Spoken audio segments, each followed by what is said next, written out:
It's going to take 4 quarters and 60 minutes of hard-nosed football and your will to win. Win on 3. 1, 2, 3. Win! Go!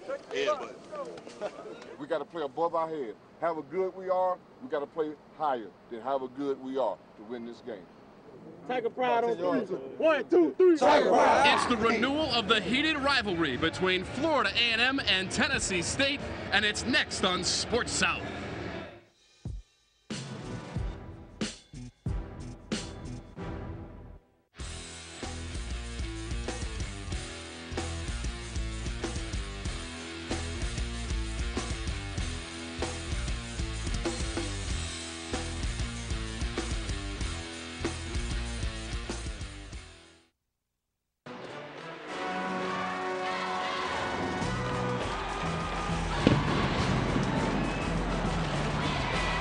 Title.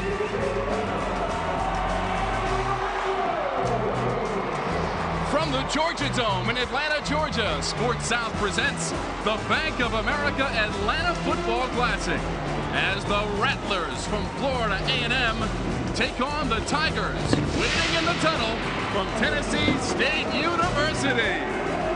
And welcome to the Georgia Dome. Great to have you with us. I'm Tom Wormy. This is a rivalry that dates back to the 40s, and the games have been very close recently, including last year, where the Rattlers won it in overtime right here on this Georgia Dome floor. Time to bring in my broadcast partner, Rod Smith. Rod, a member of the 1988 National Championship team from Notre Dame. And Rod, for Tennessee State University, the problem has been taking care of the football. 15 turnovers in their first 3 games. That is second worst in the nation.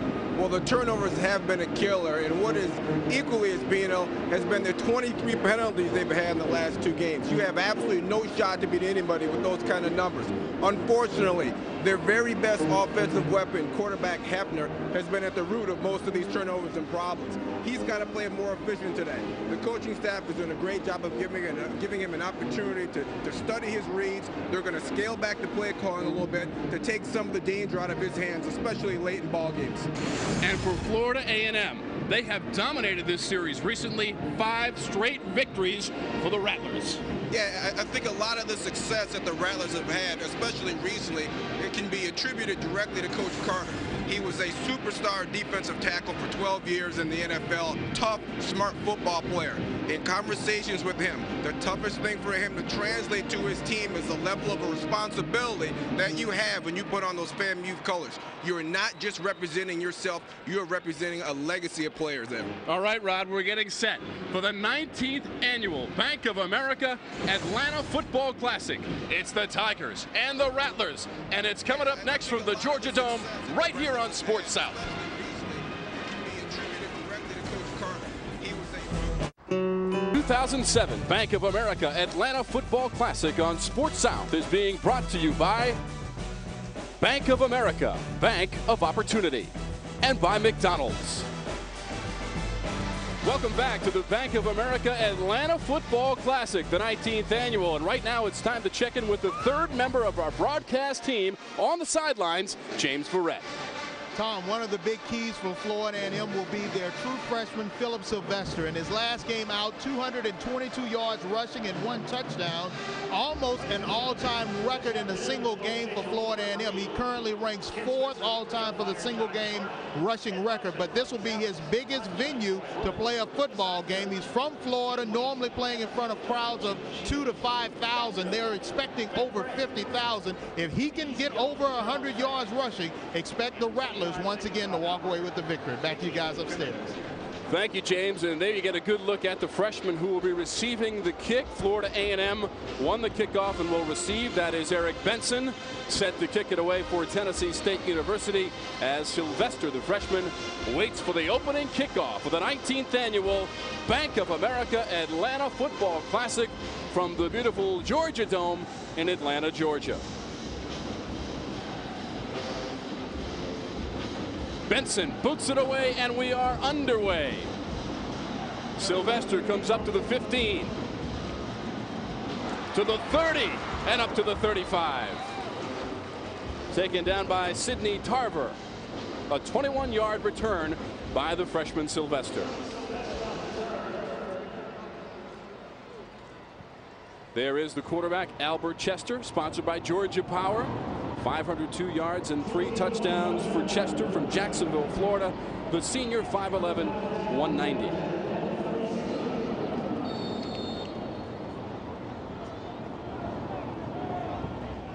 First and 10 for the Rattlers from their own 36. The quick toss. Haywood along the sideline. He has a first down, but a flag comes out, Rod. So our first flag of the game, and penalties have been an issue, especially for Tennessee State University.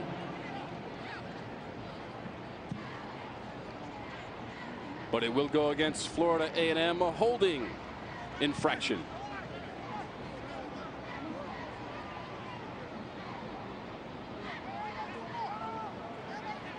And let's get the official word.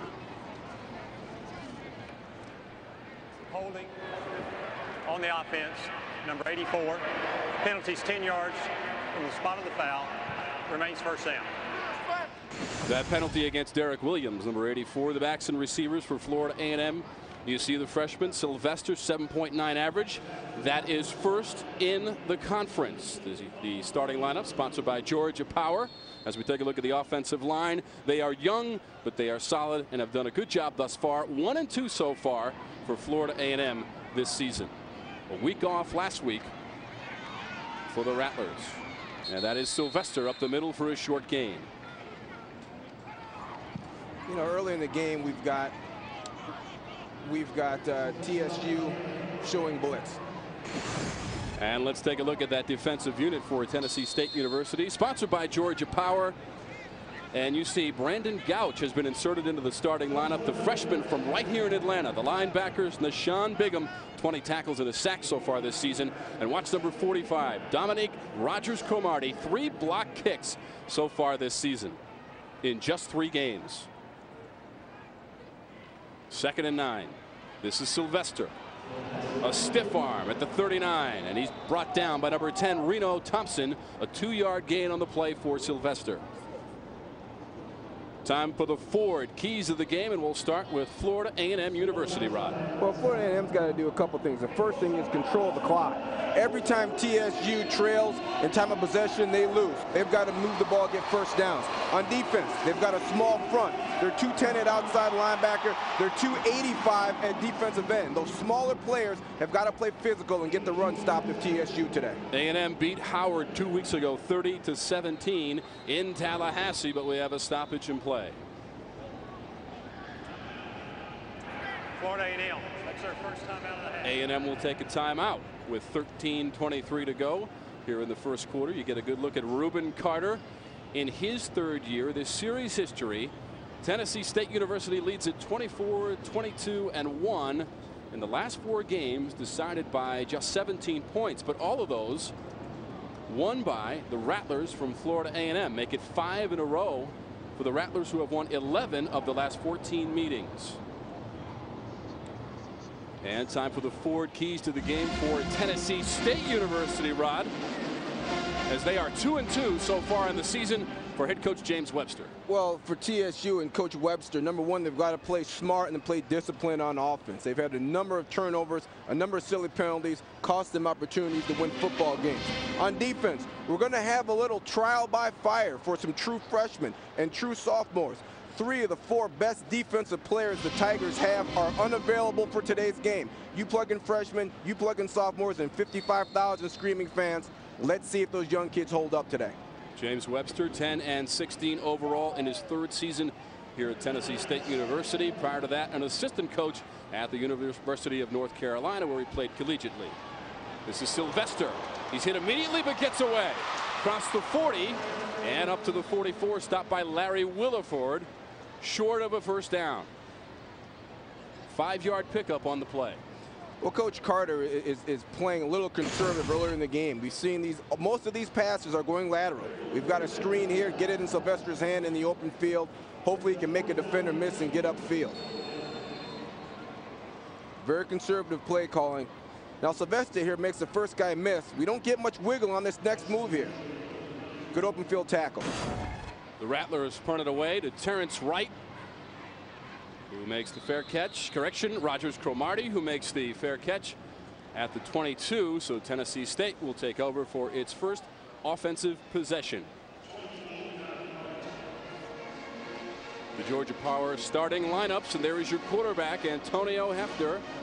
954 yards on the season, 6 touchdowns, but those 7 interceptions. He leads the Ohio Valley Conference in passing. 238.5 yards per game for Antonio Hefner,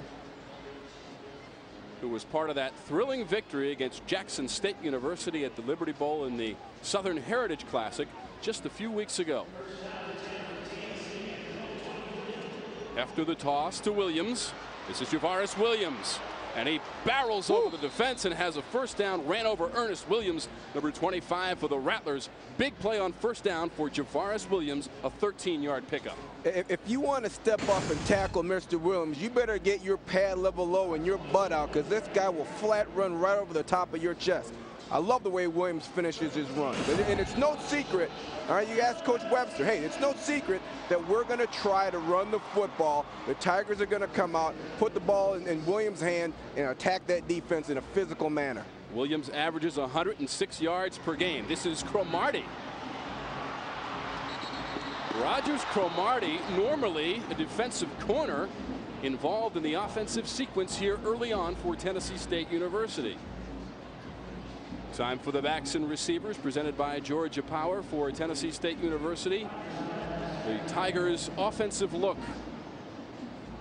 And you have to go straight to Javaris Williams, 3rd all-time rushing at Tennessee State. Along the line, number 65, Eugene Banks. You cannot miss him. 6'6", 365, the senior from Chattanooga, Tennessee. Expect them to run over the right side of the line quite a bit with Mr. Banks. 2nd and short. Hefner wants to throw. Over the middle. Complete to Troy Smith. In for the touchdown. Hefner to Troy Smith. 55 yards, and Tennessee State strikes first. Yeah, what a great call early in the game. You've got a 2nd and short situation. So what does Coach Webster do? We talked earlier about simplifying the offense to give Hefner less opportunity for failure. Run 4 guys deep down the middle of the field against a cover 3 defense. Somebody has got to be open. It's Smith. Stands in the pocket, delivers the football. It's right over the inside shoulder. Doesn't have to break stride. A great pass and even better play call. First touchdown catch of the season for Smith.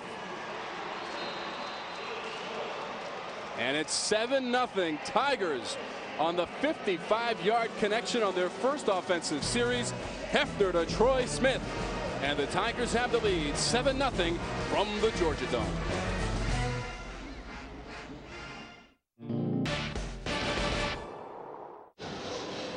This is the Bank of America Atlanta Football Classic. We're in the first quarter, and Tennessee State has gotten to the end zone first. A 55-yard touchdown pass, Hefner to Smith. You know, and they had the opportunity to call this because they had it 2nd and short. They knew they could run the ball for a first down on 3rd down, so on 2nd down, why not give your quarterback an opportunity to complete something down the field? It's a simple read, and bang. You want to talk about getting off to a good start and getting your quarterback on the right track and getting your team momentum going. That's the way you want to start a football game. The drive, 3 plays, 77 yards, just 34 seconds for Tennessee State University on its first possession. Sylvester will return the kick once again from Eric Benson.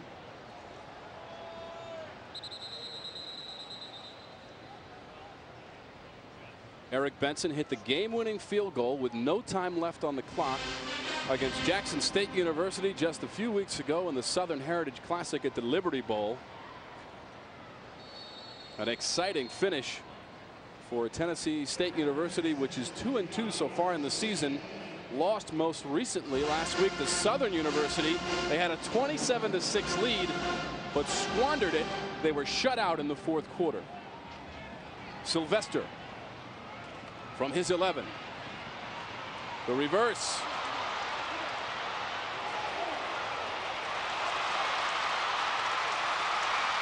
Up the sidelines and out of bounds. 35-yard return on the reverse. A little razzle-dazzle from Florida A&M, but there is a flag on the play.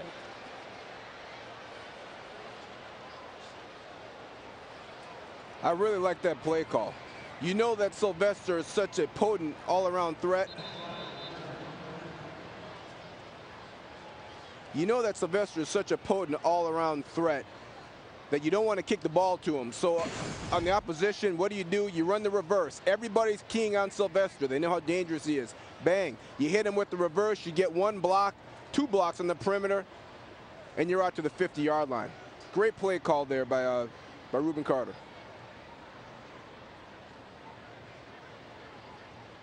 Let's see where we had our injury here. I got hit in the back.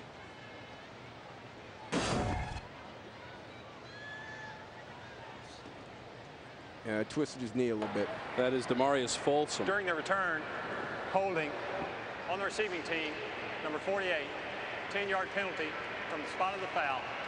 First down.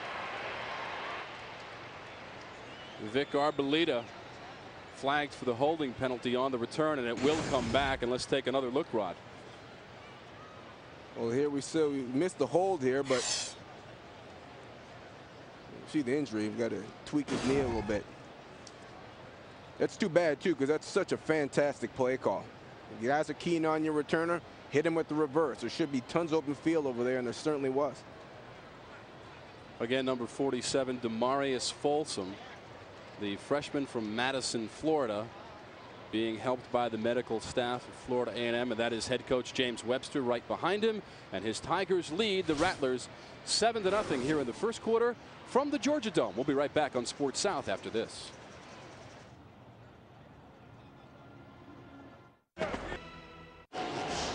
Welcome back to the Georgia Dome for the Bank of America Atlanta Football Classic. The first one played here at the Georgia Dome was back in 1998, a 31-23 win for the Rattlers from Florida A&M University, who will start from their own 27 after the penalty. They trail 7-0.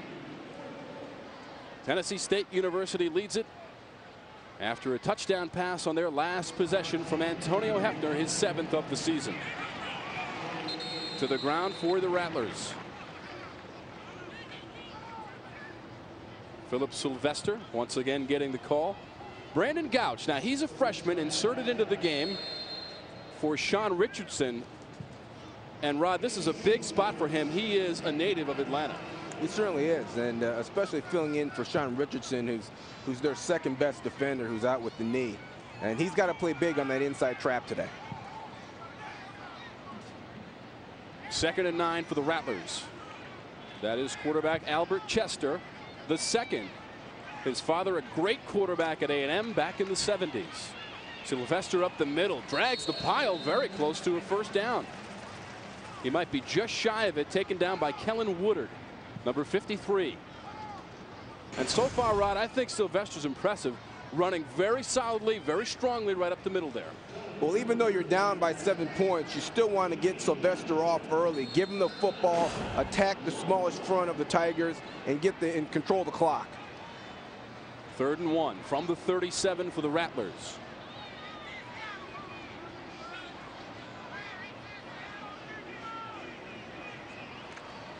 Sylvester trying to get it on 3rd and short. He's got it, and much more into TSU territory before he's horse-collared out of bounds by Anthony Levine. 17-yard pickup by the freshman. You know, we could potentially wear his name out by the end of today. I mean, this is a 200-yard back all day long if you let him get holes in the perimeter like this. Not to mention in high school, this kid was 2nd in the state in the 100-meter dash. We're talking about 2nd in the 100-meter dash in Florida. How fast is this kid? You give him an edge on the sidelines and he'll score on you. 5 rushes for 32 yards so far for Philip Sylvester from Marianna, Florida. Chester complete. Right on the money. That's going to be another first down to Javaris Funderburk. A 14-yard pickup, and the Rattler offense is clicking early, Rod. Well, it's a great read by Elbert Chester, your quarterback. He looks right for the quick out. It's not there. He wheels back to his left to his second read. He finds his number 3 receiver open in the slot against the cover 3 zone. Bang, hits him right on the numbers and leads him in a way where he can turn inside and gain some extra yardage. Funderburk with his 10th catch of the season, and that leads the Rattlers in that category. Sylvester up the middle for maybe 2. Deshaun Bigham in on the play along with Brandon Gooch. Gooch is 6'4", 210, the freshman. And Rod, you talked about the undersized defensive ends, but they have to come up big against those bigger offensive linemen for A&M. 2nd and 8 from the 30 of Tennessee State.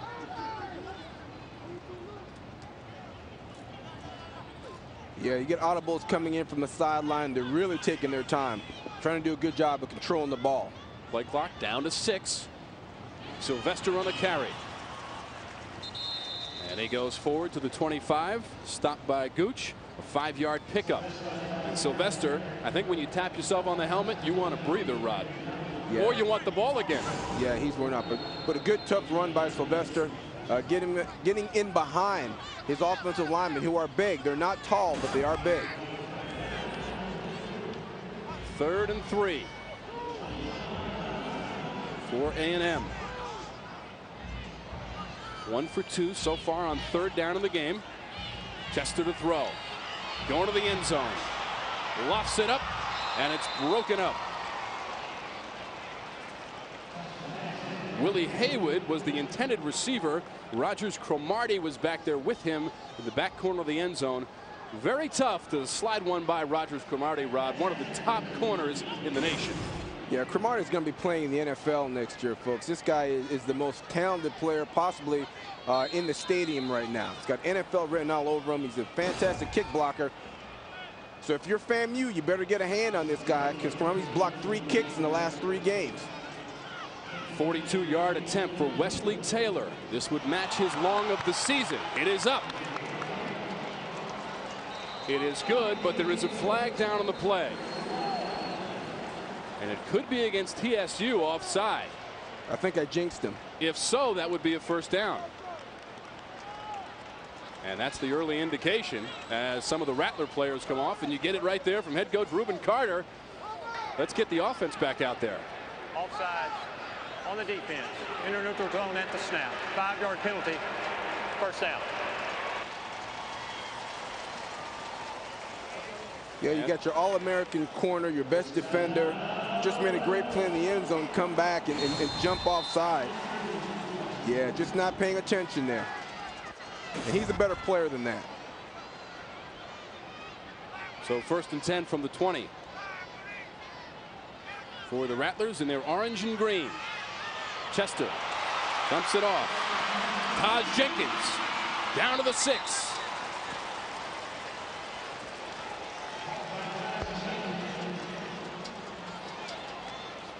A 14-yard pickup on the play. Yeah, we've got a little Florida State bootleg here. Fake it left, throw it out here to your tight end, Ty Jenkins, 82. A big kid, 6'4", 245. He's got great hands. Makes a nice catch there and moves up the field. Levine and Rogers Cromartie making the stop. You see in the red zone 10 possessions, 5 touchdowns for the Rattlers. It is 1st and goal from the 7-yard line. Chester avoids the pressure, but not for long. Maurice Davis, number 59, with the sack, his 2nd sack of the season, and it takes the Rattlers back to the 11.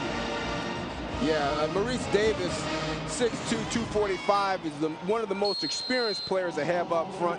He makes a stunt, goes right, takes the angle, and our quarterback, Elbert Chester, just forgets he's there. A great pass rush and get after. Good intense play there. Maurice Davis from Irondale, Alabama. 2nd and goal from the 11.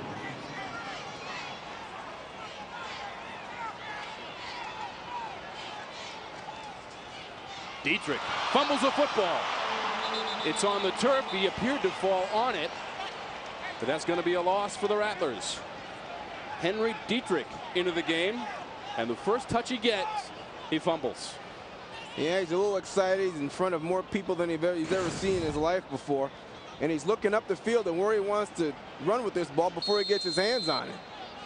And we talked about the young guys in this game, an environment they're not accustomed to, still trying to make plays. Now it is 3rd and goal from about the 13. Rattlers 1 for 3 on 3rd down here in the first quarter. And they cannot get on the same page. Chester is all fired up and he wants a timeout. The Rattlers will take their 2nd timeout of the half, and he needs to discuss it with Reuben Carter. And boy, Chester was very frustrated on the play, Rod. Yeah, he was frustrated because he wants to score here because they know they're only 1 for 3 on field goals in the red zone here. So they're not converting field goals. So it's critical that they get the touchdown, and you can't afford to give away timeouts and or 5 yards if you don't get the play off. We are at the Georgia Dome in Atlanta, Georgia. This is the Bank of America Atlanta Football Classic, the 19th annual, as the Rattlers from Florida A&M take on the Tigers from Tennessee State University. Tom Wormy, Rod Smith, and James Verrett along the sidelines. 6:39 to go here in the first quarter, and Tennessee State leads it 7-0 on the strength of an Antonio Hefner touchdown pass of 55 yards earlier in the first quarter. And you know what? As a fan watching this game, you might find it disconcerting. Like, hey, why don't they just get to the line of scrimmage and snap the football? It's very deliberate by Carter, okay? And FAMU to take their time on these drives and to hold the football. Keep that time of possession battle in their favor. It's going to go a long way for them winning this football game. This is the 11th play of the drive for the Rattlers. 3rd and goal from the 13 of TSU. Chester over the middle, incomplete, and a flag comes out. Looking for Javaris Funderburk over the middle, but we've got a flag on the play. Number 36, Brandon Bather, was on the coverage, but he may have had a handful of jersey. Yeah, I'm sure he did. And that is indeed the call.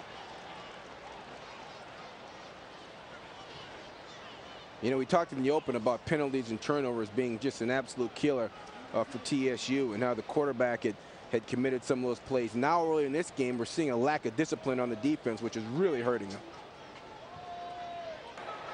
Holding on the defense, number 36, on an eligible receiver during a play when the pass crossed the line, half the distance to the goal, automatic first down. Rod, for Tennessee State last week against Southern in the loss, 7 penalties and 4 turnovers in the final quarter. You know, well, that'll get you beat every time. I mean, when the game is on the line, they're making mistakes. And here we have Bather just grab a little jersey at the beginning of that play and hold Funderburk.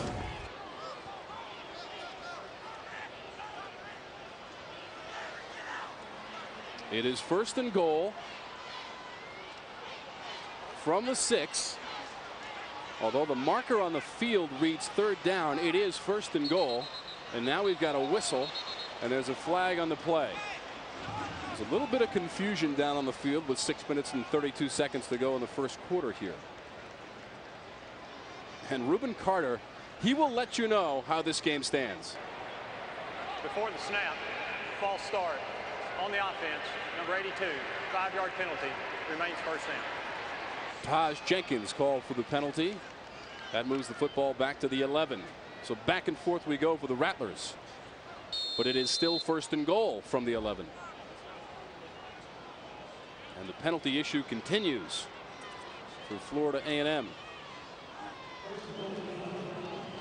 Sylvester. Calvin Baker on the play. Little misdirection from the Rattlers, and it does not work. The 27, Calvin Baker from Columbus, Georgia, making the play. Yeah, Calvin Baker does a great job of staying home. You see him just plant his feet there. He could have easily chased that ball down the line of scrimmage, and he wanted to. He wanted to do Lawrence Taylor, get down that line, cause a fumble, but instead he stays home and makes a great play on the quarterback. Disciplined play by your outside linebacker. Baker, the transfer from Florida, making the play there. Now Chester wants to run. Now he pulls up and throws, and he hits his man, Derek Williams. That's close to the 10-yard line. 5-yard pickup on the play. Brendan Crawford, number 63, on the stop for TSU. You know what, Warman, to me, I think this is a busted play. I'm not sure if that was a quarterback draw or a design fade, but there were 3 defenders on the short side of the field, 1 wide receiver. Why the quarterback would roll that way and try to force a quick out doesn't make any sense. That had to be a busted play. That play should have gone on the other side. Marquez Hall also making a nice tackle to initiate the contact on the receiver. Now the ball's on the turf. It was an attempted handoff to Williams, but he and Chestergood crossed up, and that ball was on the turf, and Williams fell on it. You know, this is a difficult play to execute. You've got a snap to a quarterback who's in the shotgun, who's trying to catch it and get it passed off. I mean, there's just a lot of moving parts there. When you're so close to the goal line, you think you go with a simple fade or a direct run play, but to try to get the ball to your quarterback and then hand it off to Derek Williams is going to be tough to pull off. Wesley Taylor from 33 yards away, and it is good. So Taylor gets the Rattlers on the board with his 2nd field goal of the season. We're at the Georgia Dome. It's 7-3. The Tigers on top of the Rattlers.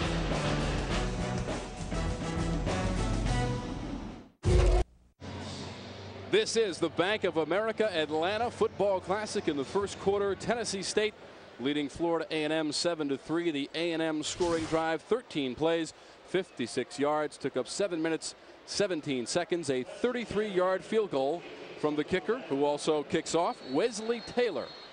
33 yards, his 2nd field goal of the season. Wesley has also hit from 42 yards, and that was against Howard in the victory 2 weeks ago. Rogers Cromartie.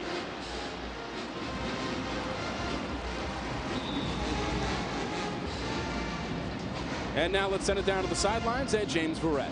I'm joined now by Milton Jones with the Bank of America, title sponsor of the Atlanta Football Classic. First of all, Mr. Jones, you've been a longtime supporter of this game. Is there plans to keep this going? Well, James, yes, there are. In fact, we've just announced a new contract which will link us to, as a title sponsor, to this great event for the next 5 years, and we're very excited about that. Bank of America could sponsor any football event they want to. Why is this event important? This event is very important for a number of reasons. It involves 2 great historically black colleges and universities, Tennessee State University and Florida A&M. And we think that HBCU sports, but HBCU institutions are very important to our future. Also, we reach out to thousands of people through the many events that are a part of this overall event. And so it's important to our brand and important to our markets for our communities to grow, and we're very pleased to be a part of that growth. Well, I know that you got to be politically correct, but who would you want to win in this game today? Well, the team that's going to win today is the one with the most points at the end. Thanks so much. Just like a banker, it's all about numbers. Back to you guys upstairs. Thank you, James. Great answer. The team that scores the most points will win the game. Catch by Chris Johnson on the play. There is a FAMU player down. Let's take a look at the Florida A&M defense, sponsored by Georgia Power. Along the defensive line, look at Tyrone McGriff, 20 tackles, 4.5 for loss, and 2 sacks for him. The linebacker core, Donnell Shepard, number 27, leads the team with 28 tackles, also has 2 sacks. And in the defensive backfield, Ernest Williams from Tallahassee, Florida, 12 tackles, an interception, and a fumble recovery for him in the Rattlers secondary. Williams barrels ahead, goes across the 45, and it's a pickup of 6. Damian Priester, number 56, on the tackle for the Rattlers. You know, I'll tell you what, on that play, you mentioned Tyrone McGriff, who's their best defender for the Rattlers, playing defensive end. A little undersized at 6'2", 210. He's played linebacker, played a little safety. He'll play in the league, too. He'll probably be an outside linebacker in the NFL, running down the line of scrimmage on that play and making a big-time hit. That guy's a player right there. Hefner on the play action. Running for his life and then throws it into the turf. At the feet of Brandon Jackson, number 4, the intended receiver. But Hefner did a good job just to stay on his feet. Watch the pursuit by the Rattlers. Well, you know what they did is they double-teamed Tyrone McGriff, number 10, who was playing. They moved him over to play right end on that play. Now you've got 4 Rattler defensive linemen who are in one-on-one blocking situations. One block breaks down, you get a little pressure. Another block breaks down, bang, you got 2 guys in the backfield. And then next thing you know, it's a jailbreak. It was a good job by Hefner to get rid of that ball and not throw it into coverage to get it picked off or take a sack. Number 71, Cameron Houston, and number 90, Carlos Roll on the pressure. Here's a little screen to Williams. Cross midfield, has a blocker. Down to the 31. Ernest Williams with the tackle, number 25 for Florida A&M. It's a 24-yard pickup on the screen pass to Javaris Williams. What a great call by Coach Webster. You're getting a lot of blitz from FAMU. What do? Run the screen. Let those blitzers come upfield, get your big uglies down the field, and Williams behind them with the football. They're one block away from getting this thing for a big run.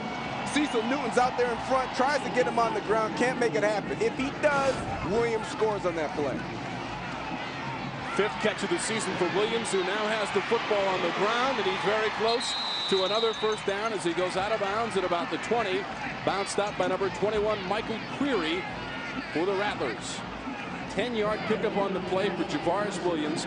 Coming into the game, had rushed for 424 yards, averaging just over 5 per run for head coach James Webster.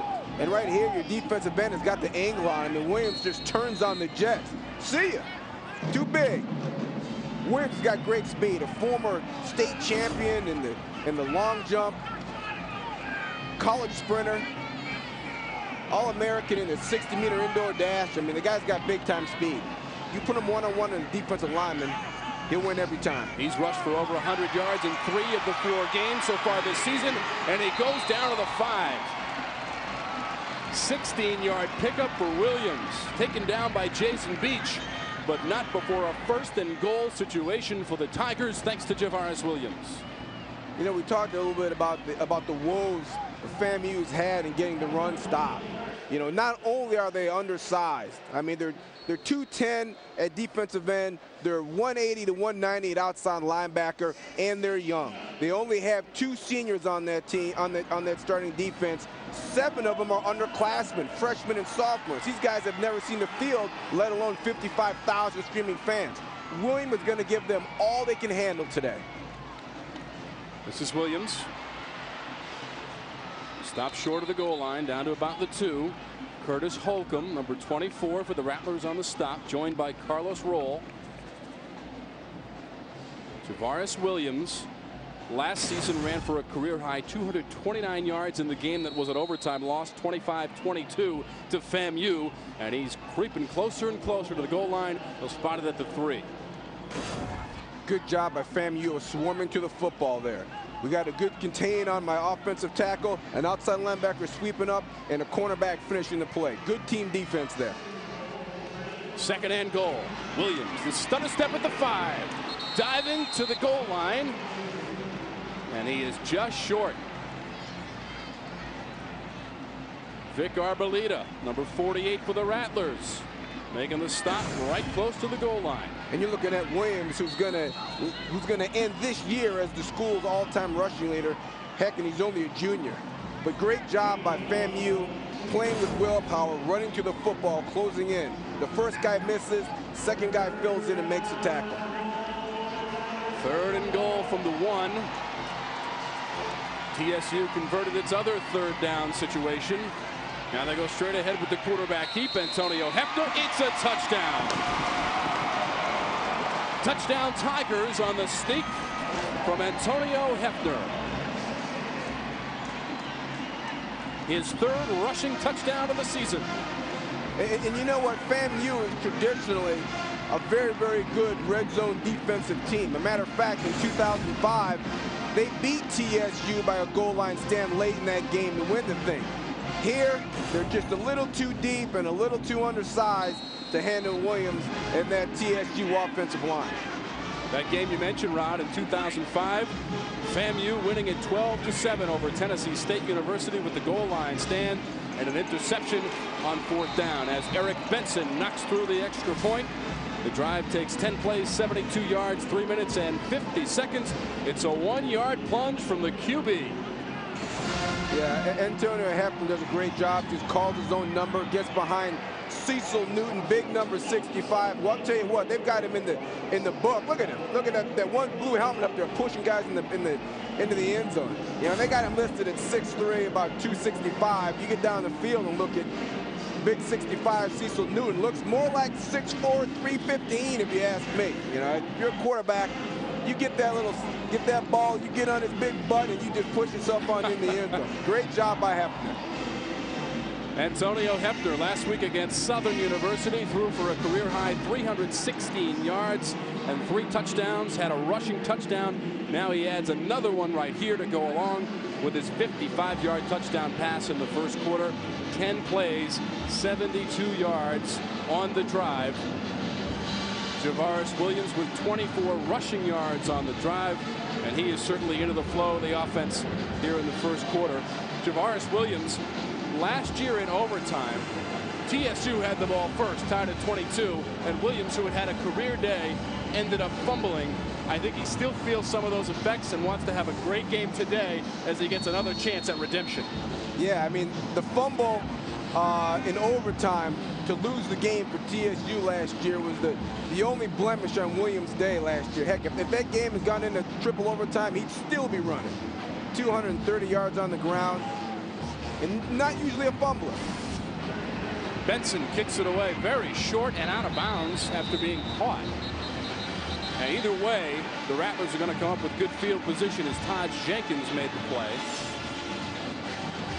Rod, the TSU drives, they've had the ball twice so far. They've collected 149 yards, 6 first downs, and 2 touchdowns. I think Mr. Todd Jenkins should have let this ball just run out of bounds.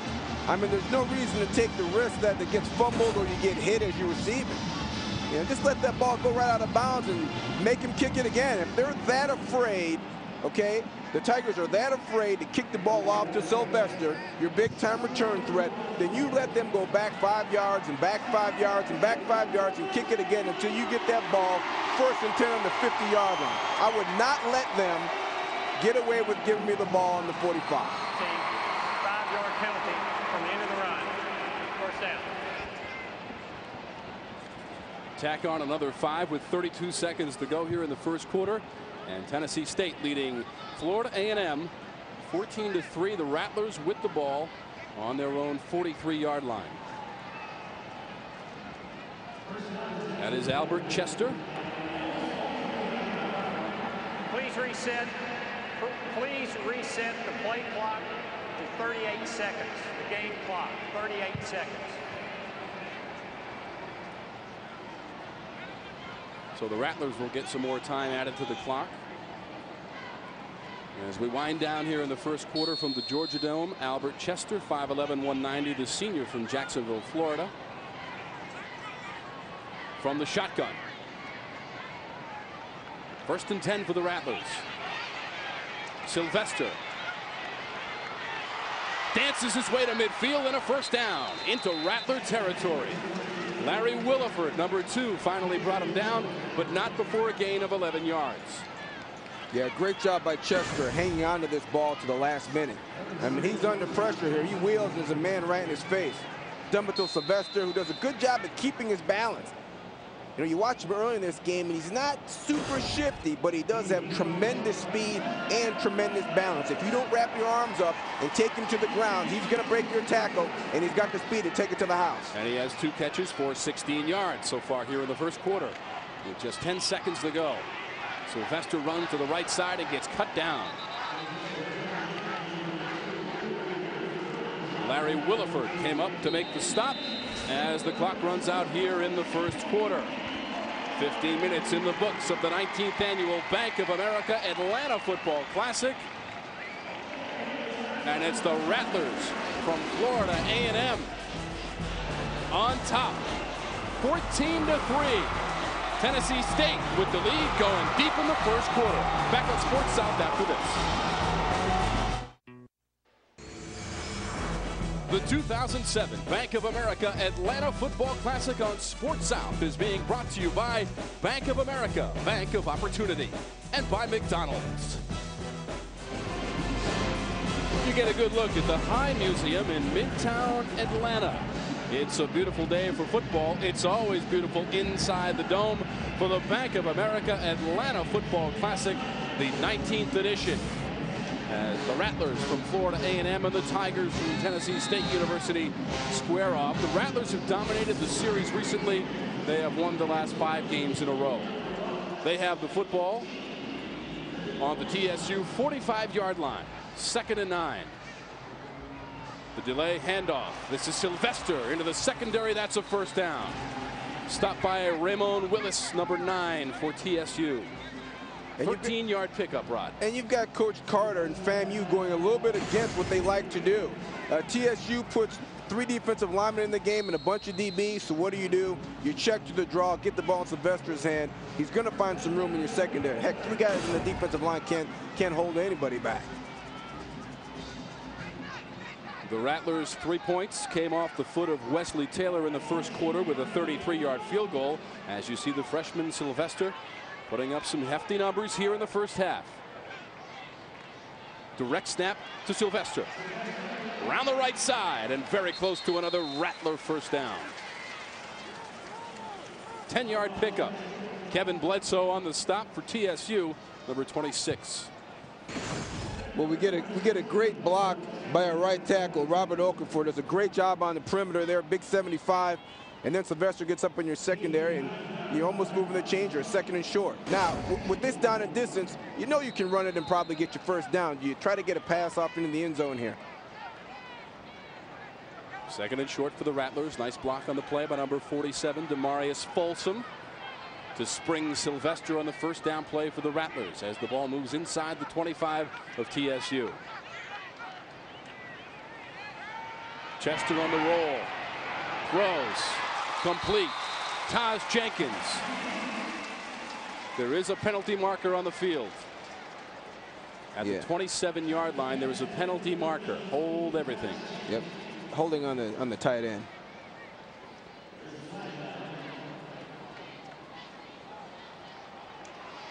It'll go against the Rattlers and negate the catch from Taj Jenkins. Here are our Russell Athletic first quarter stats. And Rod, take a look at that time of possession. 10 minutes, 39 seconds for A&M, yet it trails 14-3. Illegal procedure on the offense. Only 6 men on the line of scrimmage. 5-yard penalty. Remains 2nd down. Well, heck, I thought it was holding. Shows you what I know, right? But, I mean, they did 2 different shifts and 3 different motions on one play. I think that's probably a lot for a college football team. That's a lot of guys moving around. No wonder something got a little twisted there, and we got a penalty.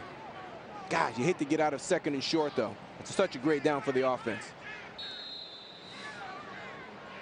2nd and 6, 13:34 to go in the second quarter. The Rattlers in their green and orange. Chester. Complete. Hayward out of bounds at the 25. I'll tell you what a great job the tackles are doing for the Rattlers. Justin Delancey, the left tackle here, and Robert Okafor, the right tackle. Look at your right tackle here. Just doing a great job on the perimeter. There's no blue hats on the perimeter to contain that quarterback. Why? Because the tackles of FAMU are doing a fantastic job punching guys in the mouth and getting them pushed off the ball. Good job there. Big Delancey right there you're looking at.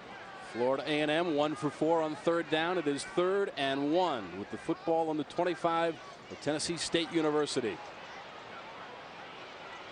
Chester looking to the sidelines.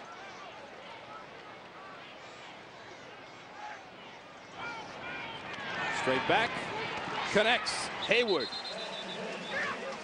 And that is a first down, knocked out by Dominique Rogers-Cromartie for the Tigers. A 5-yard pickup produces a fresh set of downs for the Tigers.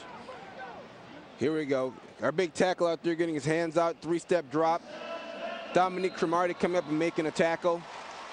Your All-American cornerback. A little upset with his outside linebacker there for not getting out and getting him some help. Rogers Cromartie blocked an extra point in overtime against Austin Peay.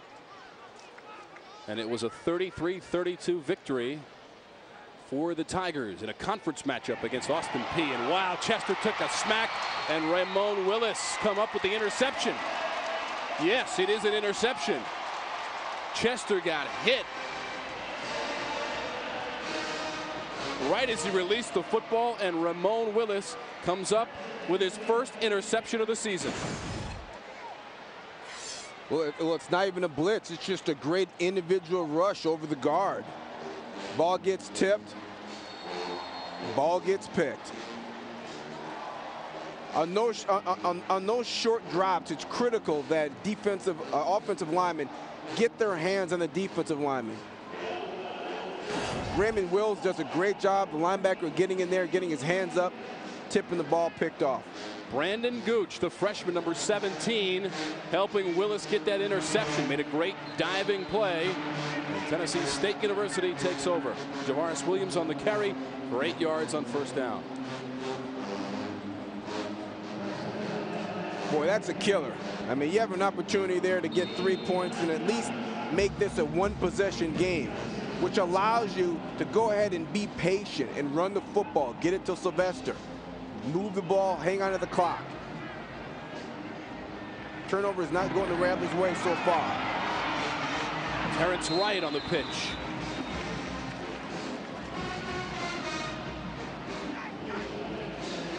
Good defense there. Again, the Rattlers aren't very big on defense. How do they make up for that? They hustle to the football. They play physical. They keep their pads down. Watch how many green shirts you see around this ball carrier. There's one. Okay, here comes 2, 3, 4, 5. We got 6 guys on the screen. That is high effort football, and it's a direct result of Coach Carter impressing upon these young men. Getting to the football is part of defense. You got to run. Carlos Roll and Demetrius Lane on the tackle, and we get a whistle. And there are flags all over the field, 3 of them to be exact, with 11:32 to go here in the second quarter.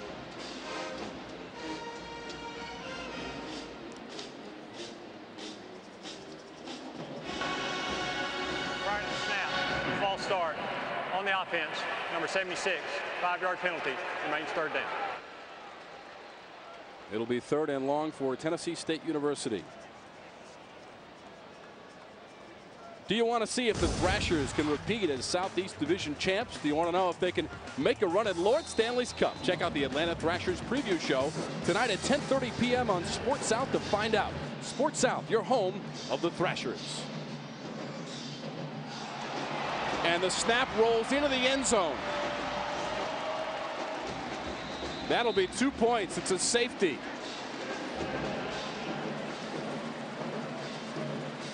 A miscue on special teams by Tennessee State University. How many times have we seen it? Hefner's calling the play, and that ball's being snapped. Was that unusual, Rod? Yeah, Cecil Newton was already had his head up in the center, was into his snap count. Hefner decided to make a change in the play, but it was too late. So 2 points on the board on that play. We will take a timeout from the Georgia Dome. You're watching the Bank of America Atlanta Football Classic on Sports South. So on 3rd and 9 for Tennessee State, the snap goes into the end zone, has to be kicked through the back of the end zone by Antonio Hefner. And it's 2 points on the board for Florida A&M. Take a look, Rod. Yeah, once you're a quarterback, once you call for the snap, the center gets his head upfield. He's on an internal clock, and bang, he snaps it. Hefner put him on the automatic snap count, but then changed his mind, decided to change the play. Bang, you have a problem. TSU turnovers, 8 fumbles lost, 7 picks. I mean, they're almost dead last in the NCAA, and they're back at it again today. And it's not a silly play. It's not because of effort. It's just not being aware of your situation. You got to know a 3rd and long situation. The most important thing on that 3rd and 9 play is to punt the ball away. You don't want to take any chances and give your opponents either A, points, or B, a short field. The most important thing with the ball deep on your side of the field is to punt the ball away and play defense. Sylvester waits at his 20 from the kick from Benson from his own 20. Sylvester from the 21. Crosses the 30. Across the 40. And into TSU territory. Stopped by Ozzie Harrell. Yeah, we talked about Sylvester. He's a beast. If you give him the ball in open space. I mean, the guy was second in Florida in the 100-meter dash. I'm not talking about second in Idaho. All right, he ain't second in Nebraska. We're talking about second in Florida. How fast is this kid? You give him space, he's just running right by guys. You thought you had an angle on him? I don't think so. 32-yard return on the play, Rod, after the safety. So the score is 14-5, and Sylvester gets the call again. And he rumbles down to the 40 for a pickup of about 7 on first down. Hey, I say that lovingly. No offense to my people in Nebraska or Idaho. All right, but being a top dog in Florida in track and field makes you an absolute superstar. Royster on the stop for Tennessee State.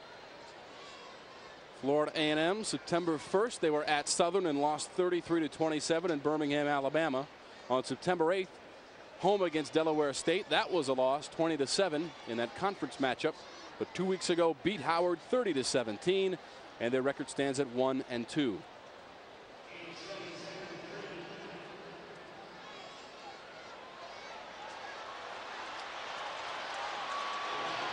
This is Camel. Man open, man open. And he gets dropped at the 40. Leon Camel into the game. Looking for Derek Williams. That was the man you were screaming about, Rod. D. Williams. Yeah, a little trick play there. The quarterback goes in motion. Chester, he's on the perimeter now. They flip the ball to a wide receiver. Leon Camel, who rolls out right, can't find him, which he's covered. Good job by the TSU defense. Now he comes back toward us the other direction. And Derek Williams is wide open at the 15-yard line for about 20 seconds there. Just missed him. Well, Camel had only thrown 7 balls so far this season as Albert Chester returns to the football game. Ball on the 39. Chester gives it off. Javaris Knight. 4-yard pickup and a first down for the Rattlers. Brendan Crawford, number 63, on the stop for the Tigers. Yeah, that's a great tackle by Brendan. I mean, that's an open field shoelaces tackle there. If he misses that, there's a lot of room. Your post safety getting all the way up 15 yards into the line of scrimmage and making a fantastic open field tackle. A&M has dominated the series recently. They've won 14 of the last 18 games against TSU, including the last 5 in a row.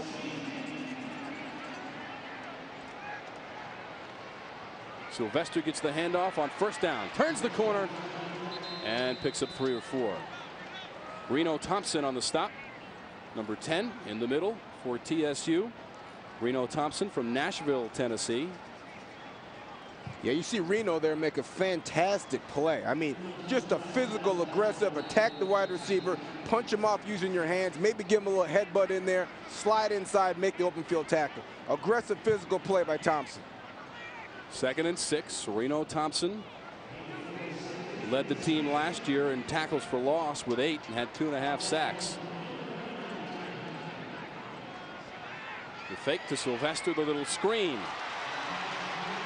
Michael Benson shakes a tackle down to the 20 and down to the 11 and out of bounds. No, the clock will continue to roll. Stopped by Kellen Woodard. 15-yard pickup and a first down for the Rattlers. And that is one big boy, number 43, Benson. Well, again, another great play call. If you're feeling you're being blitzed quite a bit, you want to get that ball to your back in the open field, get him in the screen situation. It's an easy throw for your quarterback, and then Benson's just leaving bodies all over the field here. Anybody from the 40-yard to the 20-yard line was flat on their back when that play was over. 240 pounds of Michael Benson barreling his way down to the 15. 1st and 10. Chester to throw. Felt the pressure. Got it off. Into the end zone, incomplete. Looking for Willie Hayward. Coverage was there from Ozzie Harrell. Wow. Number 3 on number 3 in the corner of the end zone. Nice matchup there, Rod. I'll tell you what, Ozzie Harrell is the heir apparent to Dominique Cromartie, is one of the best cornerbacks at this level. He makes an outstanding play, staying very, very tight to the wide receiver at the last minute, getting his hands up and knocking that thing down. Not interfering, but waiting until he sees Haywood's hands come up and then knock it down. Outstanding play for the true freshman. Chester with the hand signals. He is 8 of 11 for 73 yards throwing. This time he'll hand off to Sylvester, who cannot get the corner, and a flag comes out. Could be a hold on Benson, number 43. And that's the initial indication from the official. Yeah, he didn't move his feet. He was supposed to reach block the defensive end. He didn't move his feet. He used his hands, grabbed the jersey, and he's flagged. Yeah, see, he doesn't move his feet here. He just reaches, and he's beat right there. Right there, that play's over. 43 is grabbing him, holding his jersey. That's going to get you flagged. Holding on the offense, number 43. Penalty is declined. 3rd down. Harold Ayodele was the one being held by the big fullback, number 43, Benson, who goes to the sideline for some instruction and some liquid refreshment. And a good scolding. Yes, and a couple of words from the coaching staff. You better believe that. It is 3rd and 10. 7 minutes, 26 seconds to go in the second quarter of the Bank of America Atlanta Football Classic, the 19th annual. Rattlers with the ball. Just outside of the TSU 15-yard line. Handoff. Dietrich Henry on the carry. And he picks up 1. I understand that call. You know, the fans are grumbling, hey, why don't you throw it in the end zone? Let's try to score a lot of points. Hey, unnecessary. Why risk getting the thing picked off for your quarterback sack? I think they got a gift by Webster not to take that penalty and move him back 10 more yards. Take you 3 points, make it a 1-possession game, and then get on the field and play some defense. 32-yard attempt upcoming from Wesley Taylor, but there is a flag on the play before Taylor can stride up to this one.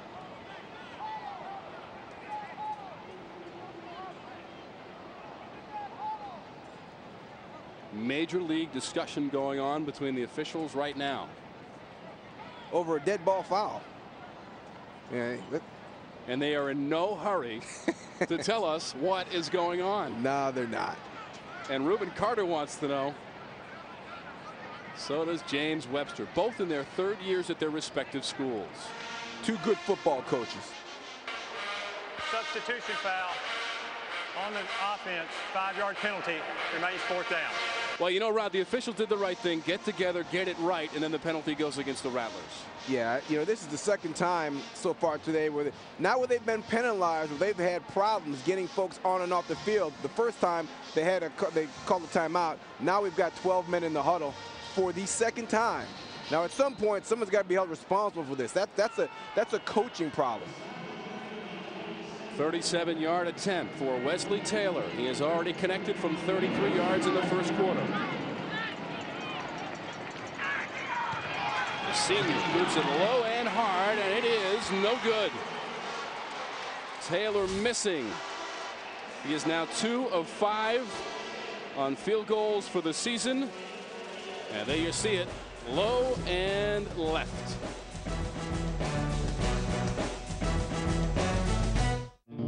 Nobody likes getting their credit checked. At Aaron's, we never check your credit. You're pre-approved. Come check us out. Aaron's has the best brand new name brand.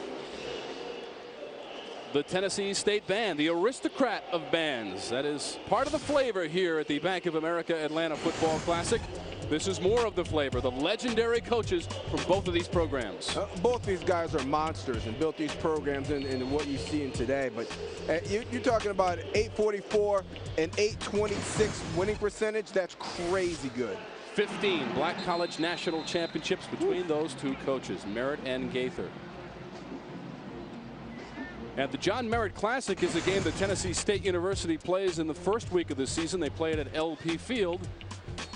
up in Nashville where the Titans play in memory of John Merritt. I mean, look at those numbers. Those are sick. And the thing is, people talk about tradition. I think this is a misused word. Tradition means we've been kicking your butt for a long time. That means winning a lot of games consistently over a long period of time. That's what tradition is, success. That means my wife has a lot of tradition over me, Rob. In a good way. I mean that in the best way possible. I understand. Absolutely. She might be listening. Yeah, I hope she is. Both these programs are steeped in tradition. And, you know, we talk about FAMU and all the success that they've had over the years and how difficult it's been for Reuben Carter to get that communicated to his players that, hey, you're not just playing a football game trying to get through classes. You're representing a history, a legacy of people. Javaris Williams, 7 carries for 57 yards as Ronald Evans gets the ball. That's another first down for TSU. Ronald Evans on the trickery, 21 yards and a first down for the Tigers. Yeah, I'll tell you what, a great hustle play by Tyrone McGriff. Okay, we got the reverse going, but Tyrone McGriff comes off his rush, number 10, and gets down the field and makes a tackle here. All right, he's their best defender, undersized at defensive end. You can tell by watching him that he seems to be more aware than anybody else on that FAMU defense. You'll find that number 10 around the football more than anybody else in a green jersey today. The senior from Tallahassee, Florida. The pitch. Williams, not much on the near side. Forced out of bounds by Michael McMillan, number 4. You watch Williams run out to the sideline here, and you're wondering, when is he going to get this thing turned up? But a great job by FAMU stretching the thing out. Again, they do a great job of running to the football, and again, that goes right back to Carter, their coach. Played 12 years in the NFL with incredible effort. I mean, he's not a big guy. You know, he beat offensive linemen in the National Football League with his effort and willpower for 12 years. And it's getting communicated to his team, and you can see it in the way they play. No gain on first down for TSU. 2nd and 10 from just inside the 45. That's Williams, and he gets down close to the 40. Probably mark him officially at the 41. Jason Beach, number 28 for the Rattlers, on the stop of his number's sake. Number 28, Javaris Williams from Richmond, Texas. The junior, 215 pounds. You know, so bring up 3rd down, Rod. You know, you talk about number 28, Jason Beach, the free safety for FAMU. Played quarterback his first year in the program. They moved him to free safety last year. Bang, he goes for 70 tackles, your 2nd leading tackler, and 4 interceptions. All conference player. 3rd down for the Tigers. Hefner trying to get it away and cannot. Finally taken down, Vernon Wilder, number 44. Also, Donnell Shepard was at Hefner's ankles to make the initial contact, and that'll bring up 4th down for TSU. Well, Hefner doesn't see the blitz here coming, but does make a good decision and doesn't force it down the field. You saw him pull the ball up. He was getting ready to throw the thing and thought, man, I hear Coach Webster's voice in my head saying, don't throw that ball. Good job of hanging on to it. That could have been a disaster. Everybody was covered. Taylor Cisneros, his first punt of the game, has trouble with the snap but gets it away. Hall, number 1, waits at his 11 and makes a successful fair catch. 3 minutes, 34 seconds to go. 38 yards on the punt when we come back.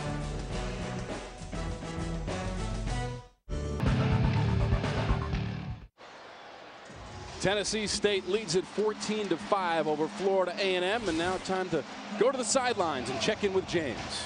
We're joined now by the Chief of Staff of Florida A&M, Rosalind Fuse Hall. First of all, want to talk about your team, and not only that, but why is this game important to Florida A&M? Well, we're excited to be here in Atlanta and partnering with the 100 Black Men of Atlanta, Bank of America, and all the other corporate sponsors. As you know, this is really important for our young people. It provides an opportunity for them to come and showcase their talents, as well as build corporate partnerships with these wonderful partners here to provide internships and other cooperative educational opportunities for our students. On the athletic side, I know the Rattlers are trying to expand their athletic foundation. Why is that foundation important? these events bring together all of our alumni and other supporters of the university. So they come to this event and they raise funds for our foundation, which we can use for scholarships for our student athletes as well as other students on campus. So far, your team is down right now, but how do you think they're performing? Oh, we're saying that's Southern hospitality, and we'll be back in the second half. All right, thank you very much. Rosalind Fuse-Hall, Chief of Staff for Florida A&M University. Back to you guys. Thank you, James. Philip Sylvester on the carry for 4 yards, and that will move the chains for Florida A&M. Anthony Levine on the stop. We have a Rattler down. It is number 60, Anthony Collins, offensive lineman. 355-pound sophomore. Appears to be in a bit of pain. Yeah, and they need Collins. I mean, an honor roll student, really one of the prize recruits the first year that Reuben Carter got to campus. Actually played defensive line last year, but he's got such fantastic mobility. You want to get him on offense where he can use some of that girth to attack defensive linemen. He's got to be a favorite of Coach Carter. He is from Miami, Florida, the sophomore. Let's see where he gets clipped here. Bang, somebody falls in the back of his leg. Probably an MCL strain. But we're on that new turf now. So, I mean, your foot typically gives. It'll slide a little bit. So these type of injuries usually aren't as disastrous as they have been in the past. And that old artificial turf was nasty stuff. But this AstroTurf here, this playgrass they call it, has a little give. So I'm hoping that Collins recovers quickly. He's a heck of a football player. He got tangled up with James Andrews on the play. Coming up at the halftime, it's our McDonald's halftime report. Tennessee State's the aristocrat of bands to perform. Florida A&M's the Marching 100. And the first half highlights and stats from the Georgia Dome as the bands get loose and get a chance to take the floor during halftime. Now let's take a look at our Delta trivia question. In what year did FAMU and Tennessee State start their marching bands? That is our Delta trivia question. There are 2 different years for the correct responses. And if you know that, you know your stuff. You got that right. The aristocrat of bands and the Marching 100 from A&M. They will take the field at halftime.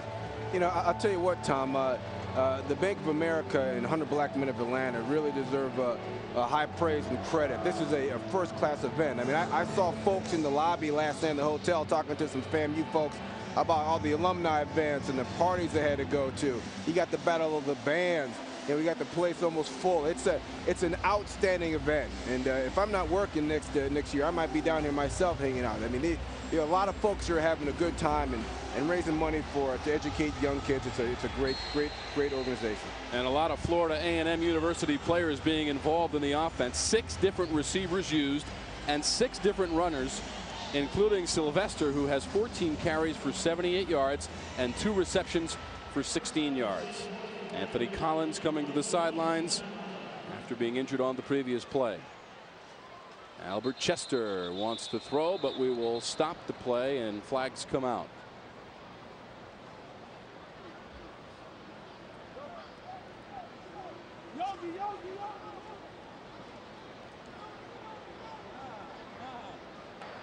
Before the snap, false start.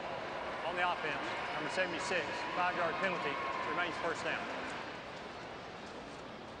The Rattlers get pushed back 5 yards. Reuben Carter. That flag going against Dwayne Lanier for the false start. What a lineage for Albert Chester. His father, the quarterback on the 1978 national championship team at Florida A&M. That was the first year ever of 1AA football, and that ball is dropped. Taj Jenkins had it right in his hands off the pass from Chester. Yeah, and I think Chester probably put a little too much mustard on that throw. You know, you got a guy wide open sitting in his own defense. He's only about 17 yards away from you. That kind of ball, you want to make it as catchable as possible. Just lob it in there. We can catch it and get upfield. You don't have to drill that ball. Also, the 1977 A&M team, quarterbacked by Albert Chester. the Black College National Champs with an 11-0 record. 10 Black College National Championships for the Rattlers as Chester escapes. A little Houdini job, but he goes past the 15 to the 17 after the high tackle from Brandon Gooch. And Gooch is shaken up on the play, holding his right hand. Remember, he is the freshman who came in for the injured Sean Richardson, who was out of the lineup with turf toe suffered against Austin Peay. Yeah, great job by Chester to make something out of nothing, but Gooch gets his hand slammed here at the end of this play. Chester scrambles right, there's nobody upfield, tucks it under, and Gooch just gets popped by his own guy. 3 for 7 on third down today. For the season, 14 for 44. Just above 31% for the Rattlers. Chester escapes the pocket, throws, and it's complete. Adrian Smith on the reception, but it is well short of a Rattler first down. 11-yard pickup on the play. Chester to Smith, but that will bring up fourth down. And there is a timeout on the field. Tennessee State will take it. That is their second timeout. They have 2 remaining. Correction, Tennessee State and head coach James Webster with 2 remaining. James Webster, a great player in his own right. A linebacker for North Carolina, the MVP defensively in the 1971 Gator Bowl, which North Carolina lost to Georgia 7-3. Yeah, and you talk about. And take a look at number 44. You do not want to see him coming at you. Nah, it was an outstanding linebacker in North Carolina, and you know, he still maintains an aggressive, a tough demeanor about him. But he was happy to see us yesterday, Rod, especially you. Well, he was excited. I guess I said some nice things about him last time we did his broadcast, but I have a lot of respect for him. He's a good football coach, and he's going to get this program turned around and going in the right direction. They've had some success the last couple of years, but you know, success to Mr. Webster is winning it all, winning a championship, and that's what he's going to bring here. Rod referring to the thrilling victory on September 8th at the Liberty Bowl against Jackson State University, 16-13 with a field goal as time ran out for the victory for the Tigers. This is Chris Johnson at the 34. Up to the 40, taken down. Number 48, Vic Arboleda makes the tackle. And last year was an exciting game here at the Georgia Dome, no question about it. 06.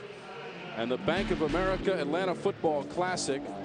Hefner to Johnson, 15-yard touchdown, and then he finds Antonio Graham for the 2-point conversion to send it to OT, and then the fumble from Javaris Williams, and then the game-winning field goal 34 yards away from Wesley Taylor, and FAMU wins it 25-22 over TSU. And did you see Dominic Cromartie coming off the right edge there, almost blocked that kick? I mean, he's got a knack for being able to do that. Terrence Wright across the 45 to the 46. Lyman Reed with the stop. And we welcome our new audience from FSN Florida to the Bank of America Atlanta Football Classic, Tennessee State and Florida A&M. Tom Wormy, Rod Smith, and James Verrett along the sidelines. It is 14-5. Tennessee State University with the lead. 2 touchdowns in the first quarter, 1 passing, 1 rushing. Florida A&M with a field goal and a safety on a poor snap, or actually a miscommunication between the quarterback and the center by TSU, and Hefner just had to kick it through the back of the end zone for the 2-point safety. So that's where we stand, 14-5. Under a minute to go here in the second quarter, and it's incomplete.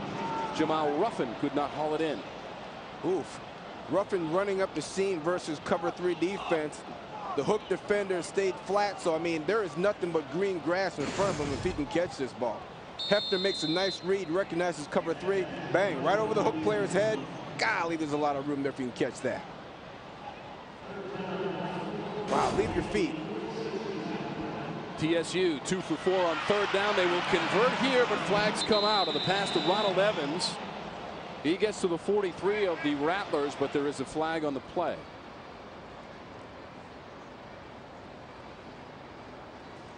Yeah, we have a block on the perimeter that may be in question over here. That was an 11-yard pickup. Good enough for a first down on third down, but let's sort out the penalty flags. With 42 seconds remaining here in the second quarter, 14-5. Tennessee State University leading. Antonio Hefner, a 55-yard touchdown pass in the first quarter to Troy Smith. That was his first touchdown catch of the season. That was the opening score on the opening drive for TSU, which also scored on its second drive of the game, resulting in their 14 points. That was a quarterback keep by Antonio Hefner from a yard out. I'll tell you one thing about Antonio Hefner is that was a nice throw on that swing pass to his wide receiver. Now, if we had a penalty, it's not going to stand up, but what a nice ball.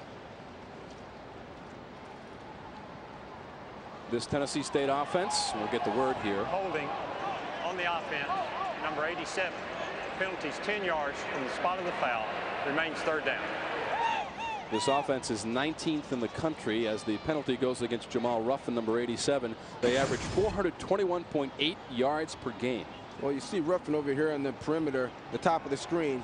He get at the left of the screen. He gets pulled down. Wow, I don't know where the hold is on him. It must have been before we saw that. Maybe that's why he was getting tossed at the end of that play. 3rd and 8, ball's on the turf. Hefner picks it up and scrambles. He'll have a first down into Rattler territory and down at the 40 with 28 seconds to go here in the second quarter. The clock will stop momentarily. The hit made by Curtis Holcomb, number 24 for A&M, on a 17-yard pickup by the QB Hefner. Hefner gets an athletic play after the snap to make something out of absolutely nothing.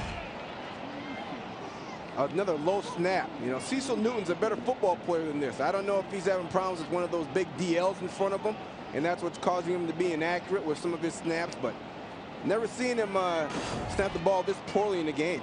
Tennessee State takes its second timeout. Both teams with one timeout remaining. Cecil Newton, the center, is 305, a junior from right here in Atlanta, Georgia. Possibly some nerves? Who knows? Well, he's a good football player, and that's not like him to put the ball on the ground twice in the same half.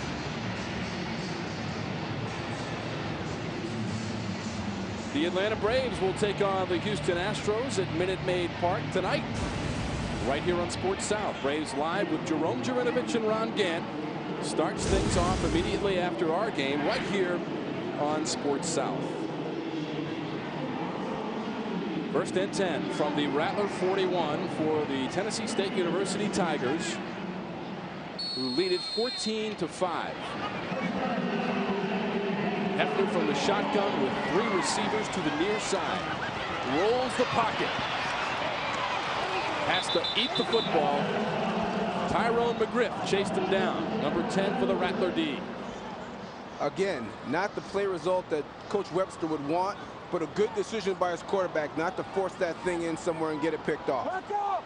The clock continues to tick. Now, Tennessee State does have a timeout. There was a whistle, then a snap. Hefner running. No time on the clock. Throws to the end zone. Tipped. And caught. Jamal Ruffin made the catch, but there is no time left on the clock. 35 yards on the play. But the clock reads 0. Interesting decision by TSU, which had a timeout at its disposal. Yeah, the ball bounces around up here. Looks like an interception off the face mask. First down. Too little, too late, though. I don't understand why the Tigers didn't call a timeout. They had one left. If you really wanted to get one play off, go ahead and call the timeout, get your guys in the right formation, and get that ball into the end zone with a better chance of making a play. Ernest Williams got his hands on it.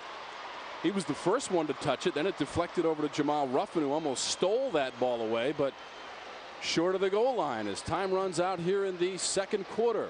30 minutes in the books. 14-5, Tennessee State with the lead over the Florida A&M Rattlers. And let's go down to James Verrett. First of all, Coach Webster, I know you got to feel good about your defense only holding 3 points and a field goal in the second. Well, you know, I think the guys are playing well. we knew that we could not give them a lot of points, you know, and I'm really proud of what our defense done, and I'm really excited, too, that our offense hadn't turned the ball over. That's the difference in the ball game. Just don't turn it over, and we got a chance to win. All right, thanks a lot, Coach. Back to you guys upstairs.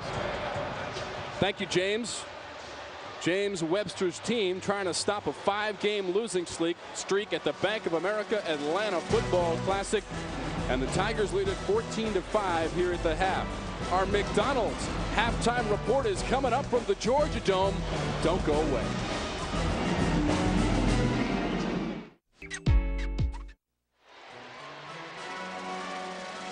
Welcome back to the McDonald's halftime report. It's 14-5. TSU leads FAMU, and now it's time to send it down to Ronald McDonald. Ladies and gentlemen, hello, Atlanta!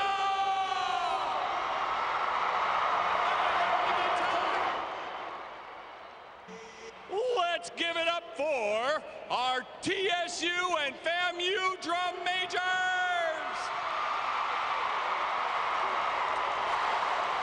TSU fans, make some noise.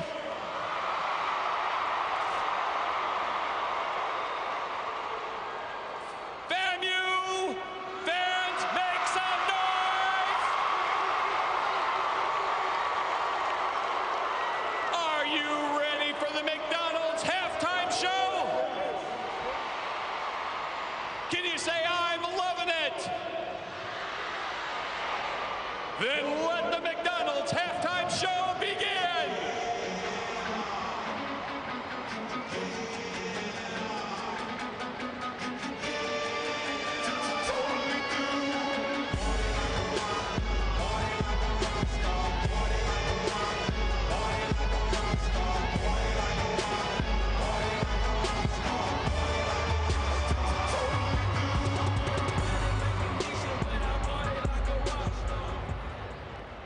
Fans, Tennessee State University would like to first thank our sponsor, McDonald's, for their support and generous scholarship contribution to the TSU Aristocrat Bands.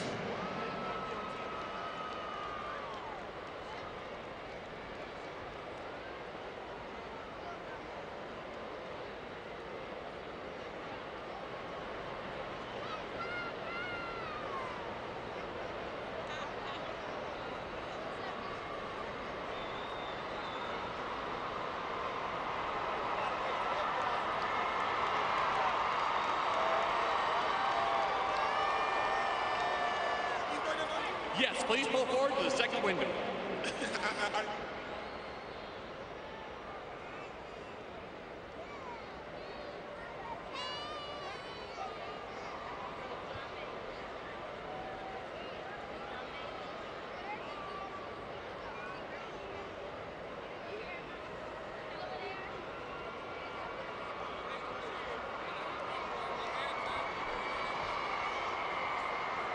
TSU, let's show our thanks to McDonald's.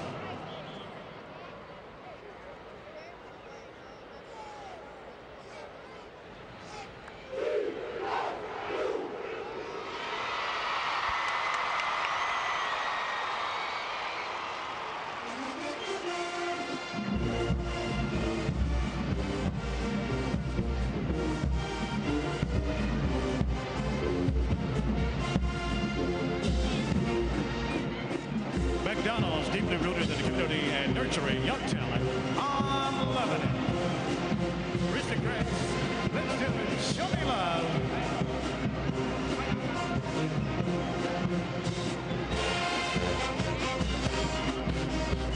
Ladies and gentlemen, you're watching the world-famous Aristocrat Bands.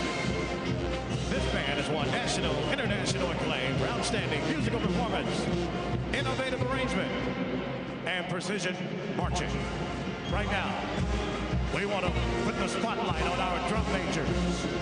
From Detroit, Michigan, Mr. Bobby Johnson. From Birmingham, Alabama, Mr. Dominic Dubose. And from Portsmouth, Virginia, Mr. Larry Jenkins. Show your love. Give it up for our drum majors.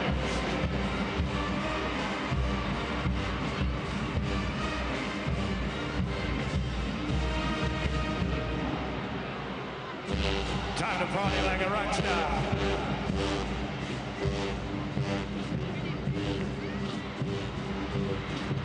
Party right where? Party right here. Atlanta, get ready for the sophisticated ladies.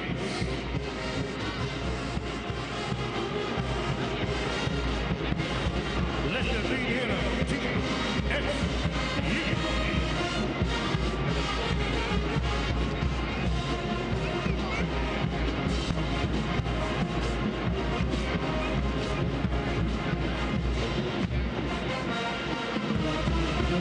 Welcome, the sophisticated ladies. Let's have all the nicely by Michelle.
The sophisticated ladies.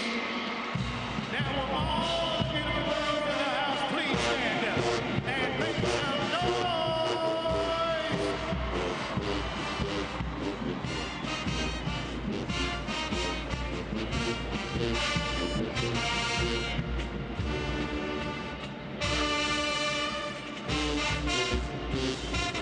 Making it out to most good. Heatwave, Groove Line. Check out the precision marching.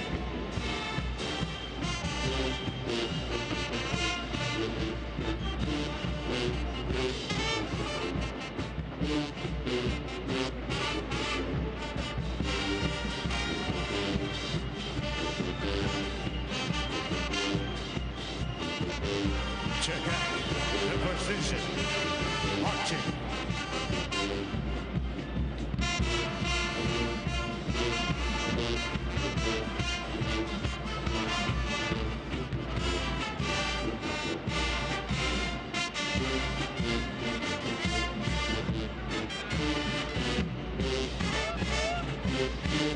Old school in the house. Now, get ready to check out the sound. Under the direction of TSU's band director, Professor Edward L. Graves. The song Reasons, Earth, Wind, and Fire.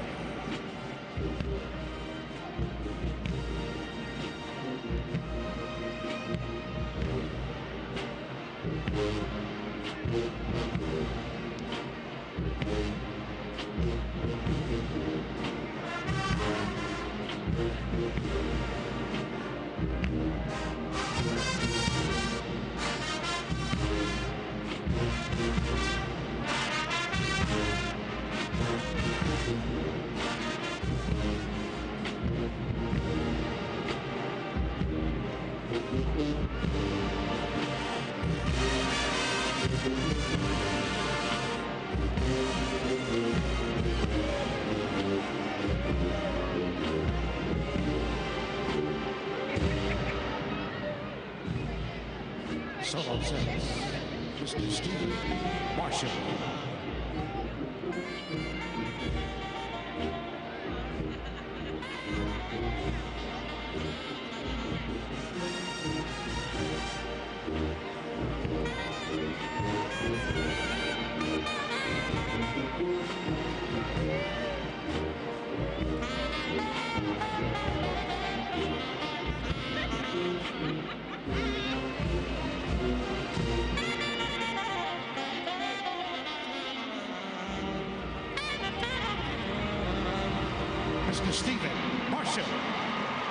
you. Let's hear it for Pop Graves.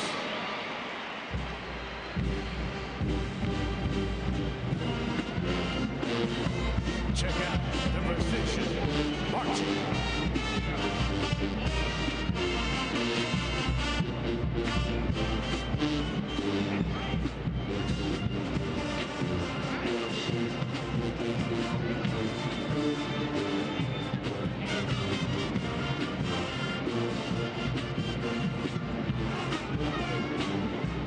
Precision marching. Atlanta, it's time to get drunk. Big things popping, little things stopping.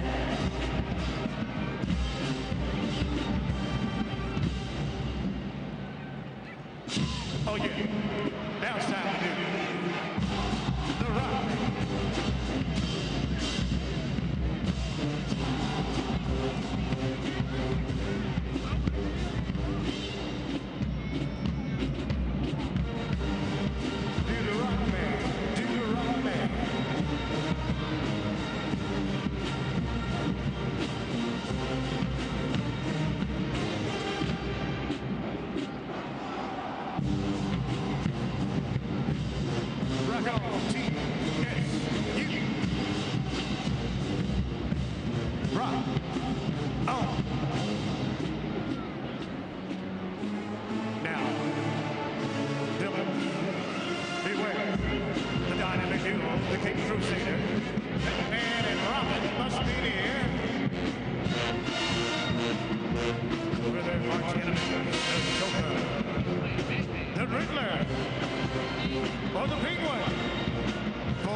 Soldier Boy, Superman, Spider-Man no more. We crank that Batman. Crank that Batman.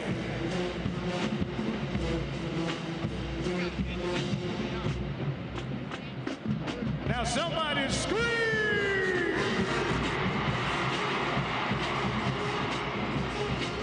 This is how we do it.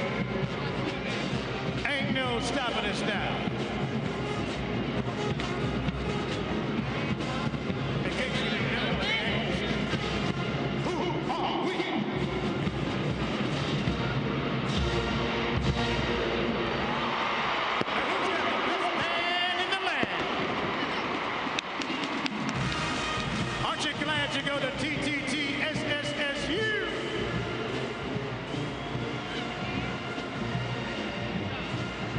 Tennessee State University's Aristocrat of Bands is under the direction of Professor Edwin L. Graves, Associate Director of Bands, Reginald McDonald, Assistant Directors, James Sexton and Sean Daniels, your music coordinator, Miss Judy Benton Gentry. I'm Ernie Allen, the voice of the TSU Aristocrat of Bands. Thank you, fans. We're going to enjoy the show. The Tennessee State Marching Band, the Aristocrat of Bands. As Tennessee State, the Tigers are on top. More of the McDonald's halftime report is coming up.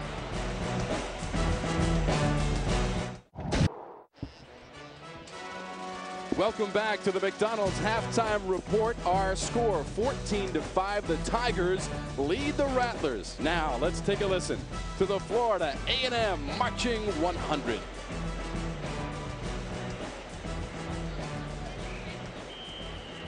Now for TV.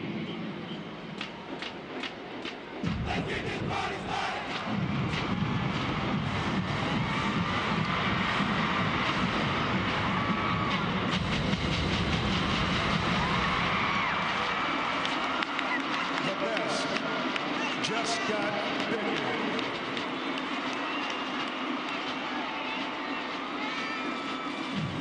When it comes to drum majors, the Presidential 10.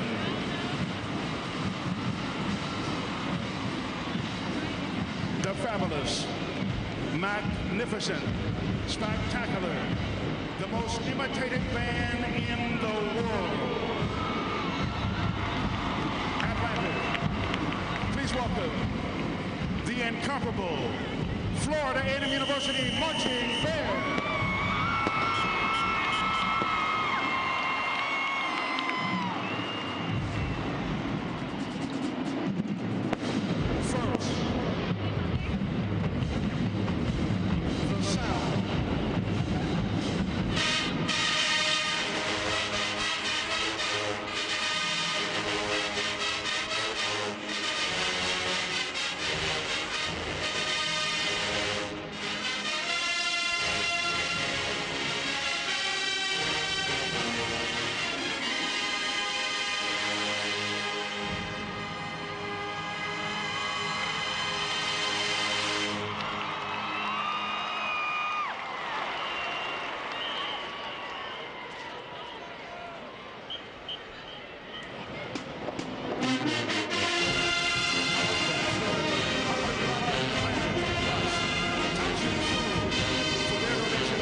Rattlers Marching 100.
Family Marching 100 celebrates McDonald, providing opportunities for African Americans 365 days a year.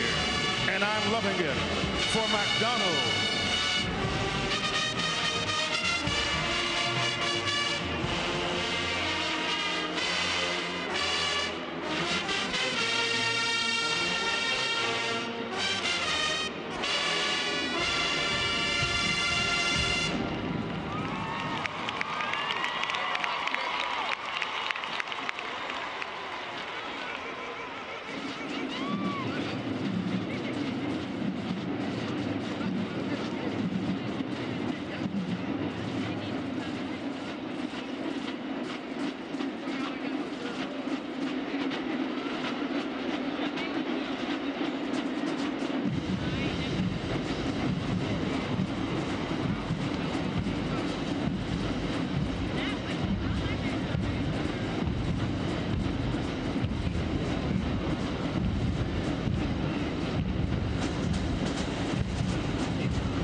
From concert band formation, the Marching 100 would like to dedicate this song to our President and First Lady, Dr. and Mrs. James Ammon, the 10th giant to lead the great Florida A&M University. Dr. and Mrs. Ammons, we love you. And now, with the baton in the hands of Dr. Julian E. White, Director of Bands and Chairman of the Music Department, please enjoy All I Do Is Think of You in iPod.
the sound of experience.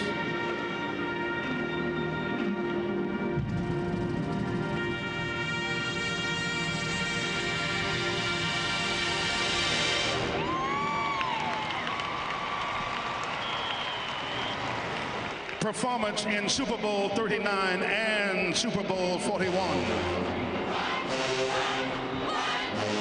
Performance at the Grammys with Kanye West and Jamie Foxx. In Atlanta, the Dome belongs to the incomparable Marching 100.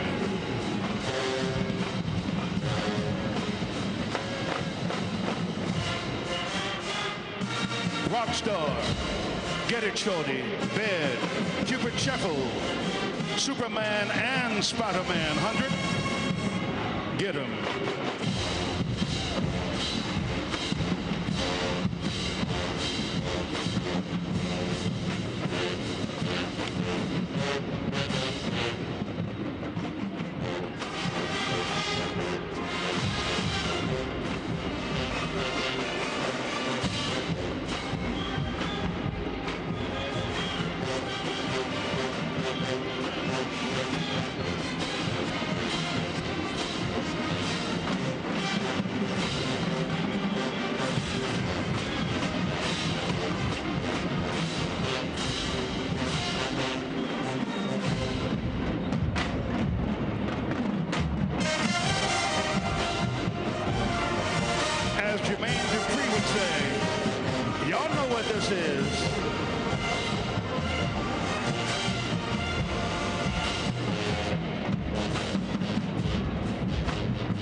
It's time.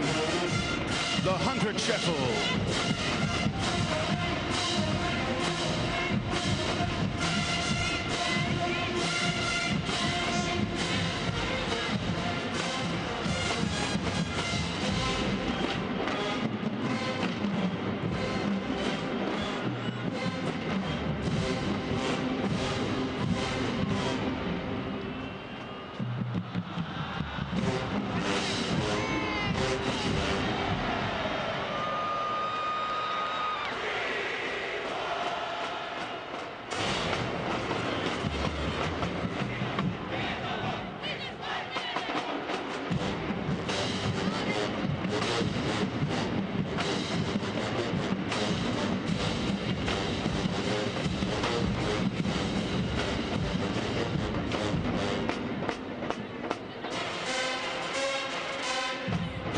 In all the world, there's only one.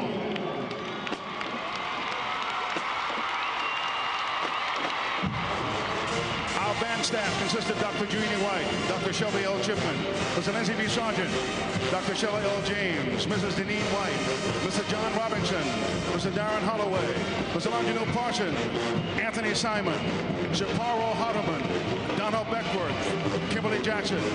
The boss of the Marching 100 has been Joe Bullard.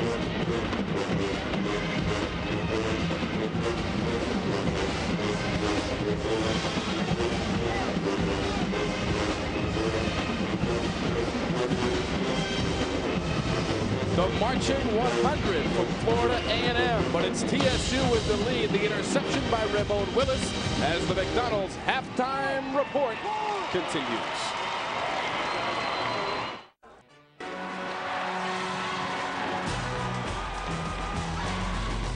Welcome back to the McDonald's halftime report. Our score 14-5. The Tigers lead the Rattlers after 30 minutes of play. Tom Wormy along with Rod Smith, and Rod, a 14-5 lead for the Tennessee State Tigers, who are trying to stop a 5-game losing streak in this game. And Tennessee State came out flying, big plays to start the game in the first quarter as they got on the board first with a 55-yard touchdown play. Well, I think the calls that Webster made at the beginning of this game were magnificent. He gets into a second and short situation. He goes deep. A very simple route, 4 vertical. It's perfectly executed. Smith ends up catching the ball for a touchdown. Wonderful play to get his quarterback off to a fast start and their team on a roll. Defensively for TSU, look at Calvin Baker making the stop as they held him to 5 points, and then Wesley Taylor with the first 3 points of the game for the Rattlers, but then it's Hefner on the key. Yeah, and the key to that drive, you see Hefner finish it, but the key to that drive is Williams making play after play in the running game, doing a good job. Unfortunately, Hefner makes a mental error, has his center, Newton, snap the ball when he's ill-prepared. It gets put on the ground, and they give up a couple points on that. We take a look at the first half stats in the McDonald's halftime report. 19 minutes, 59 seconds as A&M controls the ball, but not the scoreboard. Yeah, well, Ruben Carter's got to be excited. His team has done such a great job controlling the clock, but they haven't been able to move it and haven't capitalized into the end zone. It's 14-5. Tennessee State leads the Rattlers. More of the McDonald's halftime report is coming up.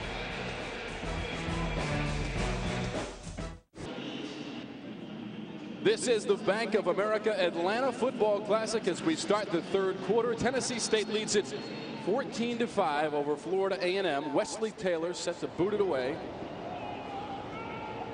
And you see the return man, Ronald Evans, is to the far right of the screen. To the left is Dominique Rodgers-Cromartie. And he will take it from the 11. He averages 20.6 a return. And here he goes across the 40. And wrestled out of bounds at the 49 of the Rattlers.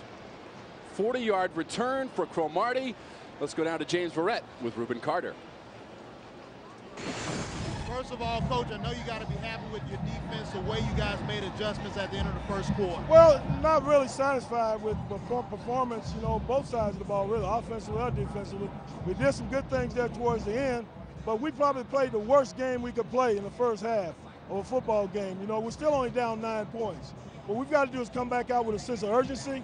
We can't beat ourselves with penalties, especially stalling drives on offense. So we made the halftime adjustments to move the ball down the field, doing some things that we do very effectively.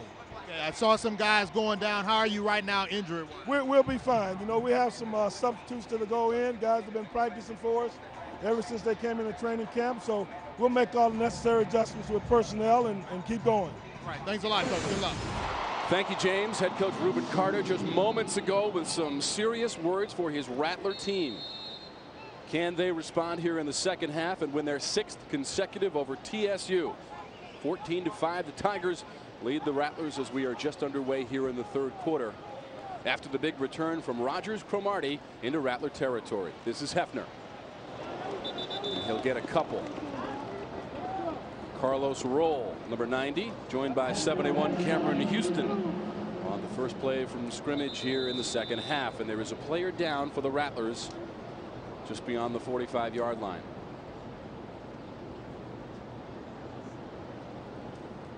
Yeah, if you're Coach Carter, you've got to feel you've got to feel at least good that your team's been able to control the clock. But they did have some penalties, 2 penalties in the first half, both of which stalled drives. Got the ball turned over. That's no good. Number 10, Tyrone McGriff on the ground.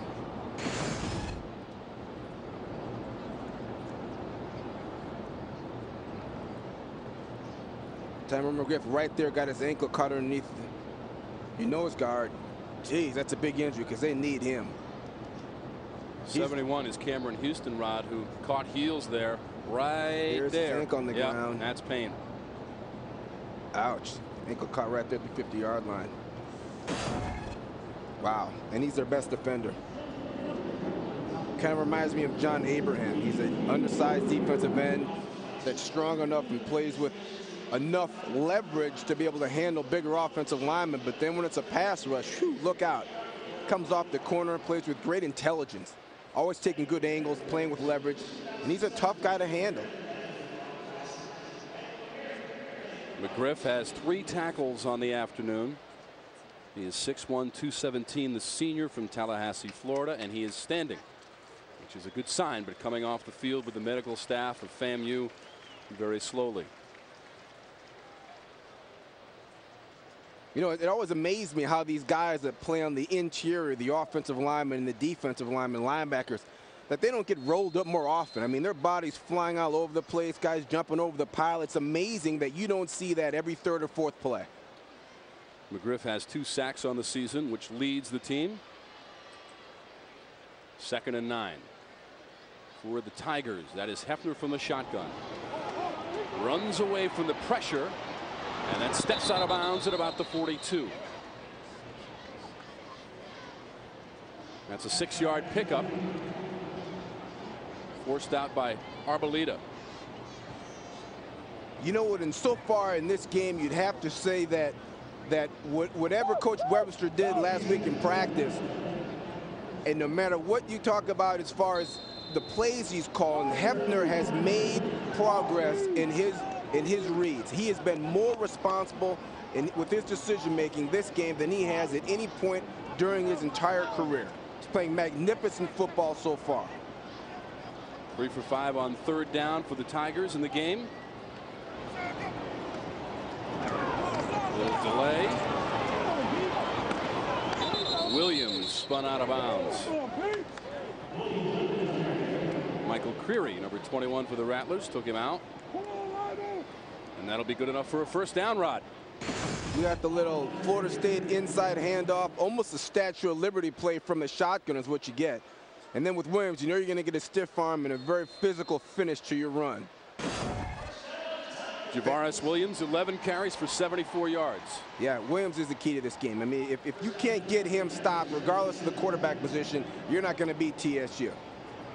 He's gone over 103 of the 4 games this season for the Tigers and gets the call once again.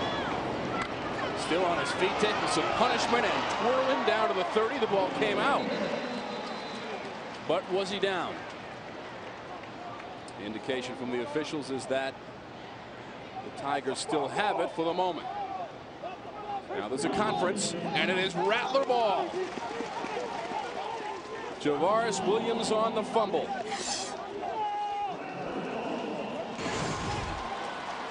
Well, Javaris Williams on the inside trap play. You see number 4 come across, bang, your fullback can get a block.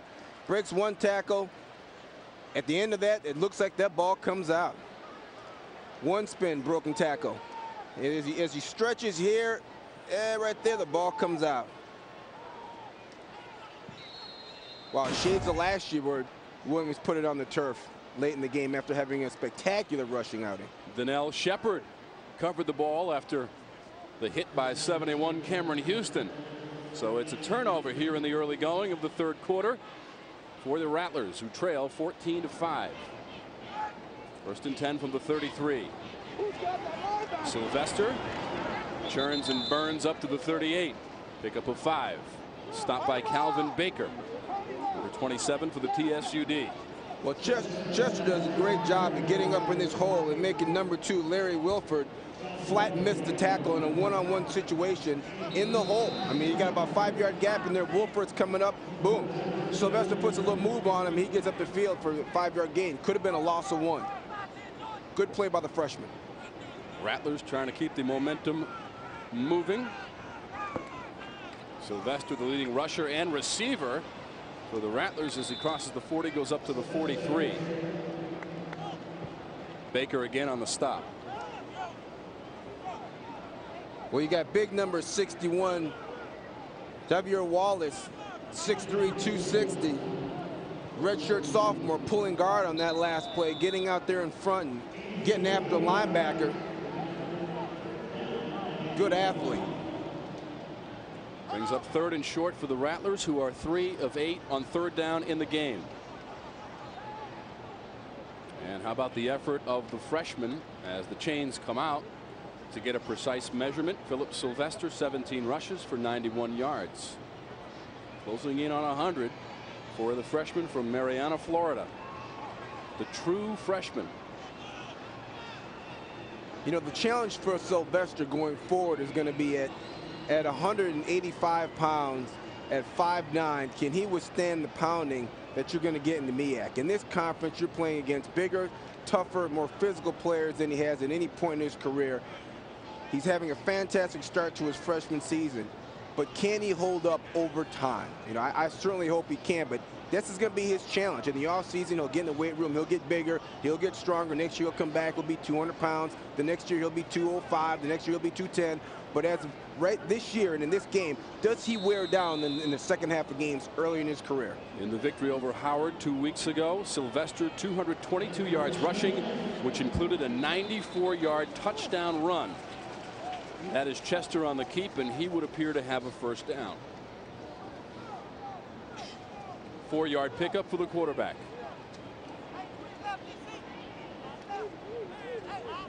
Chester 2 weeks ago against Howard, 15 of 22, 180 yards, 2 touchdowns and a rushing touchdown. The Rattlers still looking for their first trip to the end zone in the Bank of America Atlanta Football Classic, the 19th edition.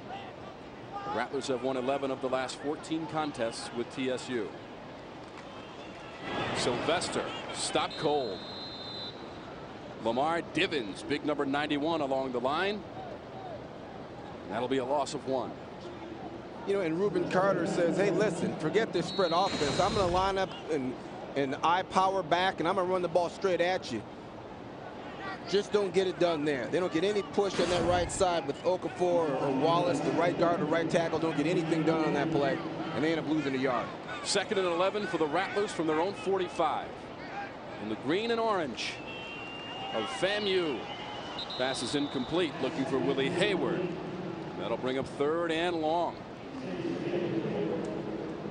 Well, on the top of the screen, you've got an ISO against the best wide receiver against the best cornerback on the field. You want to get the ball to Hayward out in a quick out, get 5 yards, get halfway to getting that first down back. Dominique Cromartie's a little bit late on the break, but the ball's just inaccurate. Threw it right in the ground. 4 of 9 on 3rd down for the Rattlers. Call it 3rd and 11 with just over 12 minutes to play in the 3rd quarter, trailing 14-5. Chester with a deep drop, and he gets hit, and he's going down. Kellen Woodard with the sack, his 3rd of the season. What a play on 3rd down by Woodard. Flying in there to make the hit, and it's a loss of 11. Yeah, Woodard, the sophomore, gets a fantastic rush. As fast as he came in, either we had a busted protection number 1 or number 2. That was a screen to the right-hand side, so they let him get a rush. Only thing is you got to at least get a hand on him. You've got to stop him for a second. Taylor punts it away. Chris Johnson backpedaling to the 14. Across the 20. And falling down at the 24. So TSU will take over. And they have the lead, 14-5 here at the Georgia Dome on Sports South.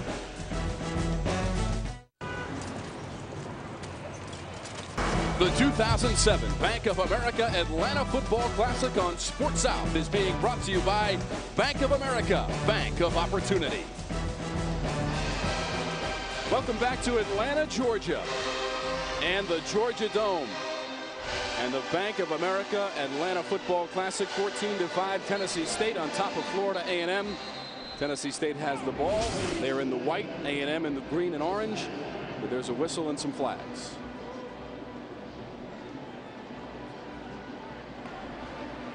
Before the snap, false start on the offense. Number 65, 5-yard penalty, remains first down. False start against TSU. And it is time to introduce the CEO of the 100 Black Men of Atlanta, John Grant. And John, what an event we have in front of us today. It's just so much spirit and so exciting to be a part of it. What is it like for you to see this come to fruition each year? Well, it's a lot of hard work by a lot of people, you know, a lot of volunteers, our members, our sponsors. And, you know, the fact that we can all come together and do this for charity makes a big difference. We're raising money for Project Success, which is our post-secondary preparation tuition assistance program. And we're just delighted that all of these people came out to contribute to such a great cause. Tell me about next year. It's the 20th anniversary of the game as you hit that milestone. What can we expect to see in next year's venue? Well, we always try to keep something new up our sleeve, but we're really excited this year because Bank of America just re-signed. We're happy to announce that they re-signed to be the title sponsor for the next 5 years of this event. So we've got new agreements with the schools. They'll be here for the next 3 years. And we're just really excited about what the 20th anniversary will bring. And so there's a lot of planning that's taking place right now for that.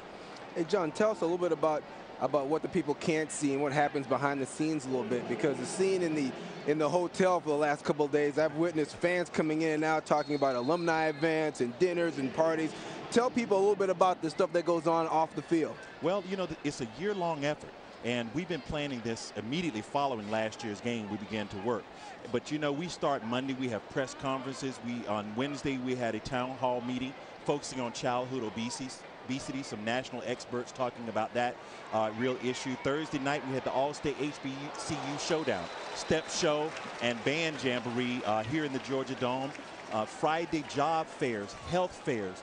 And then today we had a huge parade. Georgia Power sponsored the Georgia Power Parade of Excellence, where we focused on highlighting honor students from across the state. And from there to the Verizon Wireless End Zone, today we had probably about 14,000 to 15,000 people there, and then to the game. So we've been working a long time, doing a lot. And so our staff, our members, the community have just been great to pull this together for us. John, we have just a few seconds. Tell me about these kids and the effort they put forth each and every year. Well, you know, we know that for them, we try to create an event that's like the Super Bowl for these two schools. I mean, Florida A&M and Tennessee State have been playing since 1945, long-standing rivalry. And so we want to create an environment when they come to the Georgia Dome that it's top-notch for them. John Grant, thanks so much, and the best of luck in the future for the Atlanta Football Classic. Thank you so much for having us. All right. Thank you, John Grant, the CEO of 100 Black Men of Atlanta. We're coming right back.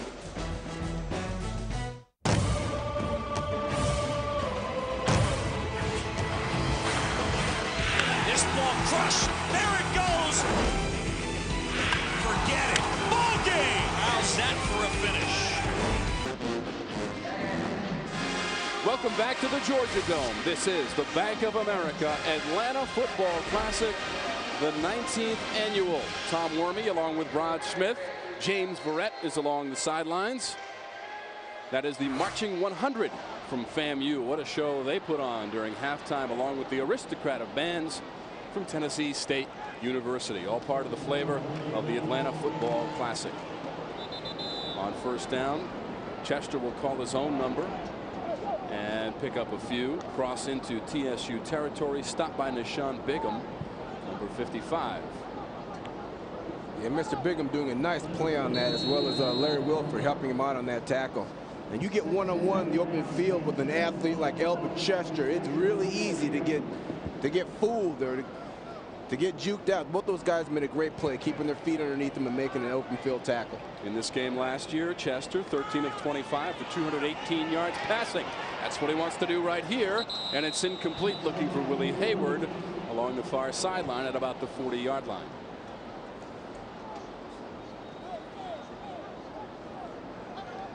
Time for our Delta trivia question answer. In what years did FAMU and Tennessee State start their marching bands? The answer is A&M in 1892. Wow. And TSU in 1946. Were there 100 members of the band in 1892? Good question. They're 100 strong at least today here at the Georgia Dome. But their team trails, and Bigham almost had himself an interception as Chester hit the turf. You know, you can see some progress from the Tigers in the way they blitz. I mean, we saw them 2 weeks ago, and they were showing their blitzes, getting picked up. Now they hold it to the last minute, bang.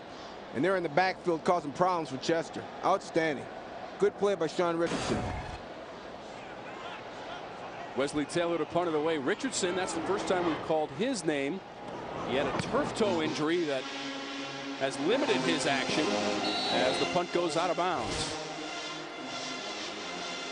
And the officials walk it up, and they keep on walking. They'll start at the 13-yard line as we come back on Sports South.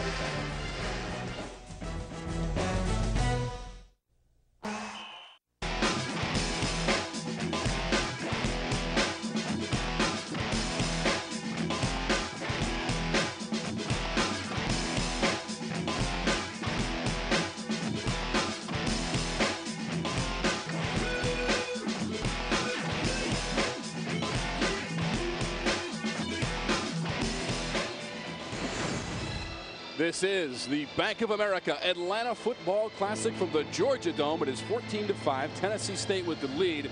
The Tigers scored on their first 2 drives of the game. A touchdown pass and a short touchdown run by Antonio Hefner. That accounts for their 14 points and their lead 14-5.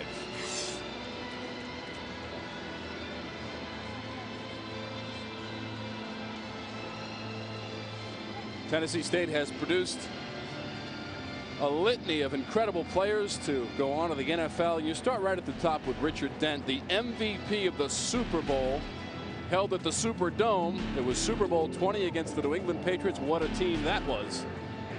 You know, and in 1985. And Anthony Pleasant had a very, very nice career. Should have gone to the Pro Bowl 2 or 3 more times than he did. Wonderful player. Notice all the defensive players, including Ed Too Tall Jones. We got a chance to talk with him a few weeks ago at the Southern Heritage Classic. He has a golf tournament prior to the game, and he was gracious enough to join us during the course of that game that went right down to the wire at the Liberty Bowl, a 16-13 win for TSU over Jackson State, as Antonio Hefner calls his own number and continues to fight for yardage. Got up to about the 20. That's where they'll mark him. It's a 2-yard gain, but he did a lot of work to get 6 feet. And A&M has quite a few great players themselves. Bullet Bob Hayes, the career with the Dallas Cowboys. Nate Newton also with the Cowboys and their Super Bowl teams. Yeah, when I played against Nate Newton and Earl Holmes, and Nate Newton was, for his body shape, which wasn't the prettiest thing in the world, that guy could punch you and he could move. I mean, for as big as he was, incredibly agile and strong. Second down on a busted play as Hefner was looking for a running back. Now he turns into the running back, crosses the 30. That'll be a first down on the 12-yard pickup. Vernon Wilder, number 44, finally brought him down for the Rattlers. Yeah, you called it too, just on a straight busted play. You know, a running back's going the wrong direction. Fortunately for our quarterback, the linemen were blocking that play to the right. So when he did roll out, see the lineman blocking right? So when he did roll out there, there's actually blockers out there trying to get it done. Now, had he gone the opposite direction, he'd have been in big trouble. Hefner has 7 rushes for 21 yards. And it's a first down for TSU. Williams up across the 35 to the 36. Michael McMillan on the stop for the Rattlers. As TSU will gladly accept a methodical drive as they are leading right now 14-5. Hefner has a touchdown pass and a touchdown run. A 1-yard TD run in the first quarter for Antonio Hefner, a transfer from South Carolina. 3 rushing touchdowns on the season, including his rushing TD in the first quarter, and he's in trouble. Gets it away, has a man. Williams lays out, makes the catch, but he is ruled out of bounds. May have, in fact, stepped out of bounds before making the grab, but what an effort from Williams, the junior from Richmond, Texas. Williams did a great job on the catch, couldn't quite stay in bounds. And Antonio Hefner making another good decision, getting out of the pocket, looking upfield, locating a receiver that's uncovered, and delivering the football. Is that Superman or Javaris Williams? What a great catch. My isn't that? goodness. And he did not step out of bounds prior to that. Had he been able to get 1 foot in bounds, it would have been a sensational catch for Javaris Williams. Call it 3rd and 6.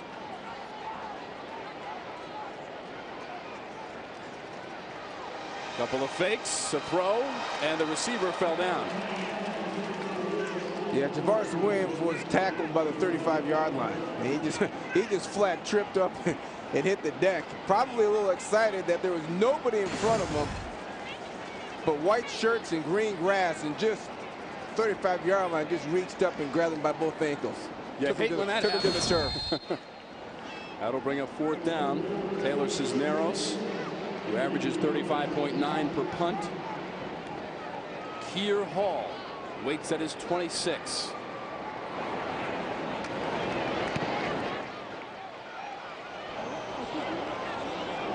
Ball from the 18. Makes a nice cut at the 25. Up the middle. Ball to midfield. Gets away from a tackler. Down the sideline. Keir Hall into the end zone. Rattler touchdown. No flags on the play. 78 yards on the return for the score for Florida A&M. Wow, what a great return.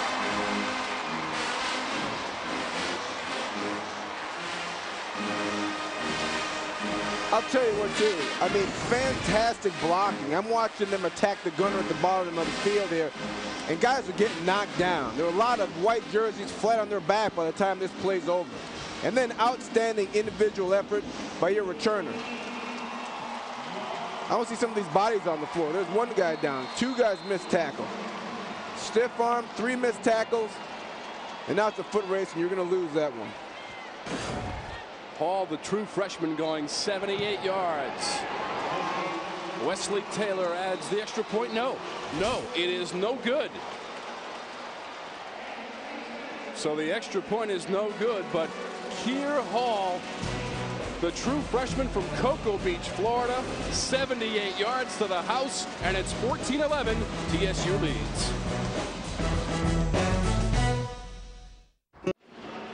The true freshman from Cocoa Beach, Florida, Keir Hall, they call him Kiki, and Kiki goes bye-bye, 78 yards to the end zone for the Rattlers. He does a great job here setting up the return by drifting to the left-hand side and then bang, finding the seam and getting vertical. Once he gets a little room, he takes it to the right-hand side and he's down the field. Number 38 made a great block. Feshin Wilson knocking kids down. By the time that play was over, you've got 4 white shirts on the ground. There's your return right there. Wesley Taylor was unable to add the extra point. He is now 7 of 10 on extra points, but here comes Rogers Cromartie, and he gets cut down. And there is a flag on the play. Michael Creary made the tackle on special teams, but we do have a penalty marker. It was a return of 27 yards by Rogers Cromartie. But hold on a second, there's a marker at the 25. And I'll give these officials credit. Before they say anything on the microphone, they make sure it is absolutely correct. And it'll go against the Tigers. So with 6 minutes, 22 seconds to go here in the third quarter, 14-11, some fireworks from Kiki. During the return, blocking back by the return team, 10-yard penalty from the spot of the foul. Tigers 6 penalties for 47 yards. That'll march the ball back to the 15 where they'll start 1st and 10. 6:22 to go.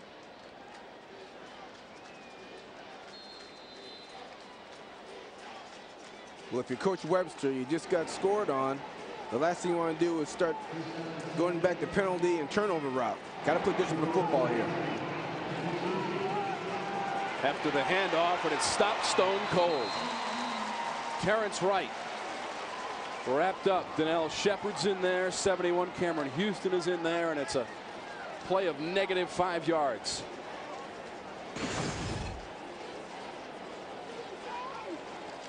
You got a good job by the interior lineman, FAMU, getting up the field and making plays. You got Cameron Houston in there, Tyrone McGriff in there, Lemon Reed in there. 2nd and 15, and you sense a momentum change here at the Georgia Dome. Kiki goes 78 yards, and now it's 2nd and 15 for TSU. Wright on the fake. And the takedown. Down goes Hefner. And Carlos Roll wants some reaction from the crowd. I'll tell you what, Roll 90, Reed 93, Houston 71. The interior defensive linemen from FAMU are starting to get off. And the first guy that got the pressure there. 93, Lyman Reed, Rod, right in there. And the thing is, all these guys are true sophomores. They were part of the 2nd recruiting class that they had at FAMU under Reuben Carter, and they're going to be good players for a long time. Now there's a flag on the field. It's 3rd and 18. TSU is 4 of 8 on 3rd down so far today, but let's get the word on the penalty marker. Substitution foul on the offense. Half the distance to the goal. Remains third down. And when it rains, it pours. That'll go against the Tigers. Half the distance, and they get pushed further back with 4:49 to go here in the third quarter. And here's where James Webster needs to calm everybody down. They still have the lead, 14-11, but here come the Rattlers. From his own end zone, Hefter from the shotgun. The give.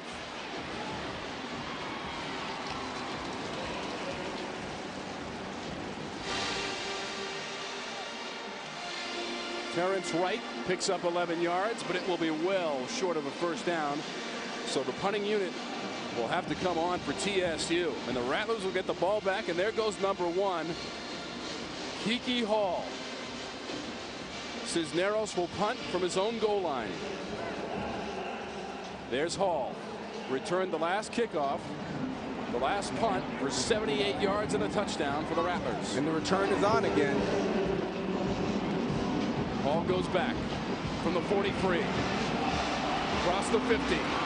Turns on the Jets, gets inside the 40. And they'll mark him down at about the 37. Brandon Williams made the stop for TSU, but great field position for the Rattlers on the 15-yard return from Kiki. There's no fan like an SEC fan. And no other network covers the Southeastern Conference like Sports South. All season long, get exclusive access to players and coaches on SEC TV and the SEC Coaches Shows. Plus, every Saturday night. This is the Bank of America Atlanta Football Classic in the third quarter. New quarterback for the Rattlers, Leon Campbell, the senior from Belle Glades, Florida. And he'll hand it off. Sylvester busting up the middle, and he's very close to a first down for the Rattlers. Pickup of 8 on the play, so just shy of the first down. And you can see Campbell, 94 yards total, a touchdown and an interception. Last year, 366 yards passing and 2 touchdowns. Campbell listed at 5'6", 170. Handoff, Sylvester to the 20 and taken down. You know what, and this isn't unusual. Reuben Carter does this every game. He gives Campbell a few snaps, gets him in the game. He provides a little bit different look to the defense. Here you see Sylvester on the ISO block. Actually take the thing left. That play is designed to run right up inside. He has gets a little push on the left tackle and bangs up the field. 10-yard pickup on the last play for Sylvester.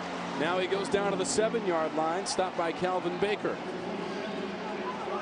Now we're starting to see a little smash mouth out of FAMU.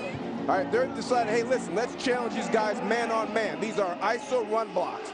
Give it to Sylvester, run straight up the middle of the field. Our fullback is a better athlete than your inside linebacker. And we're going to show you by running the same play 3 times in a row for 25 yards of offense.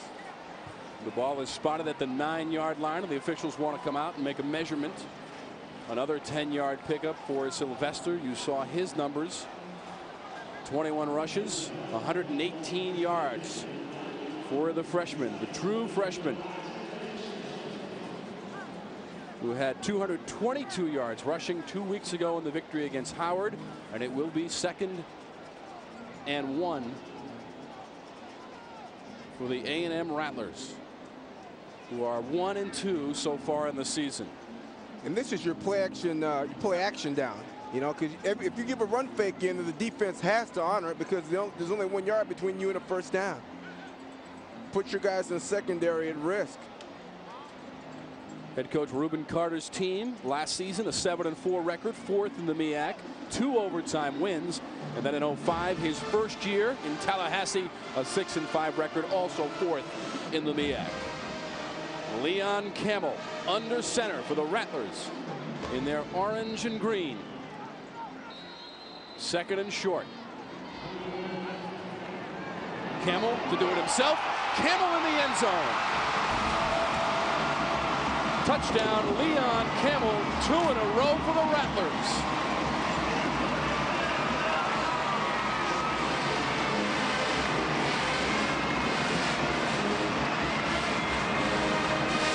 A 9-yard 9-yard touchdown run for Leon Campbell, and the Rattlers have the lead. You see how he gives the defense a little bit different look. He can hide him behind those big offensive linemen, and bang, he's super quick. Just explodes through the hole for the touchdown. The extra point by Wesley Taylor. This time, it's good.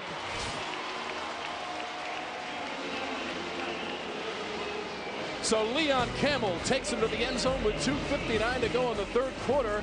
It's 18-14, FAMU over TSU.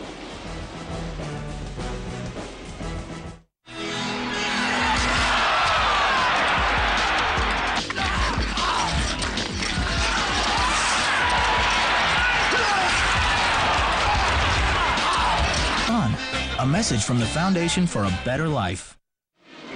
For the first time in this Bank of America Atlanta Football Classic, the Florida A&M Rattlers have taken the lead over Tennessee State, 18-14, a 9-yard touchdown run by Leon Campbell, just inserted into the game. 4 plays, 37 yards, 53 seconds.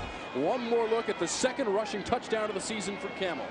Campbell, nice little pump fake to the left and just absolutely explodes through the hole. Leaves Levine, the safety, standing there with his feet planted in the ground. Doesn't even get a hand on him. Great run by Campbell. 15 unanswered points by FAMU. Their first offensive TD of the game, and the ball is on the turf. Now look at this play. Ronald Evans goes all the way across to Cromartie. Dominique Rodgers-Cromartie across midfield and into Rattler territory. Leroy Van on the stop for the Rattlers. 33 yards on the play, Ron. A little trickeration here. You want to pull the defense to the right and away from your best defensive player and probably the best athlete on their ball club. Throw it across the field to Cromartie, and bang, you got the ball out in the 50-yard line. This kid right here is going to be playing in the pros. I mean, just a fantastic athlete. Track champion in the indoor 60-meter dash, long jump and triple jump. Just a tremendous athlete with great speed. First and 10 for the Tigers. Pass by Hefner, and that is complete to Chris Johnson. 10-yard pickup. Will it move the sticks? Now, we haven't talked much about Chris Johnson today, but by far their best wide receiver. Talking to Coach Webster before the game, he said, hey, listen, Chris Johnson's got such great hands that we don't even have to put the ball right on his chest. If we just get it in the general vicinity, he's going to come down with it. Johnson averages 17.8 yards per carry. And now the officials want to measure. Chris Johnson, that catch by Johnson is very close to a first down.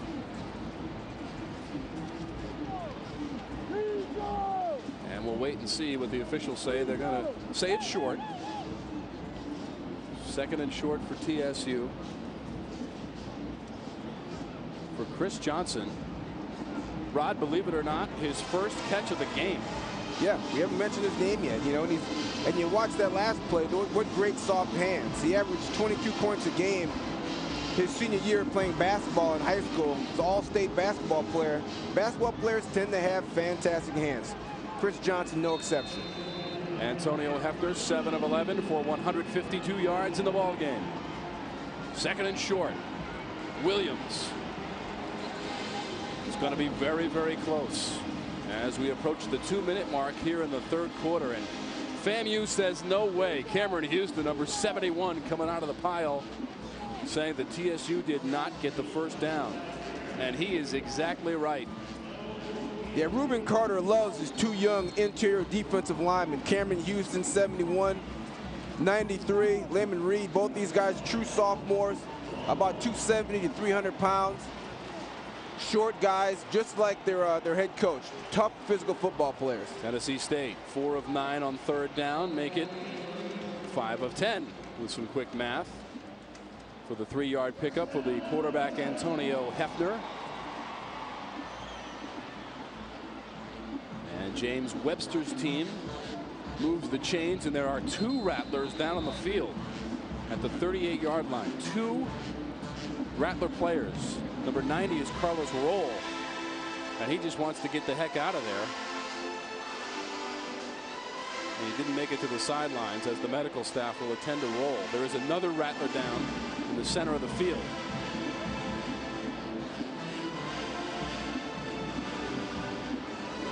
Boy, they just started playing well in the interior of that defensive line. The last thing you need right now is to lose some of those people up front, especially with Javaris Williams running the football at you. You need every healthy body you can get up there. The Rattlers have touched the ball 3 times in this half. Their first offensive drive stalled. Then it was the punt return for 78 yards by Kiki Hall. And then on their next possession, a 9-yard touchdown run by Leon Kemmel. And that's where we stand, 18-14, as Roll will attempt to limp off the field. And we get the number on the second player, Tyrone McGriff.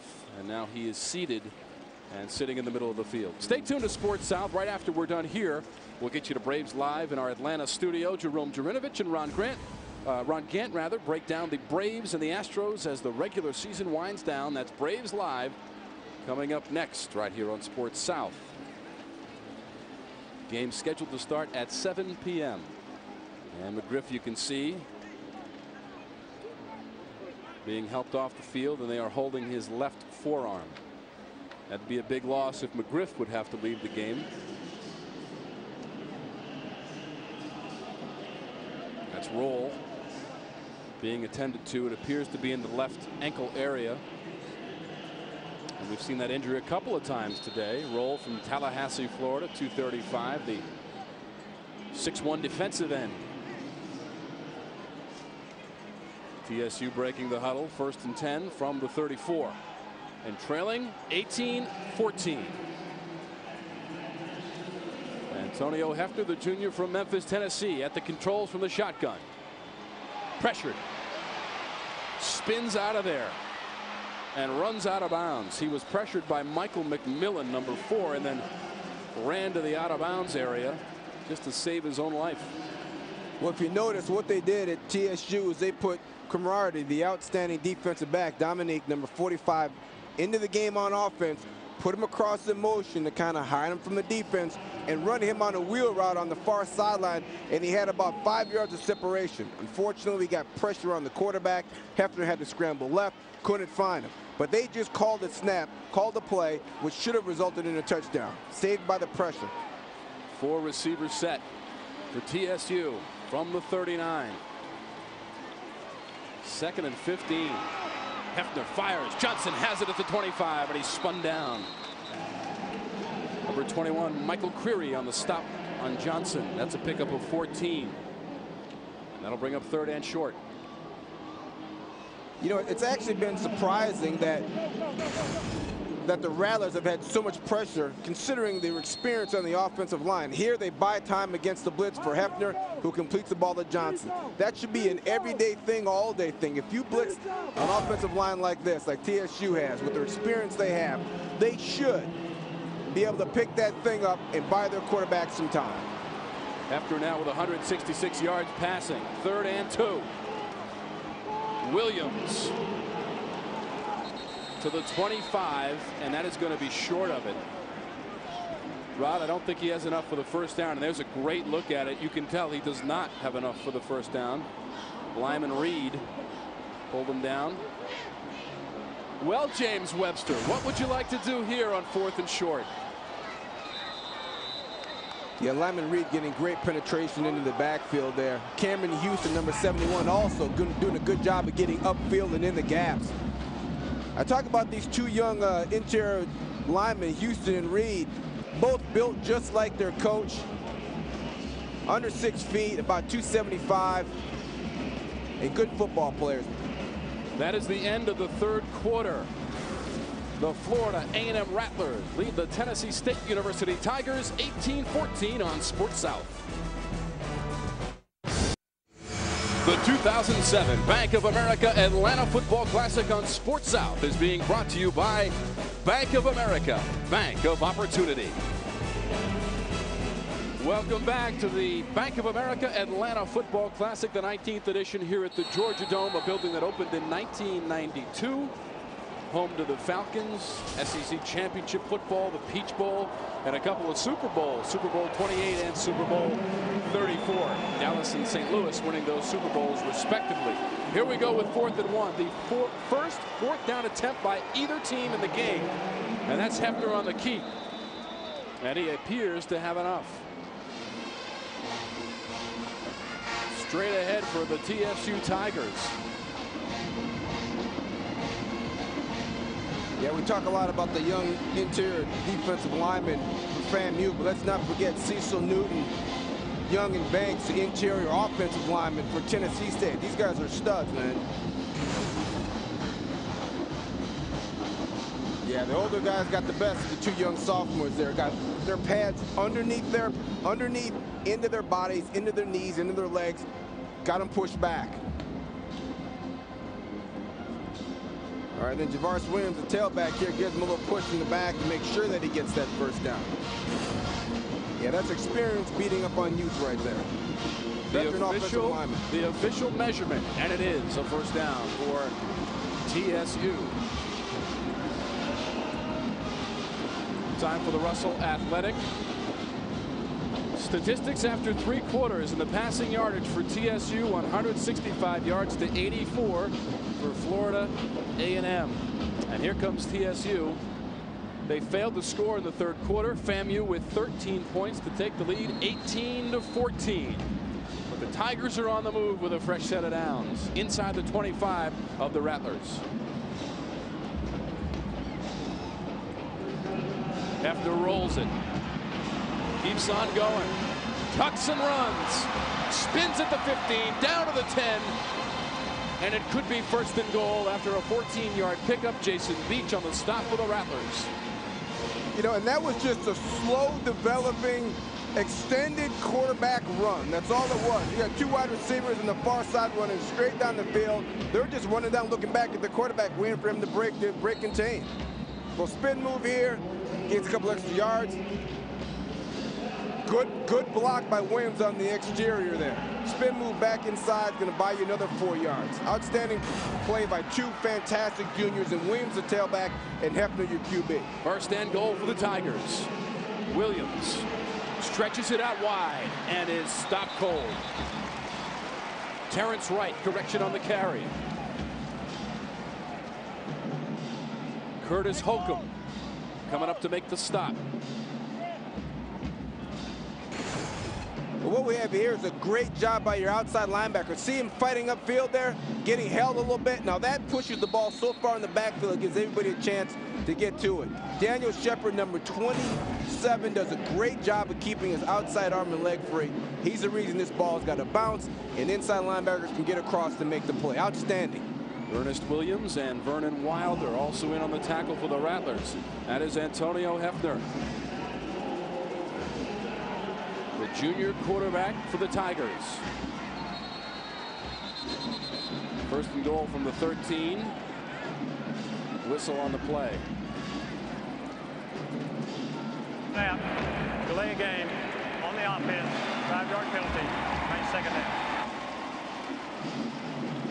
Rod, last week, TSU ran into a situation against Southern, had a 27-6 lead, but in the 4th quarter, 7 penalties and 4 turnovers spelled defeat for James Webster and his TSU Tigers. Yeah, they tried so hard to get back in that game that they just had a comedy of errors and turnovers down the stretch there. Cost them a chance to win that game. 2nd and goal. Hefner back to the 40, finally lets it go, and it's well out of bounds. And there's also a flag on the play. It is at the 30-yard line, could be in the vicinity of offensive holding. And it might go against Terrence Wright. Yeah, it looks like Terrence got a handful of jersey there. Now the Tigers will be pushed further back.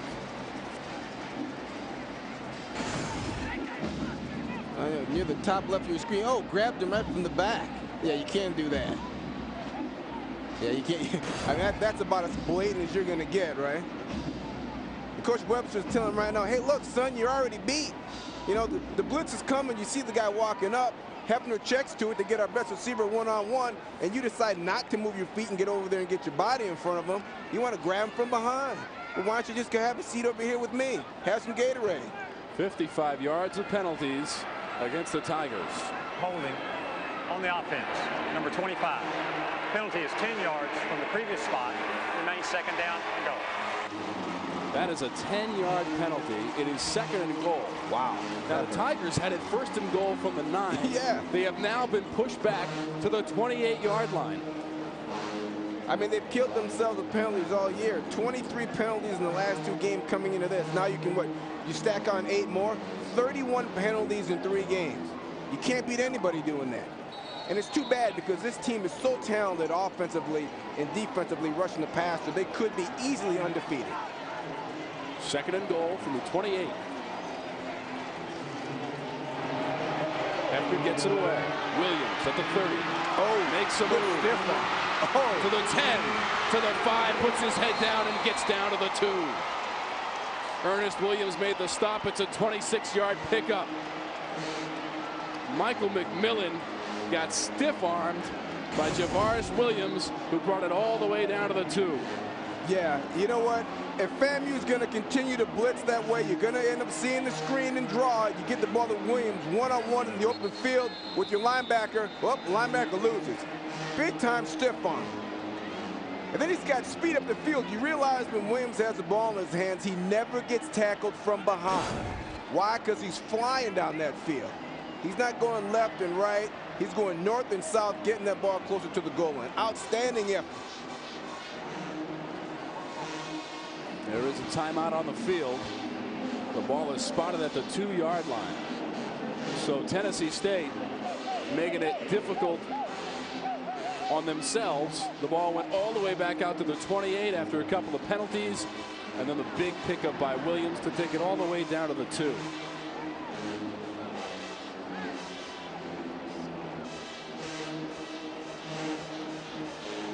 We are inside the Georgia Dome, the Bank of America Atlanta Football Classic, the 19th edition. It is third and goal. TSU 5 of 11 on third down in the game.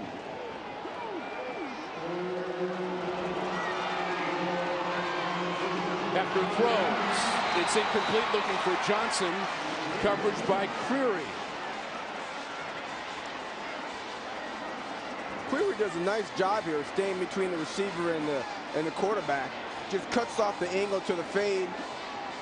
Reuben Carter said he really likes his young corners. He's got 2 sophomores out there playing. Both of them a little undersized but competitive, with great feet, and they will tackle. Eric Benson is on the field for a 19-yard field goal. He is 4 for 4 on the season. From the right hash.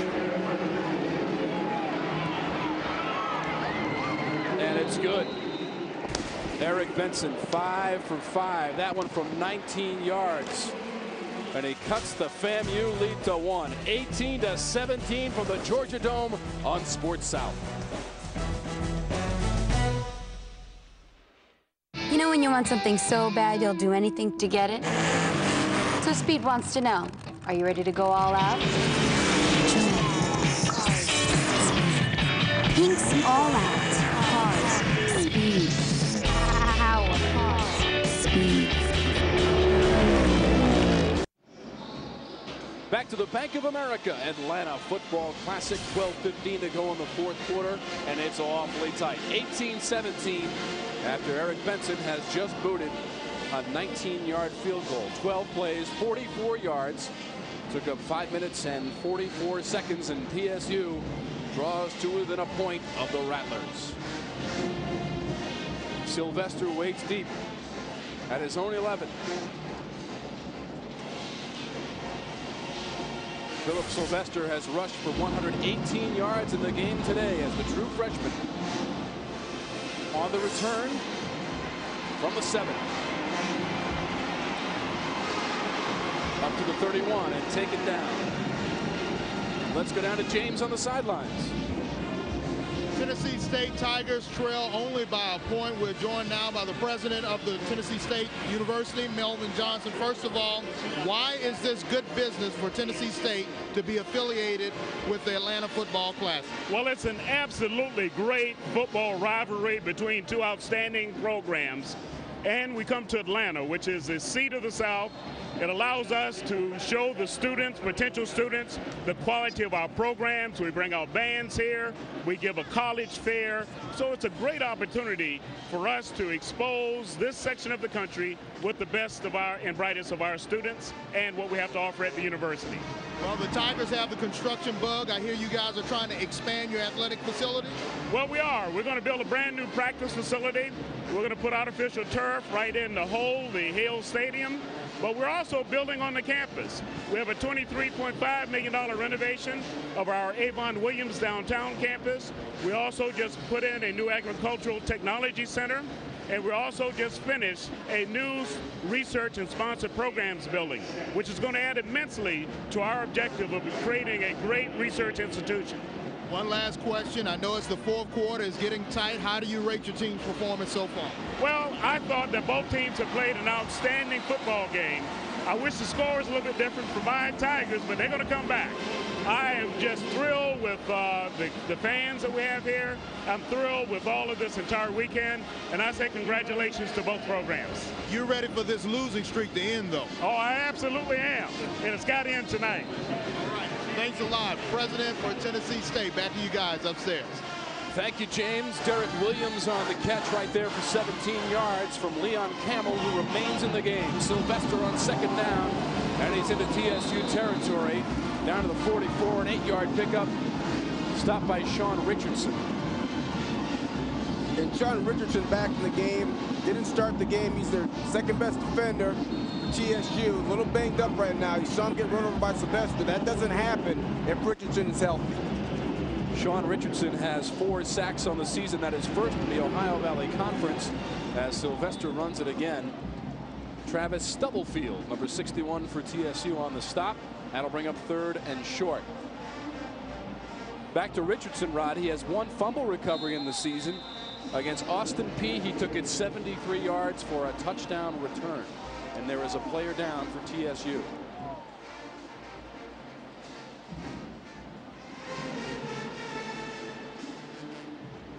We're getting word it is number 53, Kellen Woodard, the sophomore from Beverly Hills, Michigan.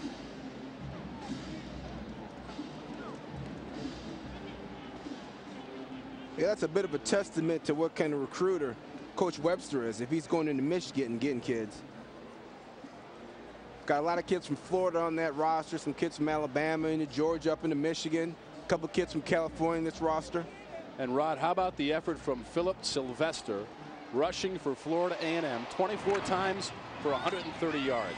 You know what? He's got the speed that you read about. You know, number 2nd in high school in the 100-meter dash in Florida.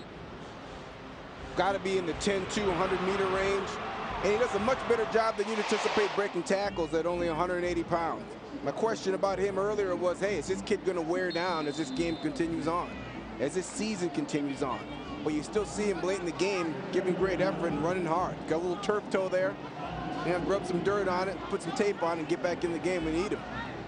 The Rattlers 5 of 12 on 3rd down. Handoff. Anthony Edwards plows up the middle and moves the chains. In for Sylvester. Sylvester averages 120.7 yards per game and has 3 rushing touchdowns on the season as the Rattlers move the ball to the TSU 39, 1st and 10. And Edwards isn't a bad replacement. I mean, the guy rushed for almost 500 yards and 4 scores last year. He knows what he's doing as well with the football. A different type of runner than Sylvester, more physical. Sylvester attended to on the Rattler sideline. Here comes Edwards again. No, it's a fake and a flick. And it's complete. Taj Jenkins. And he is ripped to the turf. Taj Jenkins doing a great job of even making this catch. Are you kidding me? This ball is high and away. Reaches up there with one of those big paws and snags it. Outstanding effort on his part. quarterback's falling backward, that ball's always going to sail high and away if you're throwing it off your back foot. But he gets bailed up by his tight end. James Andrews made the stop for the Tigers. Richardson is in on the play there for the Tigers, so they go straight ahead for 3 yards on the play. Yeah, you want Richardson in the game coming down the stretch. If he can just give you 70% or 80% of what he can normally do, you want him on the field trying to help stop this run game of FAMU down the stretch. Even though he's not healthy, he's in there, he's a warrior, he's in there fighting. 3rd and short for the Rattlers from the 30. Edwards is in the backfield. Hamill gives it to him. Right up the gut, inside the 20. First down, Florida A&M. 11-yard pickup on the play, Rod. Well, if you're TSU, don't you have to get adjusted? We've got about 15 guys on the left side of the line of scrimmage, and nobody adjusted over there to help. There's a huge natural gap in the defense there. Anthony Levine made the stop. Richardson's in on the play again, and that is Edwards again getting the call for no gain.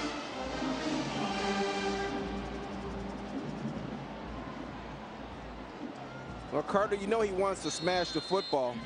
Being a former defensive lineman in the National Football League, 12-year starter for the Denver Broncos, he loves that smash it up in there type of game. He wants to pound this ball for 400 yards if he could.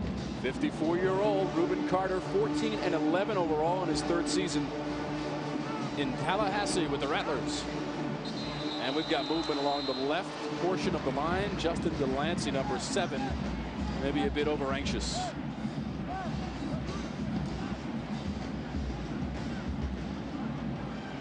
And folks, back in 1977, guess who was on the cover of Sports Illustrated?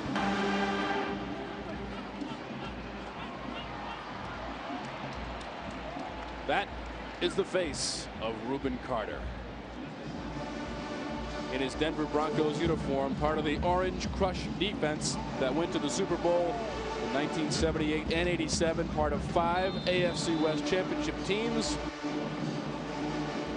Carter with Super Bowl experience, and now he's in the Dome trying to lead his team to another victory. Edwards tracked down. Larry Williford brought him down, no gain. You know, to go back to Carter, it's amazing the evolution of football that in the 70s they were trying to justify why anybody would want to run a 3-4 based on his play. He was so dominant against centers and guards for so long. Other teams said, heck, we got to try this because this Carter guy is unblockable. Rod, how about this? He was an All-American defensive tackle at Miami in 1974, the first African-American to earn All-American honors at the University of Miami. He's in their Hall of Fame, went in 1992, and was the MVP of the Hula Bowl in 75 as Sylvester Carries. Is that incredible? Yeah, and then he transferred that straight to the pros. I mean, he was a 5th-round draft choice, but once he got into camp, he was a starter from day one. And then got in the coaching staff there with Dan Reeves and learned the business, and then now he's here at FAMU.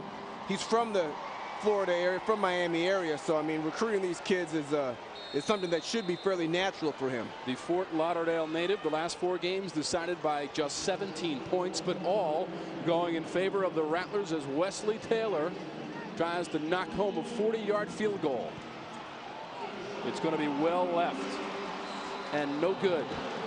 Taylor now 2 of 6 on the season. He is now 1 of 3 in the game. And Reuben Carter and the Rattlers come away empty as Wesley Taylor misses from 40 yards out. This is the Atlanta Football Classic on Sports South.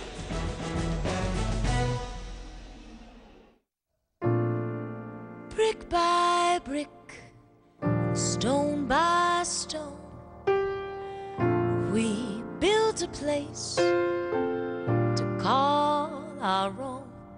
Gonna fill it up with laughter, write my happy ever after, 'cause for For the first time in my life, I'm holding the key to a brand new life waiting on me. That's what makes a house a home. Across the country and around the world, thousands of Habitat homeowners and millions of volunteers know the joy and pride of seeing a house become a home. A brighter future, one family at a time. Support Habitat's work in your community. Volunteer, get involved, and help build it. Visit Habitat.org. That's what makes a house a home. Thrashers hockey returns to Sports South. Marian Hossa leads the defending Southeast champs in the season opening showdown with Alexander Ovechkin and the Capitals. Thrashers hockey returns Friday at 7:30 on Sports South.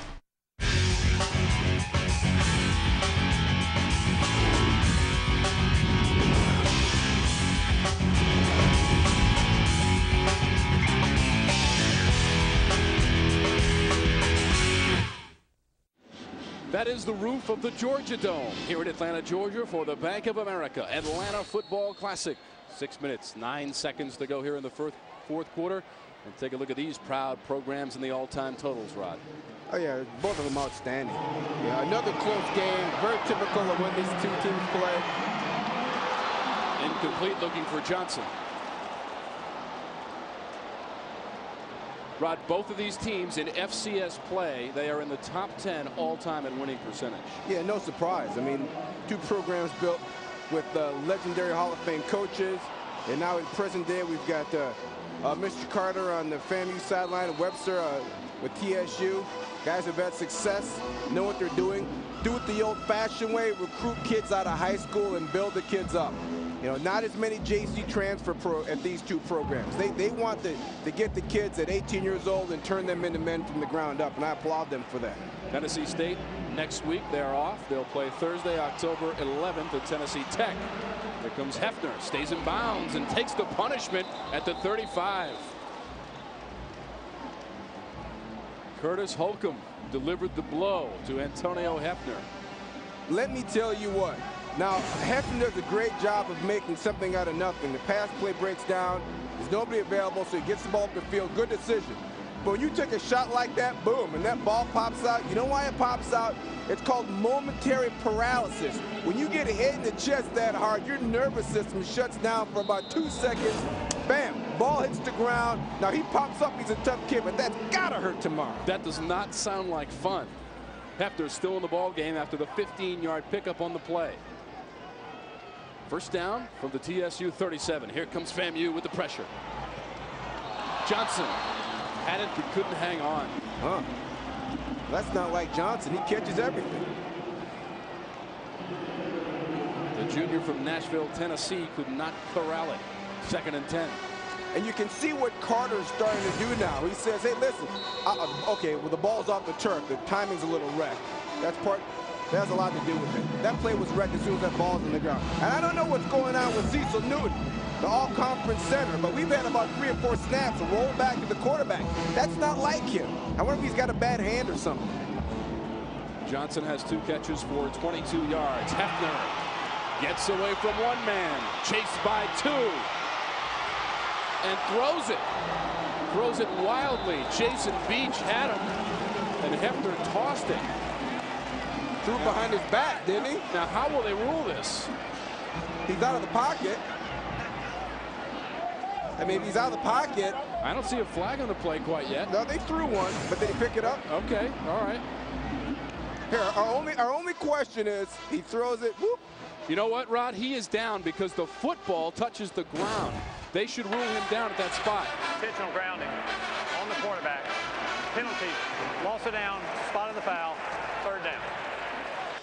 What? Rod, I believe that he touched the ground with the football before he throws it. Watch this. Right there. Did he not touch it? I don't think he does, but I thought if the quarterback was out of the pocket, that he could throw it just flat out of bounds. He's got to throw it toward the 1st down marker. That's the rule. And that ball was about 15 yards away from him. I think that's a good call. Yeah, you get the intentional grounding penalty there. Yep, and Jason Beach, number 28, your free safety, getting in there and getting pressure on him. It seems as though they've decided, Reuben Carter's decided at FAMU, heck, I'm blitzing, I'm bringing the fence. I can't stop it with regular personnel. And as soon as our game ends, we will go to Braves Live for the Braves game if we continue. Now there are flags on this play. Cromartie made the catch for 40 yards. Dominique Rodgers-Cromartie, who also plays on defense, but this appears to be coming back. Offside on the defense, number 94, penalty is declined. First down. Wow. Tom, let me tell you something. That was bound to happen. Cromartie has been running scot-free all day long. The only time they haven't been able to get him the ball is when they've had pressure from FAMU. All right, and your quarterback, Hefner's got to roll out of the pocket. But if Hefner has time to stay in the pocket and read the route, Dominique has been running wide open since they opened the lights in this building this morning. He's been open since he walked in the stadium. They finally got him the ball. Once again, for those of you expecting to see Braves live, we will get to that at the conclusion of our football game, the Bank of America Atlanta Football Classic. It's a timeout for the Tigers. A&M leads it 18-17 on Sports South. If you believe it. Come on, Clarence, I haven't got all day.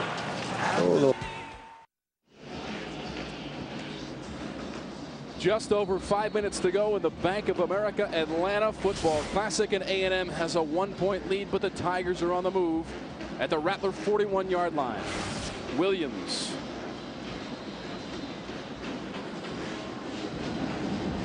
Once again, for those of you expecting to see Braves live, we will get to that programming at the conclusion of our football game here from the Georgia Dome between Florida A&M and Tennessee State University.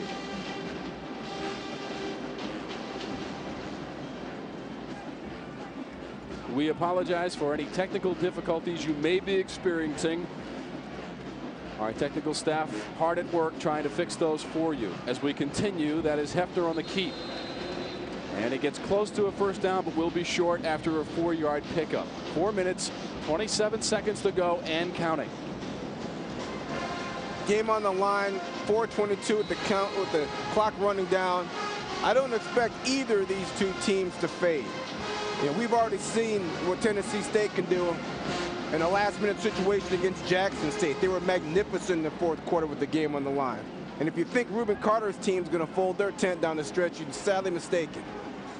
3rd and 2. 2 receivers to the near side, a full backfield, 2 backs with Hefner. Hands off to Williams. He goes up the middle. He's dragged down by the ankles by Donnell Shepard.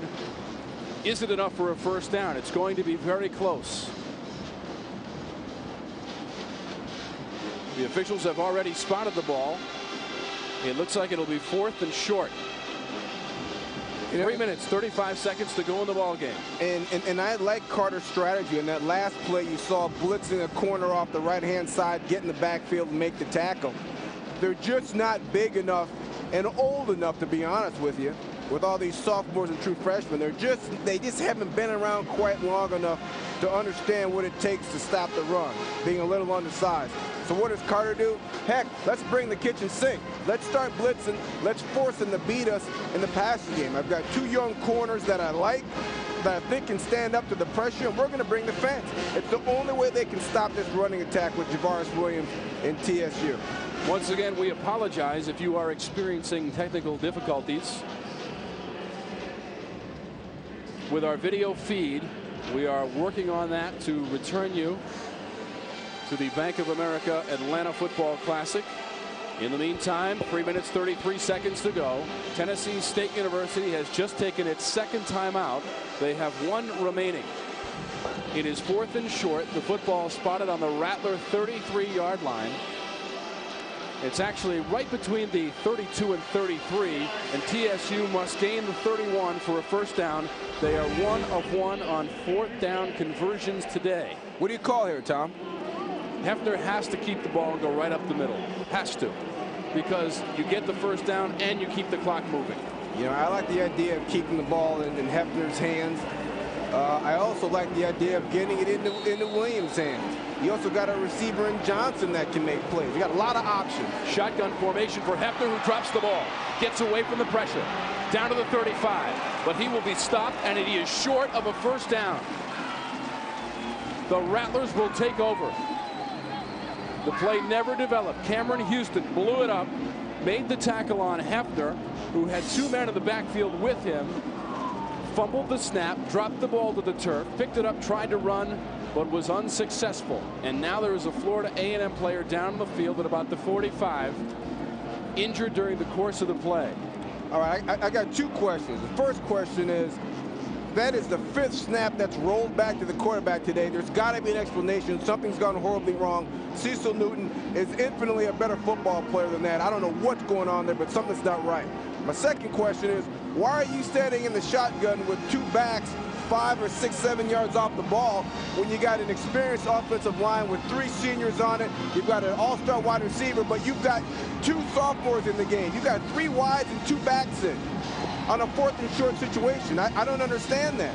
Even if you do want to run the quarterback run, why would you have another wide out in there instead of a tight end? Why not go 2 tights, 1 back, but not 3 wides and 2 backs? The personnel was wrong to start with. So with 3 minutes and 25 seconds to go in the Bank of America Atlanta Football Classic, the 19th edition, FAMU takes over on downs from TSU, leading 18-17. The Rattlers trailed in this game 14-5 at the half, but exploded in the 3rd quarter. They got a touchdown return from Kiki Hall of 78 yards in the 3rd, and then followed that up with a Leon Camel 9-yard touchdown run to make it 18-17. TSU added a recent field goal from Eric Benson. It was a 19-yard field goal in the 4th, and it's 18-17.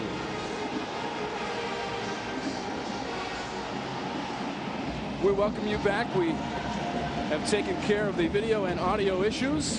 This is the Bank of America Atlanta Football Classic. Here is your game summary. 10 penalties for 81 yards against TSU, and they trail the Rattlers by 1.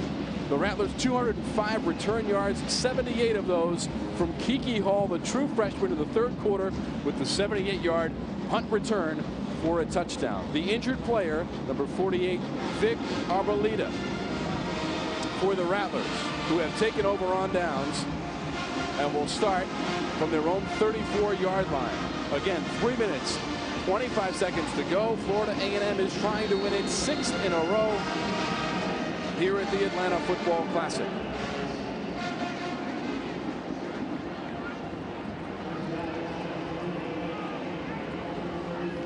First and 10. Camel, the handoff. Edwards to the left side. He'll get 3, maybe 4 on the play.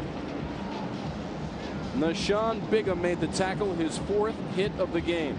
And the clock continues to roll. 3 minutes, 12 seconds. 3 minutes, 10 seconds. And that is the biggest enemy right now of the TSU Tigers.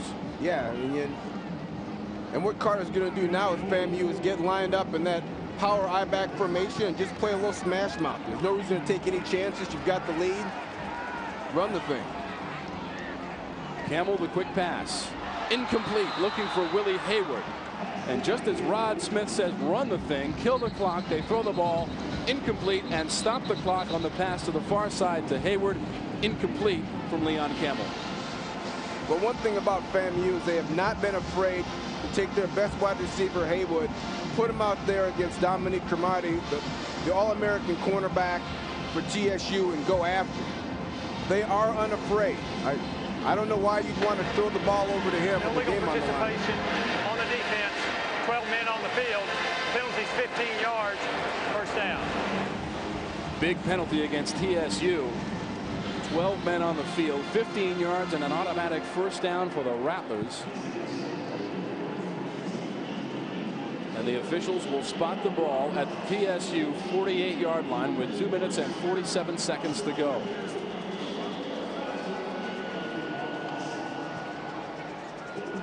Rattlers break the huddle and have to run 30 yards because they didn't realize where the ball was spotted. So they finally come up to the ball. Leon Camel, the quarterback, taking over for Albert Chester. Camel has a touchdown run.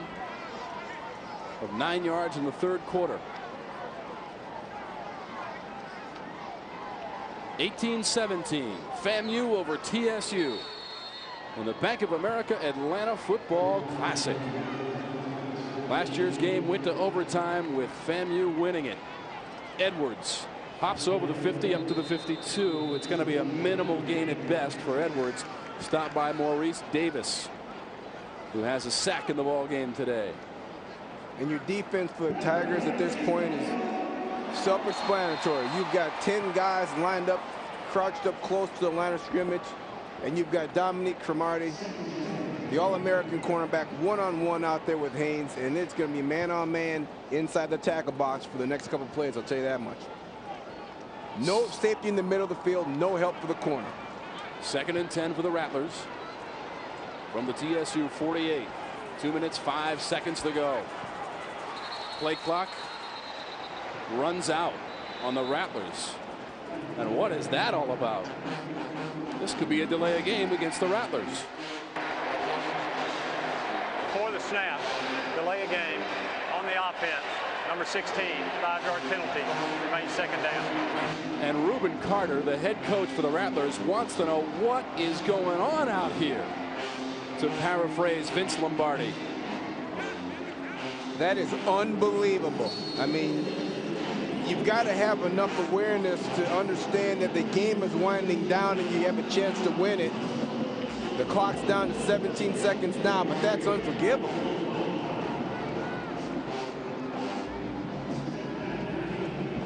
Hamill on the keep to the near side. He gets up to midfield. Stopped by Larry Williford. And Hamill is shaken up. He is very slow to get up. And now all of a sudden he just pops to his feet. And TSU will call a timeout. With 1 minute 53 seconds to go, they are out of timeouts. Not a bad call by Reuben Carter. Get your quarterback with incredible quickness and your tailback on the perimeter, running the option. You know, a little risky on the pitch. You probably got to signal into your quarterback, hey, listen, it's going to look like option, but it ain't option. If you pitch the ball, you're going to sit over here with me for the next 5 weeks. So the quarterback gets on the perimeter, run the option, but not really the option because there's no pitch involved. You're not at much risk to lose yardage, and you're not at much risk for a turnover.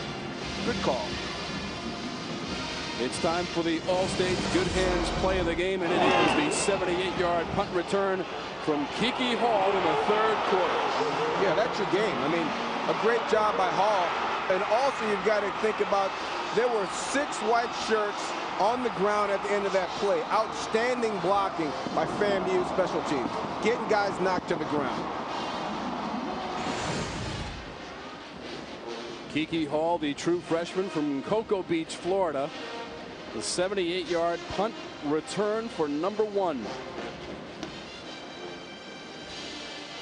And Florida A&M has an 18-17 lead. They have possession of the football. It is 3rd and 12. We are inside of 2 minutes. 1 minute 53 seconds to go in the fourth. A&M has won the last 5 contests against TSU. Hamill has it, almost stumbles at the 40, pursued and brought down.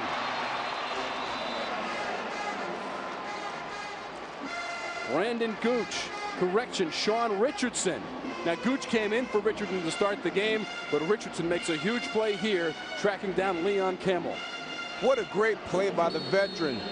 Sean Richardson, the best defensive player they have on their front, playing on a bad leg.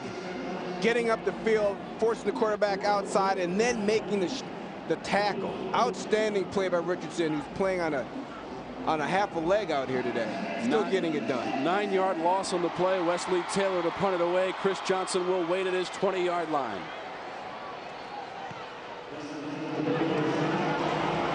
Taylor gets it away successfully. Johnson from the 9. Flag comes out at the 25. Johnson makes a move at the 25. Still on his feet at the 30. Good move. Up to the 33. Now backpedals and goes down to the 34-yard line. But hold everything. There is a flag on the play.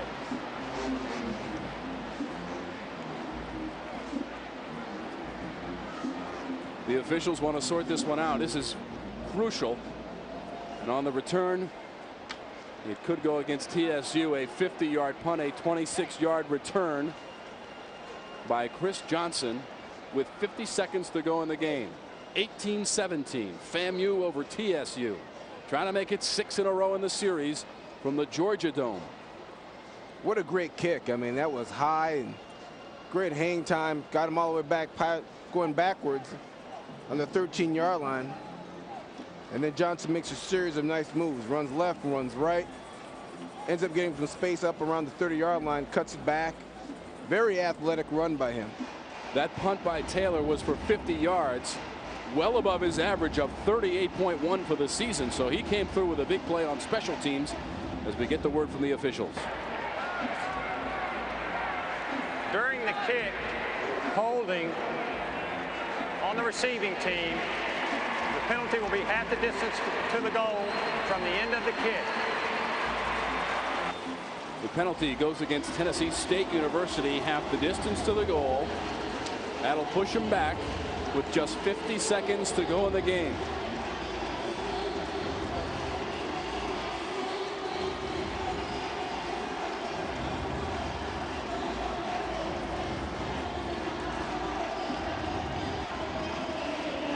TSU 95 yards away from a touchdown.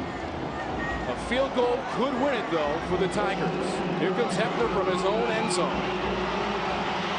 Steps forward and throws, and it's incomplete. He was looking for Johnson over the middle at about the 33-yard line.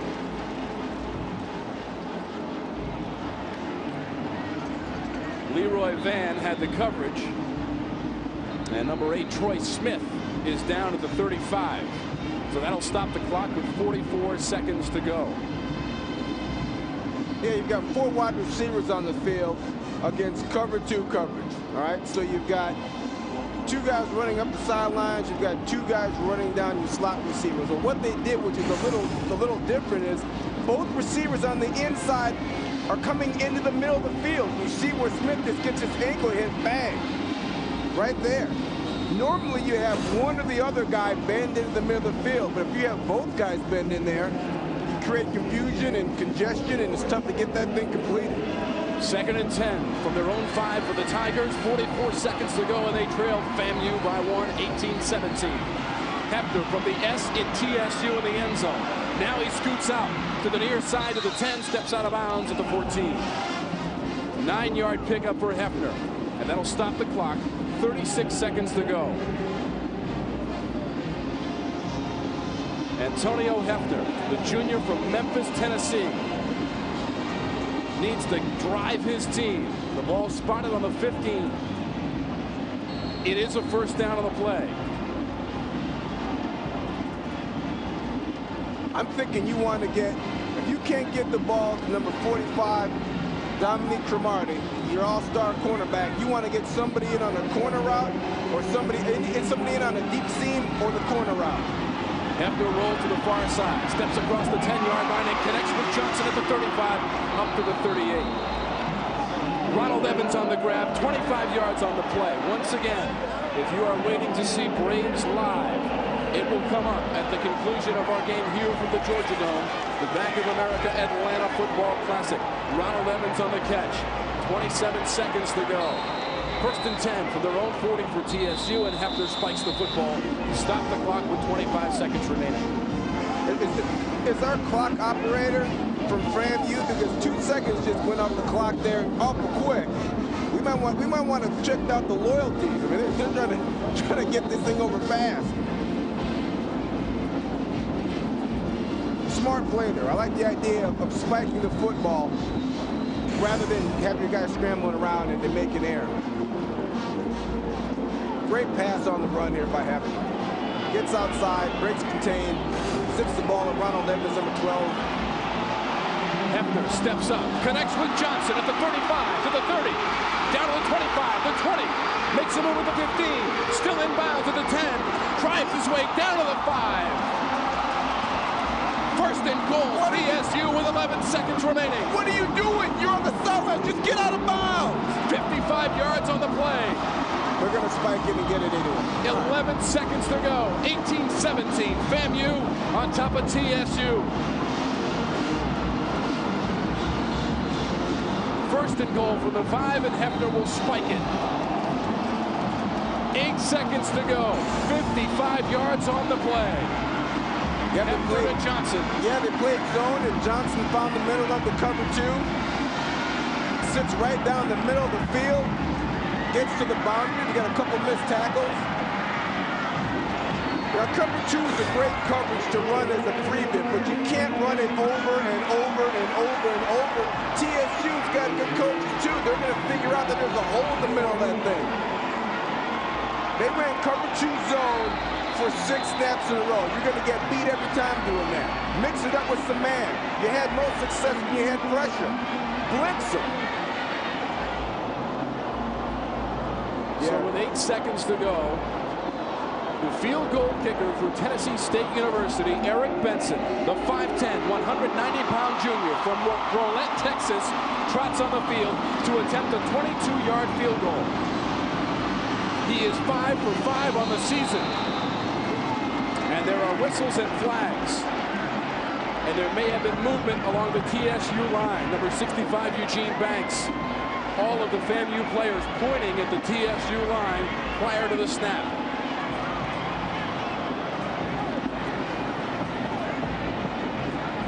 And here's the word. Prior to the snap, false start on the offense. 5-yard penalty. Banks first down. So with the 5-yard penalty, that makes it a 27-yard attempt for Eric Benson. Haven't we seen Benson in this same role?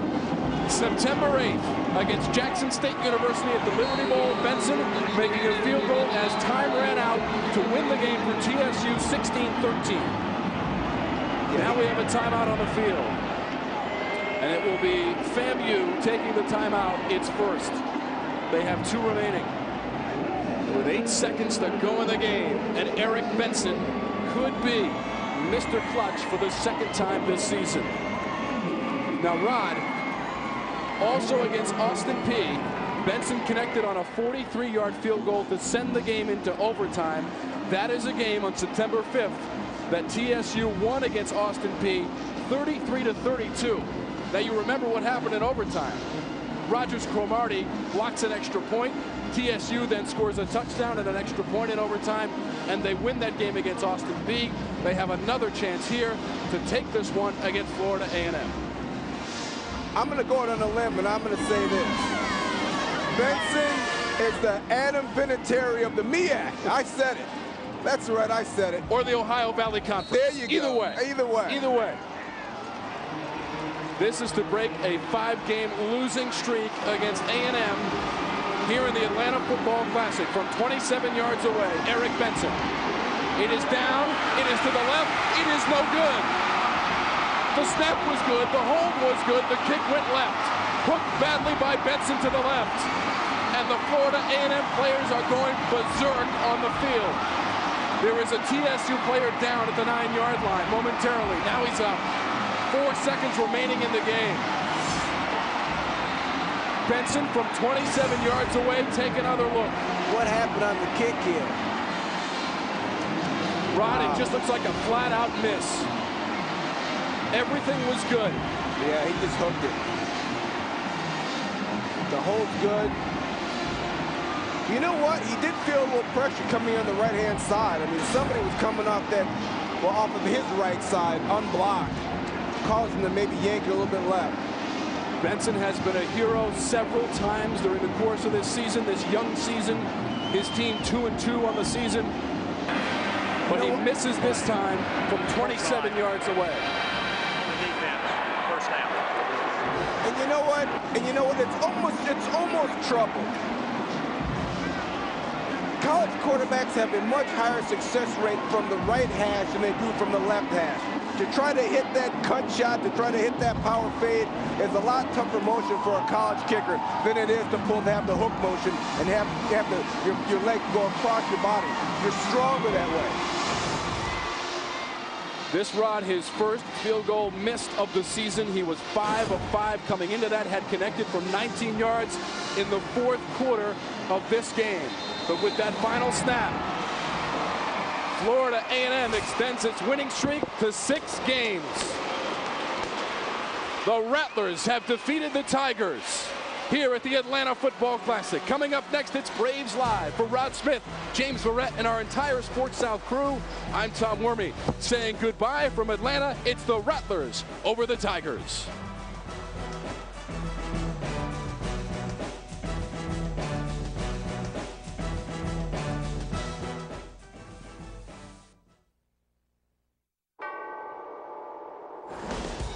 Sports South, bringing you more action of the teams Southern sports fans want to see. As your home of the Braves. Here's the throw to tag. Got him. Jeff Francoeur getting into that one. The Thrashers. The shot. Save London. And the Hawks. Picked it by Josh Smith. Plus, go beyond the game. Let's get you right down on the field now. With extended coverage. Blue Land is buzzing. Including exclusive interviews with the players and coaches. You know, as long as we have 5 guys out here, we're all going to come out and play hard and play to win. I know our guys are ready. They're pumped. If our lineup can keep scoring runs, we're gonna have a great time this year. And get expert analysis from names you know and trust. Doing a great job on the road. I think they're coming together. Their chemistry. He knows he has size, he has speed, and he has offensive power. John Smoltz is going to challenge any hitter. He doesn't care who it is.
to the 10, to the 5, puts his head down and gets down to the 2.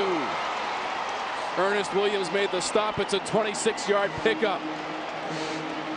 Michael McMillan got stiff-armed by Javaris Williams, who brought it all the way down to the 2. Yeah, you know what? If FAMU is going to continue to blitz that way, you're going to end up seeing the screen and draw. You get the ball to Williams one-on-one in the open field with your linebacker. Well, linebacker loses. Big-time stiff arm.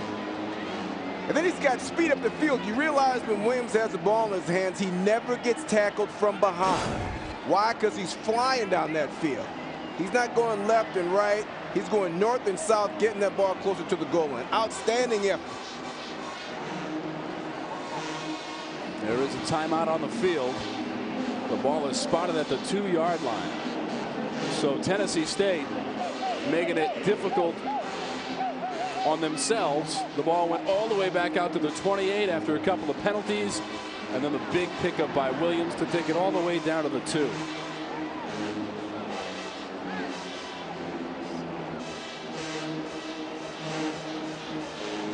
We are inside the Georgia Dome, the Bank of America Atlanta Football Classic, the 19th edition. It is 3rd and goal. TSU 5 of 11 on 3rd down in the game.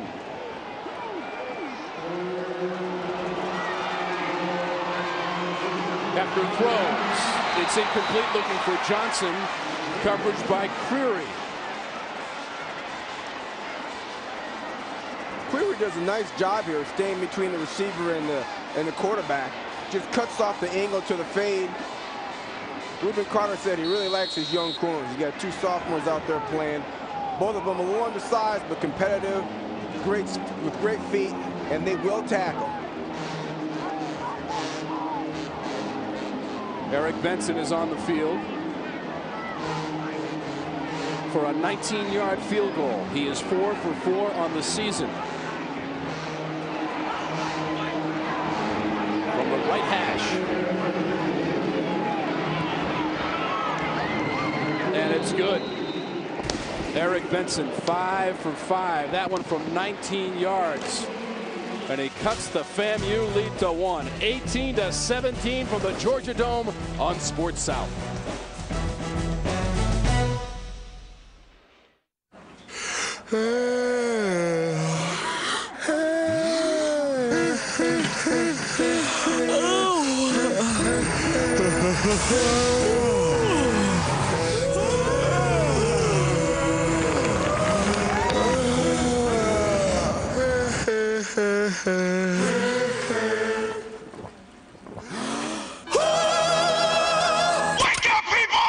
New Diet Pepsi Max with ginseng and more caffeine.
Back to the Bank of America Atlanta Football Classic. 12:15 to go in the 4th quarter, and it's awfully tight. 18-17 after Eric Benson has just booted a 19-yard field goal. 12 plays, 44 yards. Took up 5 minutes and 44 seconds, and PSU draws to within a point of the Rattlers. Sylvester waits deep at his own 11. Philip Sylvester has rushed for 118 yards in the game today as the true freshman. On the return from the 7. Up to the 31 and taken down. Let's go down to James on the sidelines. Tennessee State Tigers trail only by a point. We're joined now by the president of the Tennessee State University, Melvin Johnson. First of all, why is this good business for Tennessee State to be affiliated with the Atlanta Football Classic? Well, it's an absolutely great football rivalry between two outstanding programs. And we come to Atlanta, which is the seat of the South. It allows us to show the students, potential students, the quality of our programs. We bring our bands here. We give a college fair. So it's a great opportunity for us to expose this section of the country with the best of our and brightest of our students and what we have to offer at the university. Well, the Tigers have the construction bug. I hear you guys are trying to expand your athletic facility. Well, we are. We're going to build a brand new practice facility. We're going to put artificial turf right in the hole, the Hill Stadium. But we're also building on the campus. We have a $23.5 million renovation of our Avon Williams downtown campus. We also just put in a new agricultural technology center.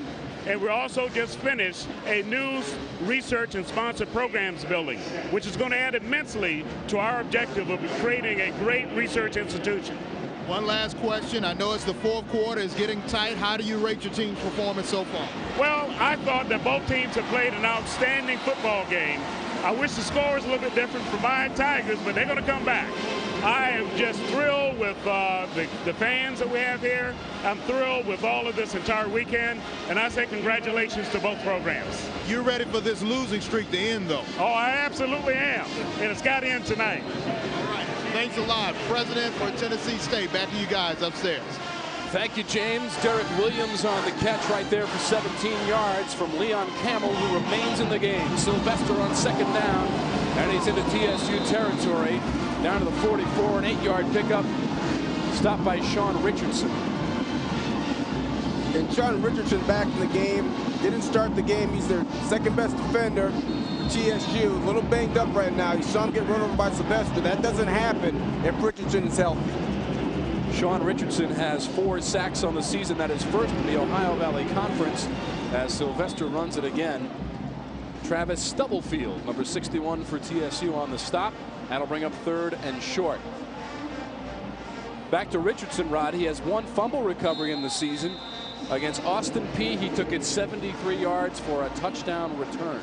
And there is a player down for TSU.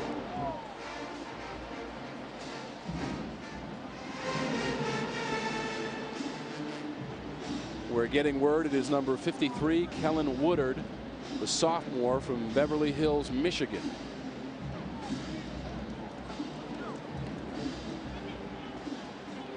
Yeah, that's a bit of a testament to what kind of recruiter Coach Webster is if he's going into Michigan and getting kids. Got a lot of kids from Florida on that roster, some kids from Alabama into Georgia up into Michigan, a couple kids from California in this roster. And Rod, how about the effort from Philip Sylvester, rushing for Florida A&M 24 times for 130 yards. You know what? He's got the speed that you read about. You know, second in high school in the 100-meter dash in Florida. Got to be in the 10-2 100-meter range. And he does a much better job than you'd anticipate breaking tackles at only 180 pounds. My question about him earlier was, hey, is this kid going to wear down as this game continues on, as this season continues on? But you still see him late in the game giving great effort and running hard. Got a little turf toe there. And rub some dirt on it, put some tape on, and get back in the game when you need him. The Rattlers 5 of 12 on third down. Handoff. Anthony Edwards plows up the middle and moves the chains. In for Sylvester. Sylvester averages 120.7 yards per game and has 3 rushing touchdowns on the season as the Rattlers move the ball to the TSU 39, 1st and 10. And Edwards isn't a bad replacement. I mean, the guy rushed almost 500 yards and 4 scores last year. He knows what he's doing as well with football. A different type of runner than Sylvester, more physical.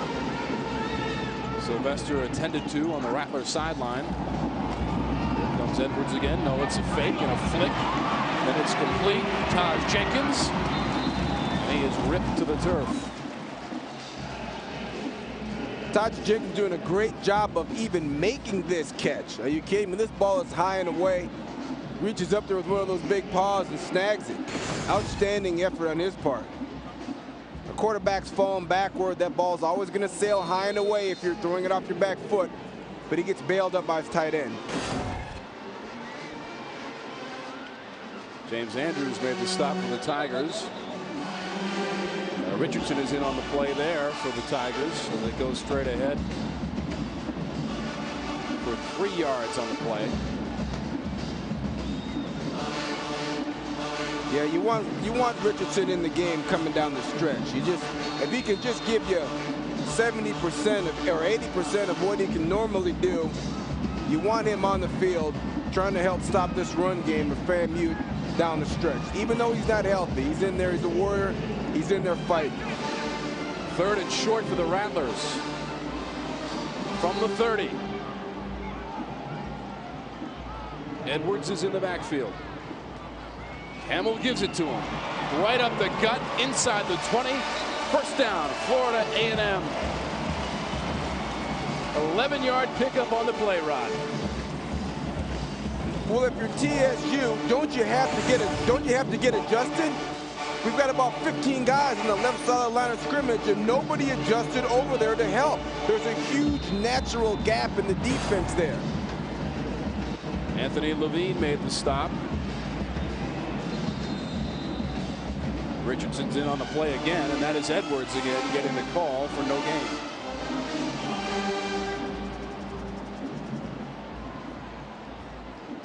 Well, Carter, you know he wants to smash the football.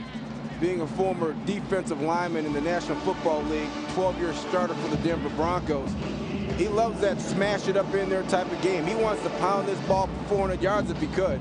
54-year-old Reuben Carter, 14 and 11 overall in his 3rd season in Tallahassee with the Rattlers. And we've got movement along the left portion of the line. Justin Delancey, number 7, maybe a bit over anxious.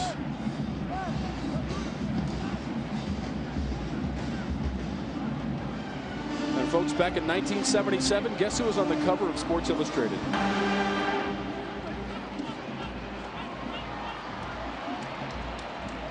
That is the face of Reuben Carter.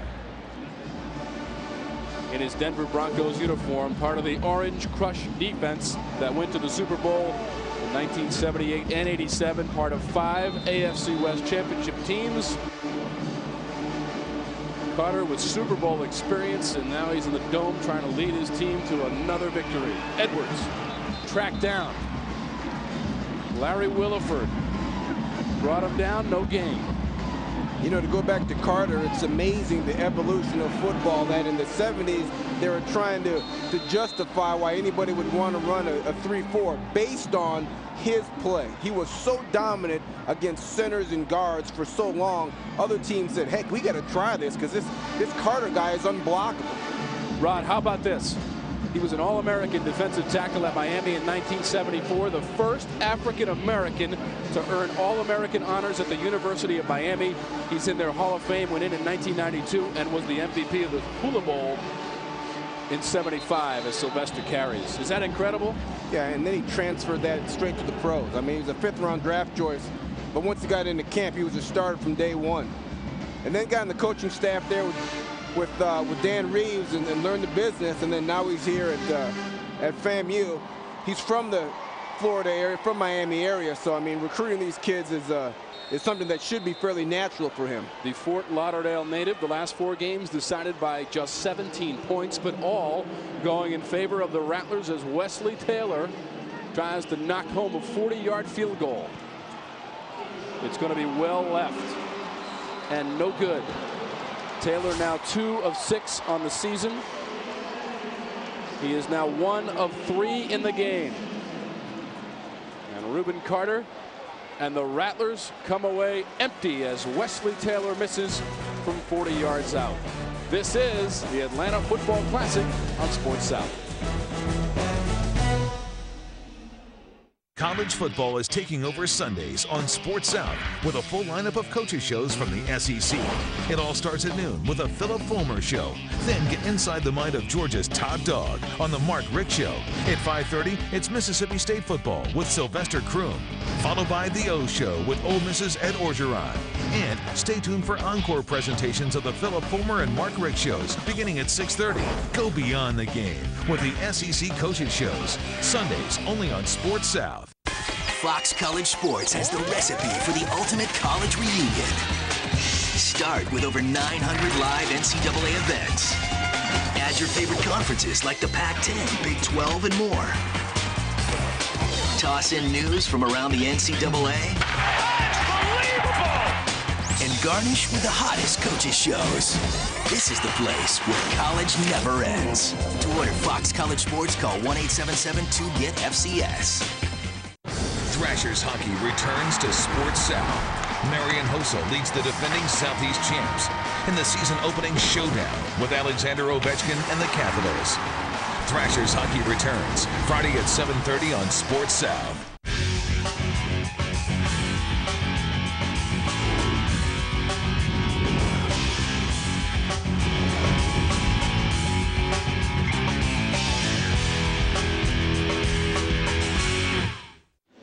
That is the roof of the Georgia Dome here in Atlanta, Georgia for the Bank of America Atlanta Football Classic.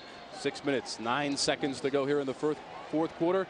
And take a look at these proud programs and the all-time totals, Rod. Oh, yeah, both of them outstanding. Yeah, another close game, very typical of when these two teams play. Incomplete, looking for Johnson. Rod, both of these teams in FCS play, they are in the top 10 all-time in winning percentage. Yeah, no surprise. I mean, two programs built with legendary Hall of Fame coaches. And now in present day, we've got Mr. Carter on the FAMU sideline, and Webster with TSU. Guys have had success, know what they're doing. Do it the old-fashioned way, recruit kids out of high school and build the kids up. You know, not as many JC transfer at these two programs. They want to get the kids at 18 years old and turn them into men from the ground up, and I applaud them for that. Tennessee State next week, they're off. They'll play Thursday, October 11th at Tennessee Tech.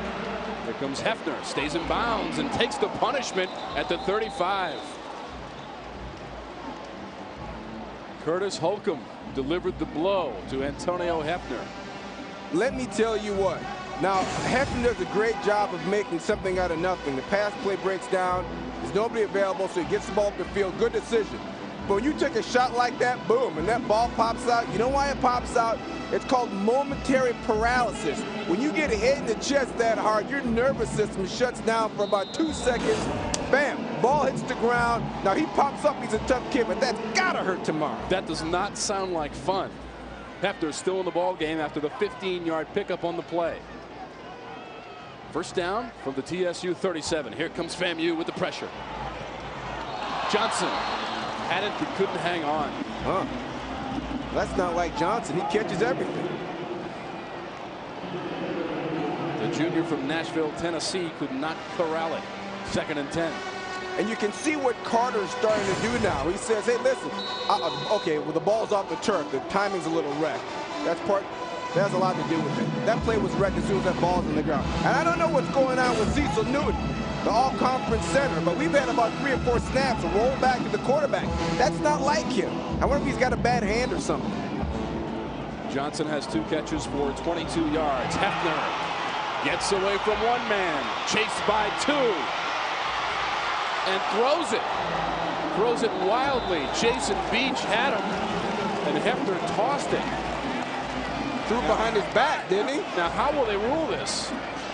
He's out of the pocket. I mean, if he's out of the pocket. I don't see a flag on the play quite yet. No, they threw one, but did he pick it up? Okay, all right. Here, our only question is, he throws it, whoop. You know what, Rod? He is down because the football touches the ground. They should rule him down at that spot. Intentional grounding on the quarterback. Penalty, loss of down, spot of the foul, 3rd down. What? Rod, I believe that he touched the ground with the football before he throws it. Watch this. Right there. Did he not touch it? I don't think he does, but I thought if the quarterback was out of the pocket, that he could throw it just flat out of bounds. Again, he's got to throw it toward the 1st down marker. That's the rule. And that ball was about 15 yards away from him. I think that's a good call. Yeah, you get the intentional grounding penalty there. Yep, and Jason Beach, number 28, your free safety, getting in there and getting pressure on him. It seems as though they've decided, Reuben Carter's decided at FAMU, heck, I'm blitzing, I'm bringing the fence. I can't stop him with regular personnel. And as soon as our game ends, we will go to Braves Live for the Braves game if we continue. Now there are flags on this play. Cromartie made the catch for 40 yards. Dominique Rodgers-Cromartie, who also plays on defense, but this appears to be coming back. Offside on the defense, number 94, penalty is declined. First down. Wow. Tom, let me tell you something. That was bound to happen. Cromartie has been running scot-free all day long. The only time they haven't been able to get him the ball is when they've had pressure from FAMU. All right, and your quarterback, Hefner's got to roll out of the pocket. But if Hefner has time to stay in the pocket and read the route, Dominique has been running wide open since they opened the lights in this building this morning. He's been open since he walked in the stadium. They finally got him the ball. Once again, for those of you expecting to see Braves live, we will get to that at the conclusion of our football game, the Bank of America Atlanta Football Classic. It's a timeout for the Tigers. A&M leads it 18-17 on Sports South.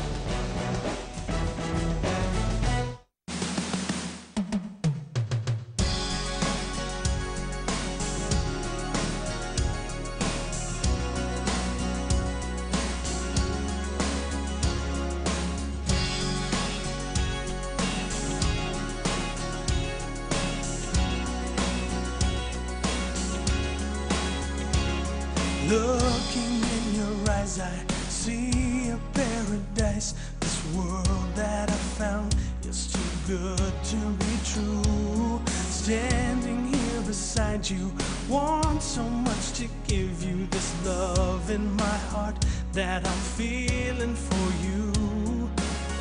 Let them say we're crazy, I don't care about that. Put your hand in my hand, baby, don't ever look back.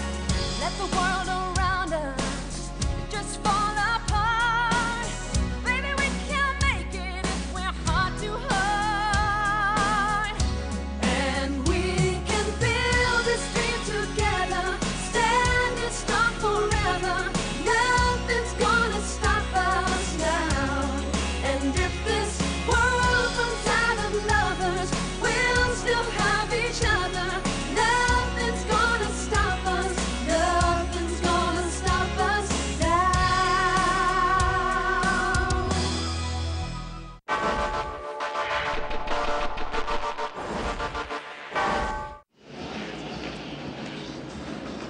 Just over 5 minutes to go in the Bank of America Atlanta Football Classic, and A&M has a 1-point lead, but the Tigers are on the move at the Rattler 41-yard line.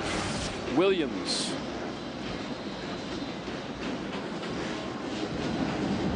Once again, for those of you expecting to see Braves live, we will get to that programming at the conclusion of our football game here from the Georgia Dome between Florida A&M and Tennessee State University.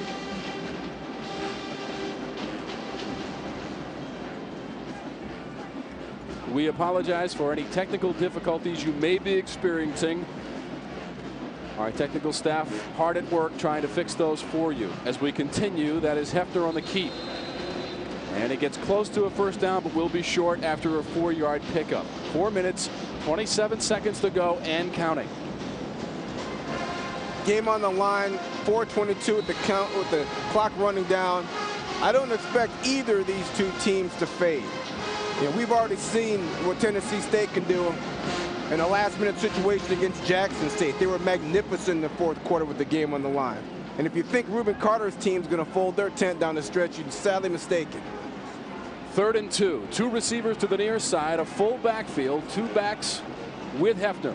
Hands off to Williams. He goes up the middle. He's dragged down by the ankles by Donnell Shepard. Is it enough for a first down? It's going to be very close. The officials have already spotted the ball. It looks like it'll be 4th and short. 3 minutes, 35 seconds to go in the ball game. And I like Carter's strategy. In that last play, you saw blitzing a corner off the right-hand side, get in the backfield and make the tackle. they're just not big enough and old enough, to be honest with you, with all these sophomores and true freshmen. They just haven't been around quite long enough to understand what it takes to stop the run, being a little undersized. So what does Carter do? Heck, let's bring the kitchen sink. Let's start blitzing. Let's force them to beat us in the passing game. I've got 2 young corners that I like, that I think can stand up to the pressure, and we're going to bring the fence. It's the only way they can stop this running attack with Javaris Williams and TSU. Once again, we apologize if you are experiencing technical difficulties with our video feed. We are working on that to return you to the Bank of America Atlanta Football Classic. In the meantime, 3 minutes 33 seconds to go. Tennessee State University has just taken its second timeout. They have 1 remaining. It is 4th and short. The football spotted on the Rattler 33-yard line. It's actually right between the 32 and 33, and TSU must gain the 31 for a first down. They are 1 of 1 on 4th down conversions today. What do you call here, Tom? Hefner has to keep the ball and go right up the middle. Has to. Because you get the first down and you keep the clock moving. You know, I like the idea of keeping the ball in Hefner's hands. I also like the idea of getting it into Williams' hands. You also got a receiver in Johnson that can make plays. You got a lot of options. Shotgun formation for Hefner, who drops the ball. Gets away from the pressure. Down to the 35. But he will be stopped, and he is short of a first down. The Rattlers will take over. The play never developed. Cameron Houston blew it up, made the tackle on Hefner, who had 2 men in the backfield with him, fumbled the snap, dropped the ball to the turf, picked it up, tried to run, but was unsuccessful. And now there is a Florida A&M player down the field at about the 45, injured during the course of the play.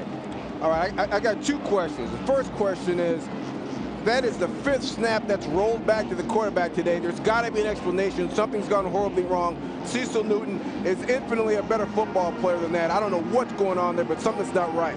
My second question is, why are you standing in the shotgun with 2 backs 5 or 6, 7 yards off the ball when you got an experienced offensive line with 3 seniors on it? You've got an all-star wide receiver, but you've got 2 sophomores in the game. You've got 3 wides and 2 backs in on a 4th and short situation. I don't understand that. Even if you do want to run the quarterback run, why would you have another wide out in there instead of a tight end? Why not go 2 tights, 1 back, but not 3 wides and 2 backs? The personnel was wrong to start with. So with 3 minutes and 25 seconds to go in the Bank of America Atlanta Football Classic, the 19th edition, FAMU takes over on downs from TSU, leading 18-17.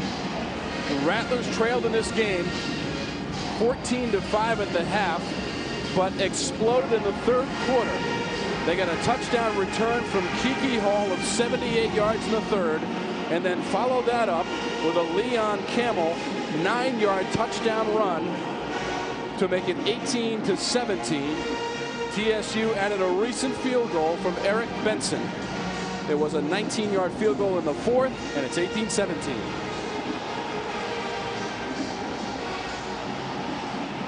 We welcome you back. We have taken care of the video and audio issues. This is the Bank of America Atlanta Football Classic. Here is your game summary. 10 penalties for 81 yards against TSU, and they trail the Rattlers by 1. The Rattlers 205 return yards, 78 of those from Kiki Hall, the true freshman in the 3rd quarter, with the 78-yard punt return for a touchdown. The injured player, number 48, Vic Arboleda, for the Rattlers, who have taken over on downs and will start from their own 34-yard line. Again, 3 minutes, 25 seconds to go. Florida A&M is trying to win its 6th in a row here at the Atlanta Football Classic.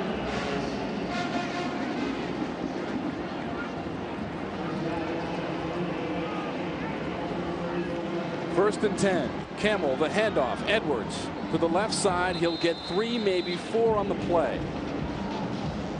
Nashawn Bigham made the tackle, his 4th hit of the game. And the clock continues to roll. 3 minutes, 12 seconds. 3 minutes, 10 seconds. And that is the biggest enemy right now of the TSU Tigers. Yeah, and what Carter's going to do now with FAMU is get lined up in that power I-back formation and just play a little smash mouth. There's no reason to take any chances. You've got the lead. Run the thing. Campbell, the quick pass.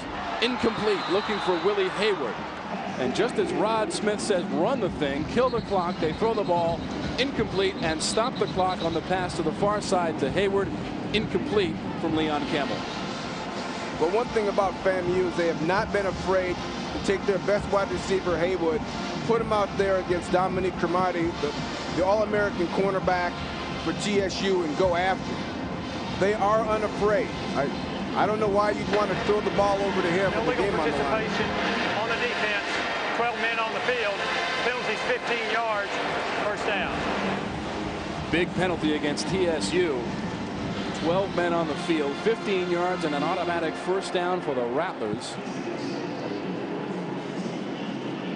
And the officials will spot the ball at TSU 48-yard line with 2 minutes and 47 seconds to go.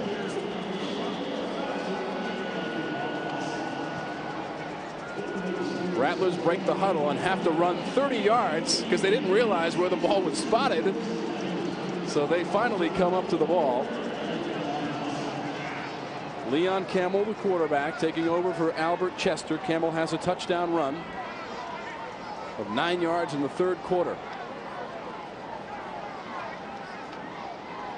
18-17, FAMU over TSU in the Bank of America Atlanta Football Classic. Last year's game went to overtime with FAMU winning it. Edwards hops over the 50 up to the 52. It's going to be a minimal gain at best for Edwards. Stopped by Maurice Davis, who has a sack in the ball game today. And your defense for the Tigers at this point is self-explanatory. You've got 10 guys lined up, crouched up close to the line of scrimmage, and you've got Dominique Cromartie, the All-American cornerback, one-on-one out there with Haynes, and it's going to be man-on-man inside the tackle box for the next couple plays, I'll tell you that much. No safety in the middle of the field, no help for the corner. 2nd and 10 for the Rattlers from the TSU 48. 2 minutes, 5 seconds to go. Play clock runs out on the Rattlers. And what is that all about? This could be a delay of game against the Rattlers. Before the snap, delay of game on the offense. Number 16, 5-yard penalty. Remains 2nd down. And Reuben Carter, the head coach for the Rattlers, wants to know what is going on out here, to paraphrase Vince Lombardi. That is unbelievable. I mean, you've got to have enough awareness to understand that the game is winding down and you have a chance to win it. The clock's down to 17 seconds now, but that's unforgivable.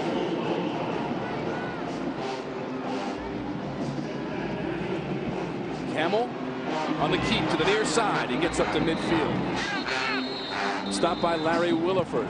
And Campbell is shaken up. He is very slow to get up.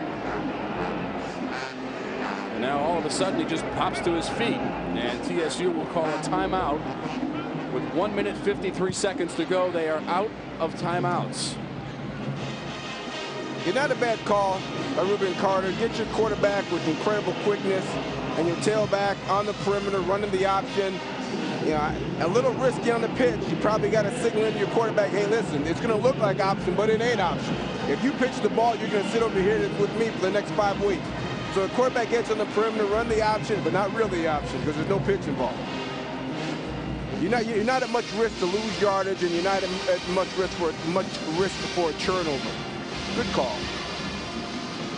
It's time for the Allstate Good Hands play of the game, and it is the 78-yard punt return from Kiki Hall in the third quarter. Yeah, that's your game. I mean, a great job by Hall.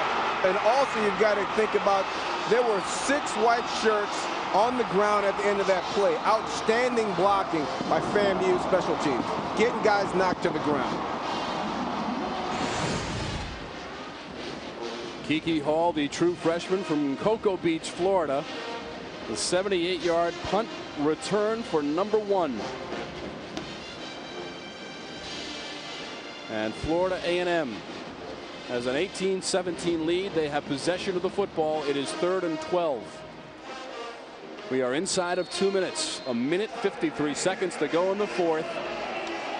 A&M has won the last 5 contests against TSU. Hamill has it. Almost stumbles at the 40. Pursued and brought down.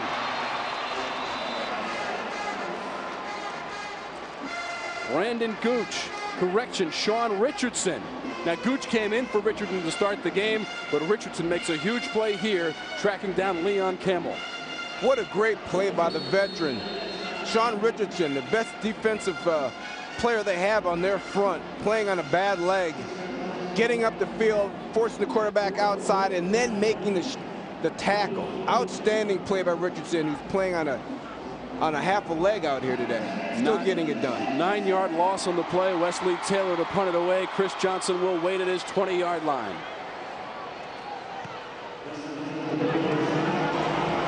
Taylor gets it away successfully. Johnson from the 9. Flag comes out at the 25. Johnson makes a move at the 25. Still on his feet at the 30. Good move. Up to the 33. Now backpedals and goes down to the 34-yard line. But hold everything.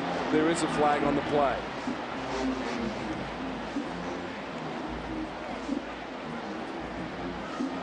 The officials want to sort this one out. This is crucial. And on the return, it could go against TSU. A 50-yard punt, a 26-yard return by Chris Johnson with 50 seconds to go in the game. 18-17. FAMU over TSU. Trying to make it 6 in a row in the series from the Georgia Dome. What a great kick. I mean, that was high and great hang time. Got him all the way back, going backwards on the 13-yard line. And then Johnson makes a series of nice moves. Runs left, runs right. Ends up getting some space up around the 30-yard line. Cuts it back. Very athletic run by him. That punt by Taylor was for 50 yards. Well above his average of 38.1 for the season. So he came through with a big play on special teams as we get the word from the officials. During the kick, holding on the receiving team, the penalty will be half the distance to the goal from the end of the kick. The penalty goes against Tennessee State University, half the distance to the goal. That'll push him back with just 50 seconds to go in the game.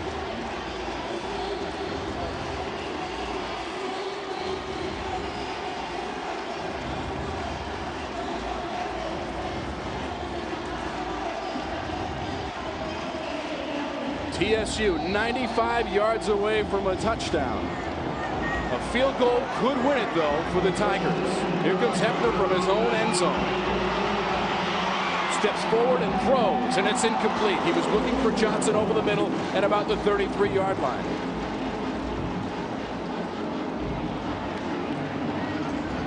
Leroy Van had the coverage.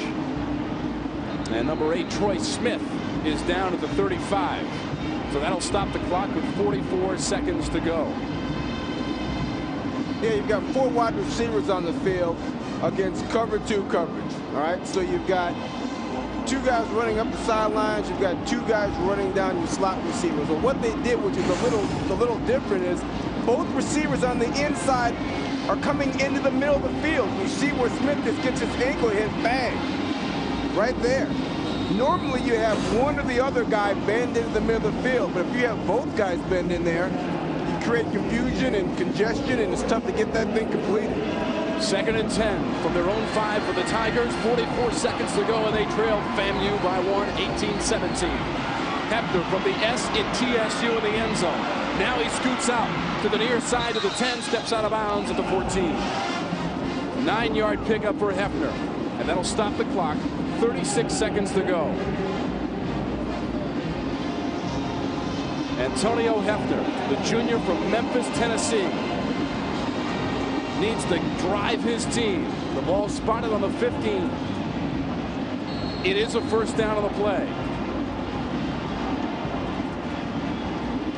I'm thinking you want to get, if you can't get the ball to number 45, Dominique Cromartie, your all-star cornerback, you want to get somebody in on a corner route or somebody in on a deep seam or the corner route. Hefner roll to the far side, steps across the 10-yard line and connects with Johnson at the 35, up to the 38. Ronald Evans on the grab, 25 yards on the play. Once again, if you are waiting to see Braves live, it will come up at the conclusion of our game here from the Georgia Dome, the Bank of America Atlanta Football Classic.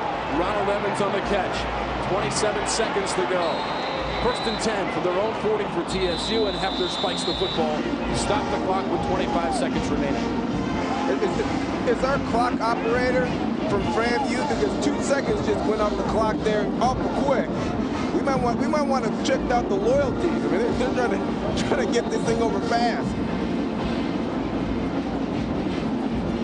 Smart play there. I like the idea of spiking the football rather than have your guys scrambling around and make an error. Great pass on the run here by Hefner. Gets outside, breaks contain, sits the ball at Ronald Evans, number 12. Hefner steps up, connects with Johnson at the 35, to the 30, down to the 25, the 20, makes a move at the 15, still inbounds at the 10, drives his way down to the 5. First and goal, TSU with 11 seconds remaining. What are you doing? You're on the sideline. Just get out of bounds. 55 yards on the play. We're going to spike it and get it anyway. 11 seconds to go. 18-17. FAMU on top of TSU. First and goal from the 5, and Hefner will spike it. 8 seconds to go. 55 yards on the play. Yeah, Hefner and Johnson. Yeah, they played zone, and Johnson found the middle of the cover 2. Sits right down the middle of the field. Gets to the boundary. We got a couple missed tackles. Now, cover 2 is a great coverage to run as a free bit, but you can't run it over and over and over and over. TSU's got good coaches, too. They're going to figure out that there's a hole in the middle of that thing. They ran cover 2 zone for 6 snaps in a row. You're going to get beat every time doing that. Mix it up with some man. You had no success when you had pressure. Blitz them. So with 8 seconds to go, the field goal kicker for Tennessee State University, Eric Benson, the 5'10", 190-pound junior from Rolette, Texas, trots on the field to attempt a 22-yard field goal. He is 5 for 5 on the season.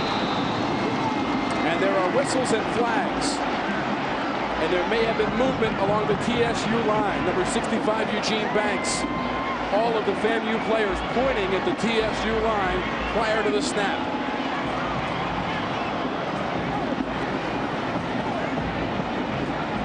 And here's the word. Prior to the snap, false start on the offense. 5-yard penalty. Banks first down. So with the 5-yard penalty, that makes it a 27-yard attempt for Eric Benson. Hey, haven't we seen Benson in this same role? September 8th against Jackson State University at the Liberty Bowl. Benson making a field goal as time ran out to win the game for TSU 16-13. Now we have a timeout on the field. And it will be FAMU taking the timeout, its first. They have 2 remaining. With 8 seconds to go in the game, and Eric Benson could be Mr. Clutch for the 2nd time this season. Now, Rod, also against Austin Peay, Benson connected on a 43-yard field goal to send the game into overtime. That is a game on September 5th that TSU won against Austin Peay 33-32. Now, you remember what happened in overtime. Rogers Cromartie blocks an extra point. TSU then scores a touchdown and an extra point in overtime, and they win that game against Austin Peay. They have another chance here to take this one against Florida A&M. I'm going to go out on a limb, and I'm going to say this. Benson is the Adam Vinatieri of the MEAC. I said it. That's right, I said it. Or the Ohio Valley Conference. There you go. Either way. Either way. Either way. This is to break a 5-game losing streak against A&M here in the Atlanta Football Classic from 27 yards away. Eric Benson. It is down. It is to the left. It is no good. The snap was good. The hold was good. The kick went left. Hooked badly by Benson to the left. And the Florida A&M players are going berserk on the field. There is a TSU player down at the 9-yard line momentarily. Now he's up. 4 seconds remaining in the game. Benson from 27 yards away. Take another look. What happened on the kick here? Rod, it just looks like a flat-out miss. Everything was good. Yeah, he just hooked it. The hold's good. You know what? He did feel a little pressure coming on the right-hand side. I mean, somebody was coming off that, well, off of his right side, unblocked, causing him to maybe yank it a little bit left. Benson has been a hero several times during the course of this season, this young season. His team 2-2 on the season. But he misses this time from 27 yards away. First down. And you know what? It's almost trouble.